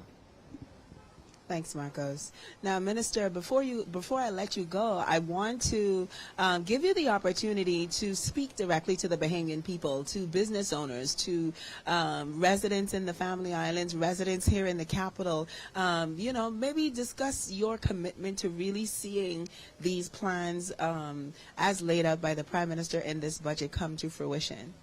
So I want the Bahamian people to be assured that since I took on this portfolio, it has been what I eat, sleep, breathe.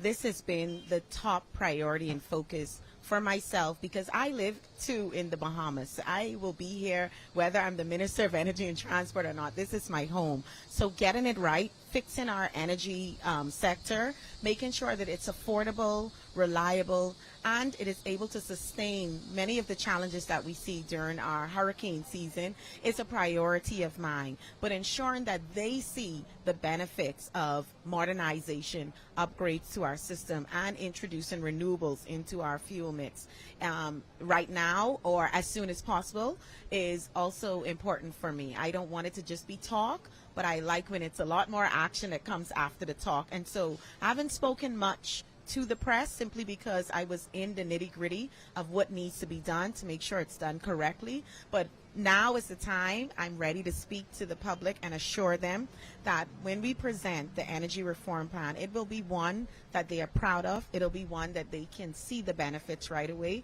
and it'll be one that will be able to sustain the demand growth that we're seeing in our country. And so I'm happy that the day is fastly approaching to present that. Well, I thank you very much for your time. Thank you so much for joining us on the broadcast. Ladies and gentlemen, our coverage of Budget 2024 continues. We have so much more show left for you, so don't go anywhere. We'll be back after this.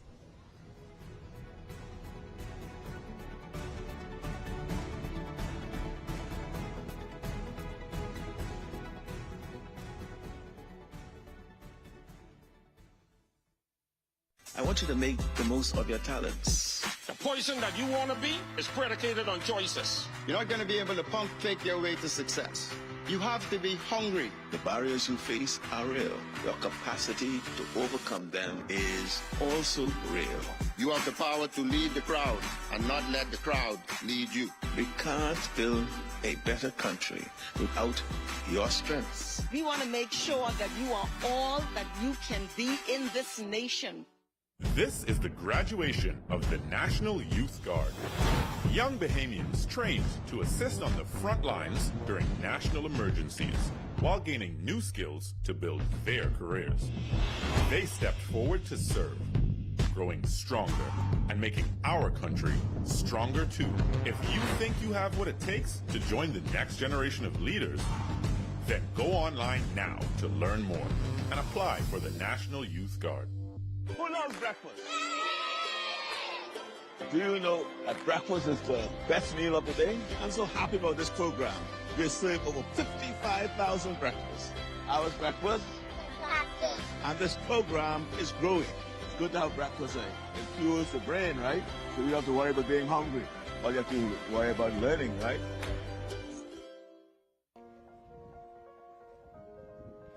I always wanted to be a writer. You soon can be at CAPUS, the Bahamas School for the Creative and Performing Arts. I want to be I want to be technical and creative. You still can be at the Bahamas School for the Creative and Performing Arts. I always wanted to be in a band. I want to be a movie director. Acting, writing, singing, dancing. You can learn them all at CAPUS, the new school for the creative and performing arts. I always wanted to be a professional. Yeah! I want to be creative. I want to do Jonkunu all day. Should have been a dancer. Go online to register your interest, have your say, and learn more about CAPUS, the school for the creative and performing arts. I want to be a star!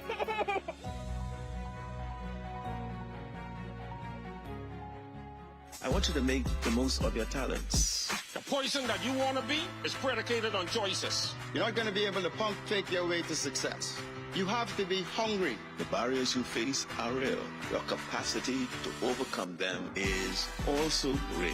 You have the power to lead the crowd and not let the crowd lead you. We can't build a better country without your strengths. We want to make sure that you are all that you can be in this nation. This is the graduation of the National Youth Guard. Young Bahamians trained to assist on the front lines during national emergencies while gaining new skills to build their careers. They stepped forward to serve, growing stronger and making our country stronger too. If you think you have what it takes to join the next generation of leaders, then go online now to learn more and apply for the National Youth Guard.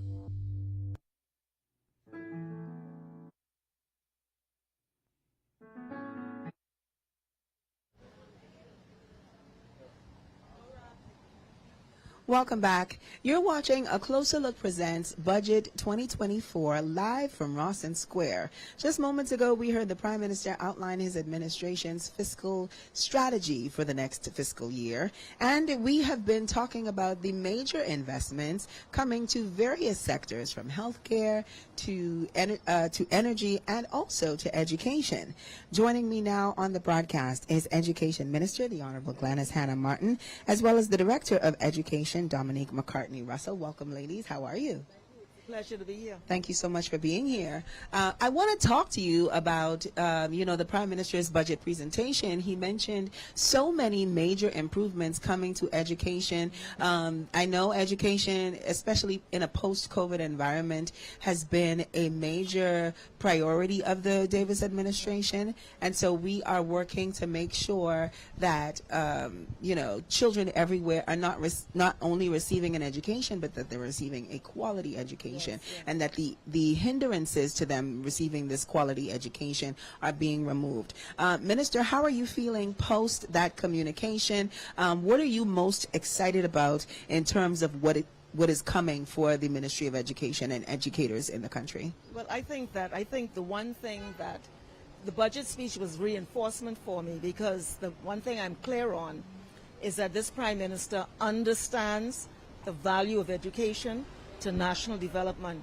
And in that regard, there has been full cooperation in terms of funding and support for new initiatives. And so this is just sort of a reinforcement of a continuing norm that has been the case with him. We just came back from an education conference, and most of the countries are facing the same issues. But the one thing that comes out is the critical importance of education and the budgetary support that must accompany any policy decision as it relates to education. And so it's a continuation for me. The speech was excellent. It touched on a number of issues, but as it relates to education, it is just a reinforcement of a continuing commitment by the Minister of Finance, who happens to be the Prime Minister, and the Cabinet on the advancement of education in this country. Director, I know that the Prime Minister has been a major advocate for this administration's breakfast program and making sure that students across the country are only focusing or only need to focus on what is being taught and not being hungry and not being distracted. That is now something that's going to be expanded to the Family Islands. It's something that has taken off here in the capital. As someone who's working closely on the ground with schools, with principals, with parents, how important is that program really to, the goals that we are trying to accomplish? Well, first and foremost, we are feeding 21,000 children, and we've added 5 more schools, which is a little bit over 2,000 more children. And so the idea is to expand to the Family Islands for 3 reasons: attention, certainly for brain function and for memory. Breakfast is the most important meal of the day. Principals have indicated that students are now attending school regularly, those ones who are not, who are chronically absent, and then of course they are not tardy. And breakfast also ensures that students do well on their exams. They're more focused, they have more energy, and so they're ready for the day. And so all of our principals, our teachers, they're really excited about the program. The students love the breakfast. You should see some of the pictures and some of the commentary. Parents are really appreciative because it means that they don't have to provide that service and they can get their children to school on time. And we are now at 92% up to March 2024 in terms of our attendance. Of course, we're looking for 100%. Well, yes, obviously. But 92% is a great number. And I think, especially, we hear so much about, how significantly there was a drop in attendance following COVID. So to hear that has gone up to 92%. Now, is that mostly primary school? Are we talking high school, middle school? What age range are we talking about here? What we've been doing is we've been focusing on schools where the attendance was really low. In fact, at one point, I think October 2022, not 2021, we were at 54% during the pandemic, 54% in some districts. And so to see that number rise to 92% is very significant. But most of it is primary school, but we're seeking to expand to our junior and senior high schools as well. I just want to add on that point, though, there's still 8% unaccounted for.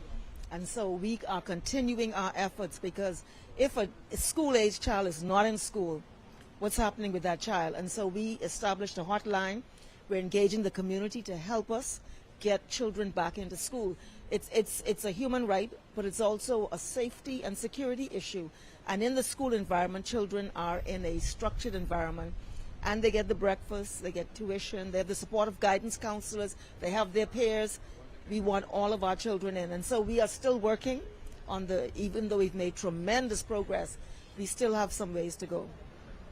Absolutely. I think the work that's being done, obviously, is part of this sort of wider push to really advance education. And it's not just going to be, the reading, writing, and the arithmetic. It's also going to be the inclusion of technology. It's also going to be the inclusion of, different learning styles. Can we talk about what that is going to look like over this budgetary period? I just want to say, though, the dialogue that you have there tells me you are the child of educators. I am actually. I know. I am actually.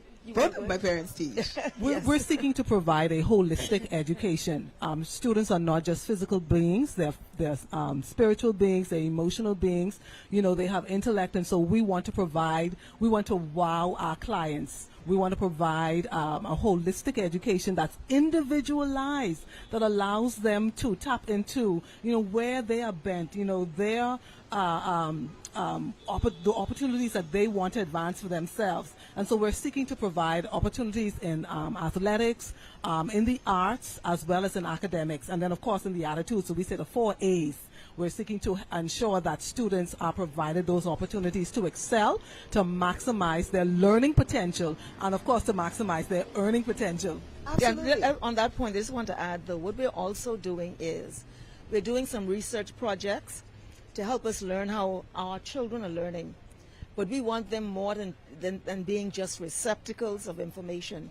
We want them to be critical thinkers, creative thinkers, innovative thought makers.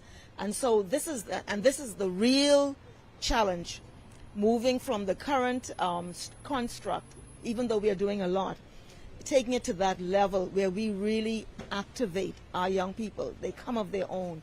A lot of our young people do very well, but a lot, too many are not.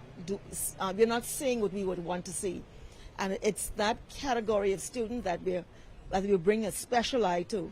Even though the high flyers, we're doing all we can. We established an honor society to bring the high flyers together so they can feed off each other and really excel.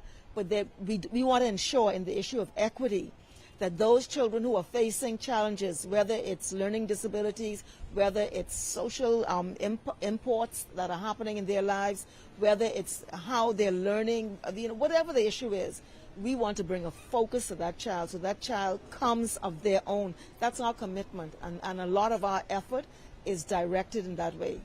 And I'd like to sort of shift the conversation a little bit, because education, when we think about it, we think primary school level, we think high school level, but post high school or at secondary learning, BTVI has been really integral in ensuring that persons seeking some sort of training, technical training in that way, are able to take advantage of that as well. So what are we looking at in terms of the technical training opportunities for persons who may not be traditionally academically inclined, but who work well with their hands, who are looking for a trade? And we do need those kinds of things, because I mean the National Youth Guard is sort of one of those programs that has roped in youth in a way that has been significant. I understand that about 85% of those participants now actively have jobs. And so when we're looking about we're talking about improving their earning potential as well as their learning potential, where do you guys see BTVI fitting into that? Well, first and foremost, we want to ensure that students have access to micro-credentials. It's live TV, ladies and gentlemen. So micro-credentials, this allows our students to have access to certifications at grade levels. And so a child at grade 9 can have a City and Guilds first-class pass certificate for a particular course, and they could actually use that to gain employment. And so that's one of the things that we're focused on. Secondly, we're focused on ensuring that students who do want to use their hands have access to that. We've hired more than 22 teachers last year in the technical area, and we have expanded what we call our cluster program, and it allows students to have access to those opportunities to get their hands dirty, those apprenticeship programs, those authentic real-world application programs. From the junior high, they would matriculate to high school, they have access to those programs as well, building trades, plumbing, etc. And they're academic and technical, by the way. And once they are finished with that, they then matriculate to BTVI if they want to, and they get access to even greater opportunities. And so we are really excited about that. We've also engaged in the construction of a polytechnic. Yes, and so a lot of our children in high school will matriculate to that center on Wolf Road. It's in construction right now, and the idea, of course, is to give access to those children. Okay, on that issue, I just want to say that traditionally there's been this sort of counter opposition between academic and the technical, and technical Right. being like the second tier. The second tier. We're not approaching it that way. The way we're looking at it is, first of all, you have to be literate and numerate, no matter what you're doing. You got to be able to read and write, and you want you to think critically. What we are doing is looking at young people in the way in which they are motivated, where their talents are. Could be the creative arts, it could be the technical and vocational, etc. But technical and vocational is a spectrum of different enterprises. It includes the construction skills, it includes solar energy, it includes ICT, and on and on and on. Engineering, it's an entire range. And so even with those who are, for example, doing what we might call the construction skills, we're trying to encourage them to look at the whole picture. How do you cost out a project? How do you read plans? How do you prepare a budget so that they go completely literate in that area? So we are now incentivizing young people who are technically and vocationally in their bent or orientated to really go after that with full passion. And trust me, the economy is more facilitative of technically skilled individuals than a lot of other areas. And so there's a lot of potential. Well, that's really, really wonderful to hear. I guess my final question for you guys is, how soon can we start to see these improvements roll out? Well, we've started already in terms of the technical and vocational program. We have, like I said, the cluster program. We have the magnet program. So we're extending our reach in terms of the hiring of technical teachers. And we are also going to put technical teachers in the primary schools, for the first time. So students will have access to, small home repairs, woodwork. You could imagine a 4th, 5th, 6th grader learning how to do a little bit of carpentry. And so we're excited about offering our children those hands-on, experiential, real-world opportunities. And let me just say, carpentry is geometry also. So Really you have to, know that. But I'll just say this, right? I came in with a lot of vim and vigor. I still got it. But I've learned and I've been told to see shifts in education. It takes years, but we've done a lot of things that are quick wins. We looked at the high school diploma, and we created a committee. They went through the nation, and they brought back recommendations. We now have made changes to the high school diploma, which have became immediately in effect, and so that's doing. We're introducing the arts into the schools and integrating it into subject matters.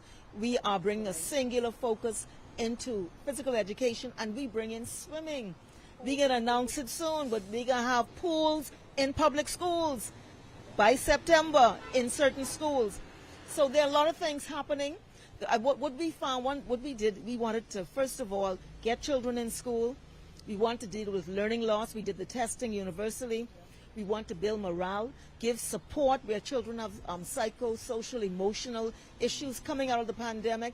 There are a lot of things that are really not hardcore curriculum that we had to address. But we are committed to curriculum reform, to causing for young people to come of their own.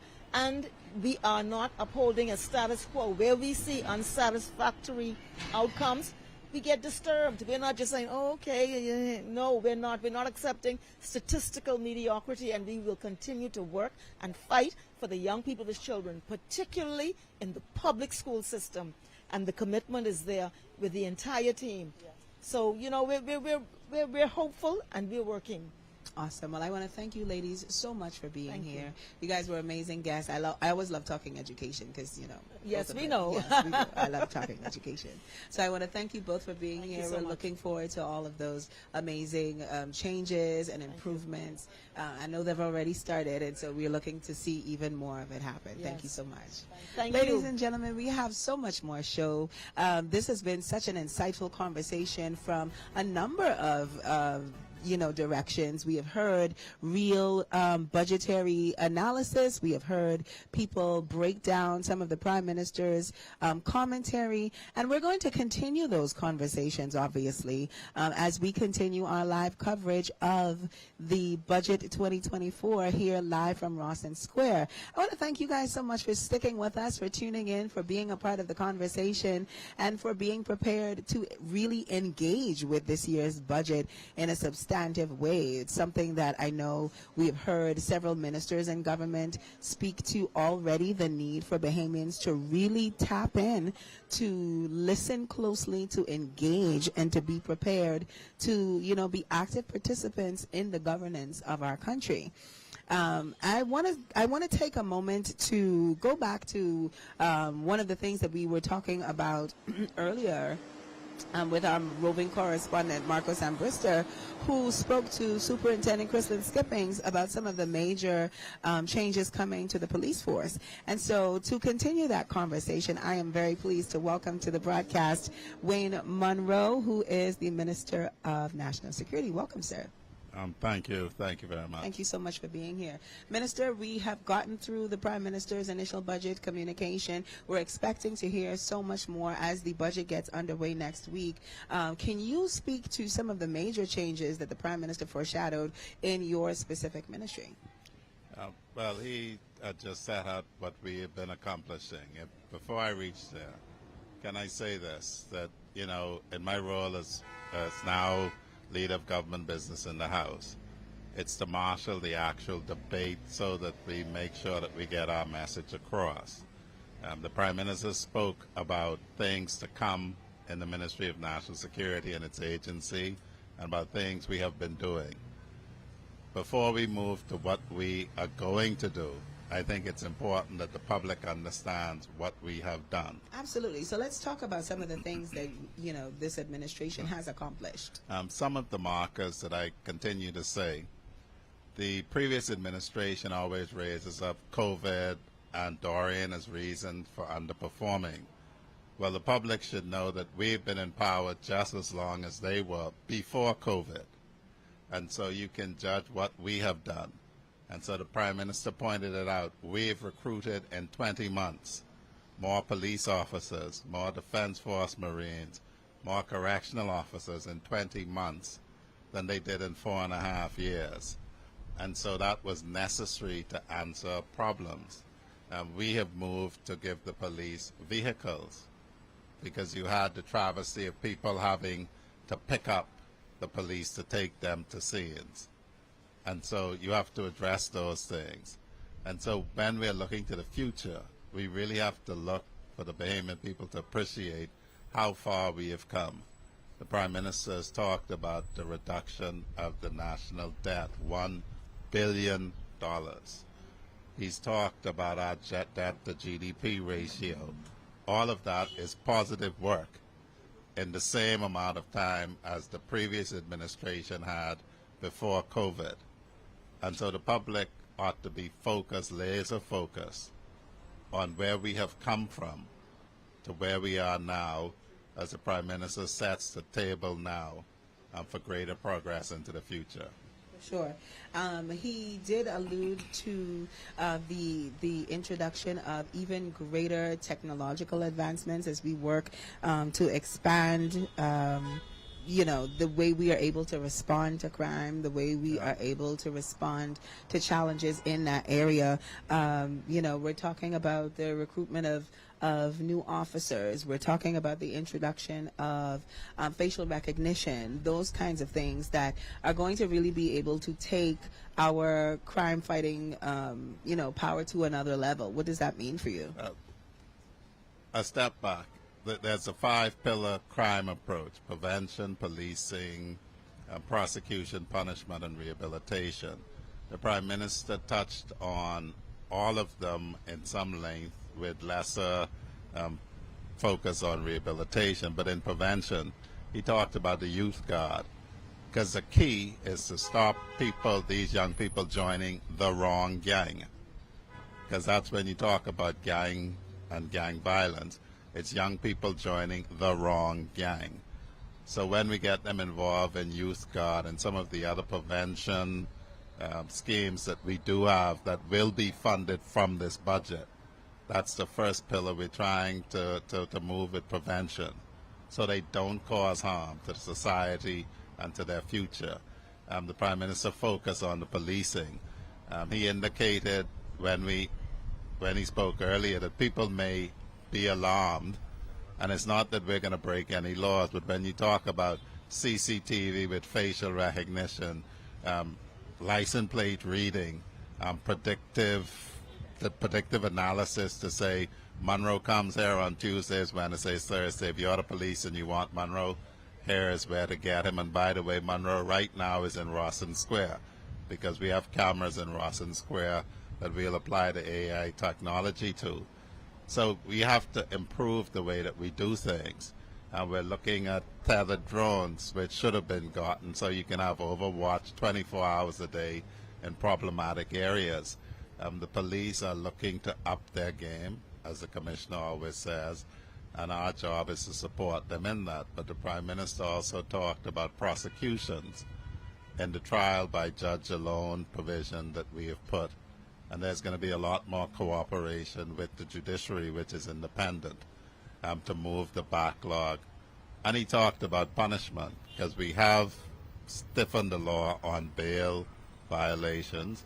We have stiffened the law on gang involvement, and we're about to stiffen the law on firearms possession and use in the upcoming legislative term. Minister, you touched briefly on this, and I think it is something that we may hear come up in terms of the public conversation, and that is, the use of AI technology, the use of facial recognition, and how some may see that as an invasion of privacy. They may see that as something is that a concern for you? And what are the steps that the government is taking to ensure that the privacy and the access of average everyday Bahamians is not being encroached on as we attempt to address these issues on crime? Well, as the Prime Minister says, we're a government of laws, regardless of what the other side may say.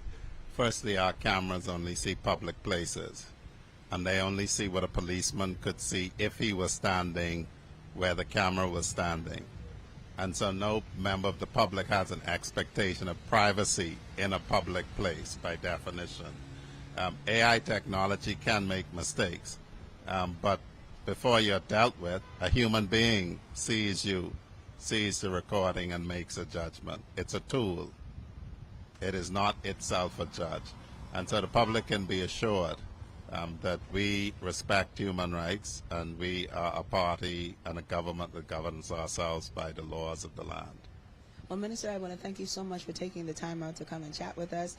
We're looking forward to seeing all of these new new technologies be rolled out. We're excited to see how that the public was going to respond. And I think it's also important, for us to, as a general public, to understand how we also play a role in keeping ourselves safe, how we keep each other safe, and we work with local authorities to ensure that that continues to be the case. But I want to thank you again so much for being here. My pleasure. Ladies and gentlemen, you are watching our live broadcast from Rawson Square as we continue to break down this year's budget 2024, under the theme Changing the Status Quo, Changing Lives. It has been a long day, but we have learned so much, and we have talked to so many people who have provided such wonderful insights into what we can expect from the Davis administration this fiscal year. We have heard where their priorities lie. We're talking healthcare, we're talking education, we're talking about energy reforms, and I think that is something that many Bahamians, if not all Bahamians, are particularly interested in. Joining me back on the broadcast is Marcos Ambrista. Marcos, it's been a day, and we have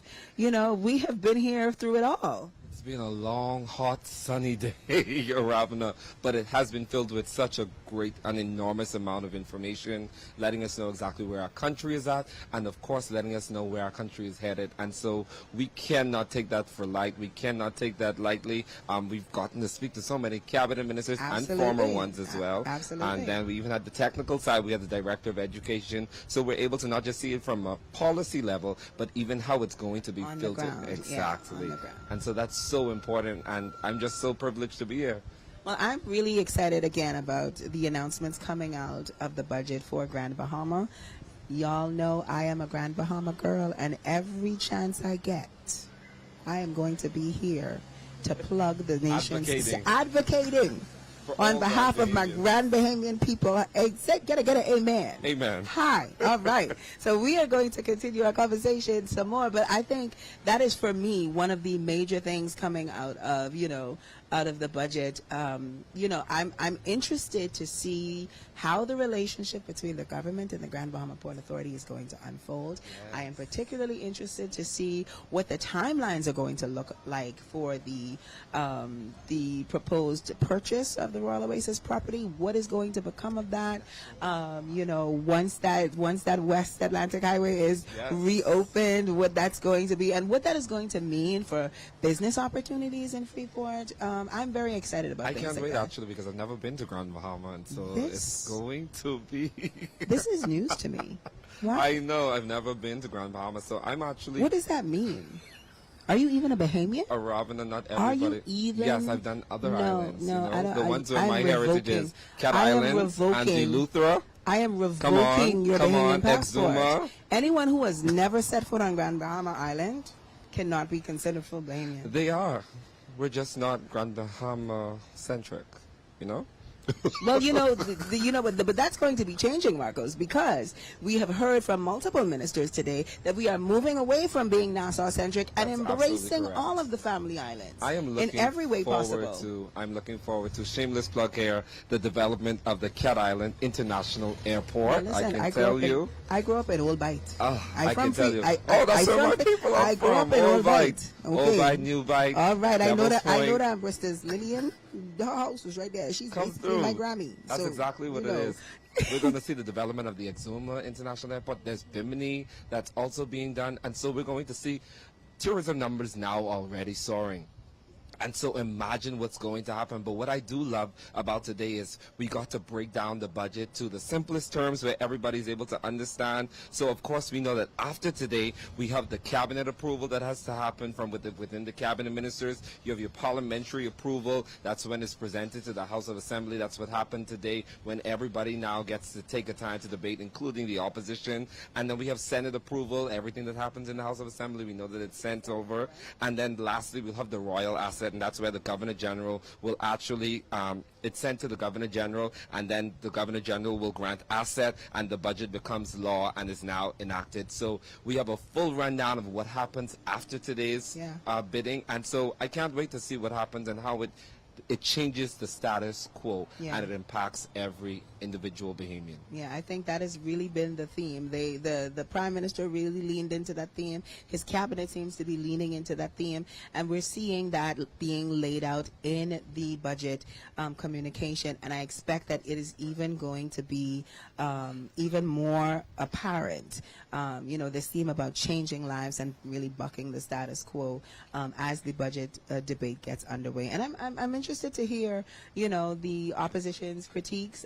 It's going to be an interesting debate. It's something that I think all Bahamians should really be tuned into. We heard the Minister of Investments, Michael Alcides, say, this is something you want to tap into. This is where you have the opportunity to really be engaged and make the commentary that needs to be made as we move forward. And one of your guests said it best. This is our money at the end of the day. Absolutely. And this is not just about how much money we're going to get, but also how we're spending our money. This is our taxes. This is the government of the Bahamas, its purse is the Bahamian people's money, purses. absolutely. Well, I want to thank you so much for joining me today, Marcos. Always You've been a pleasure, an amazing Robin. co-host as per usual. Ladies and gentlemen, this has been Budget 2024 ACL Presents. We thank you so much for tuning in. We thank you so much for sticking around. We hope you have enjoyed our broadcast. We hope you learned something, and we hope to see you next time at ACL. Thank you so much for joining us. I'm Arabina Pia. Good day, everyone.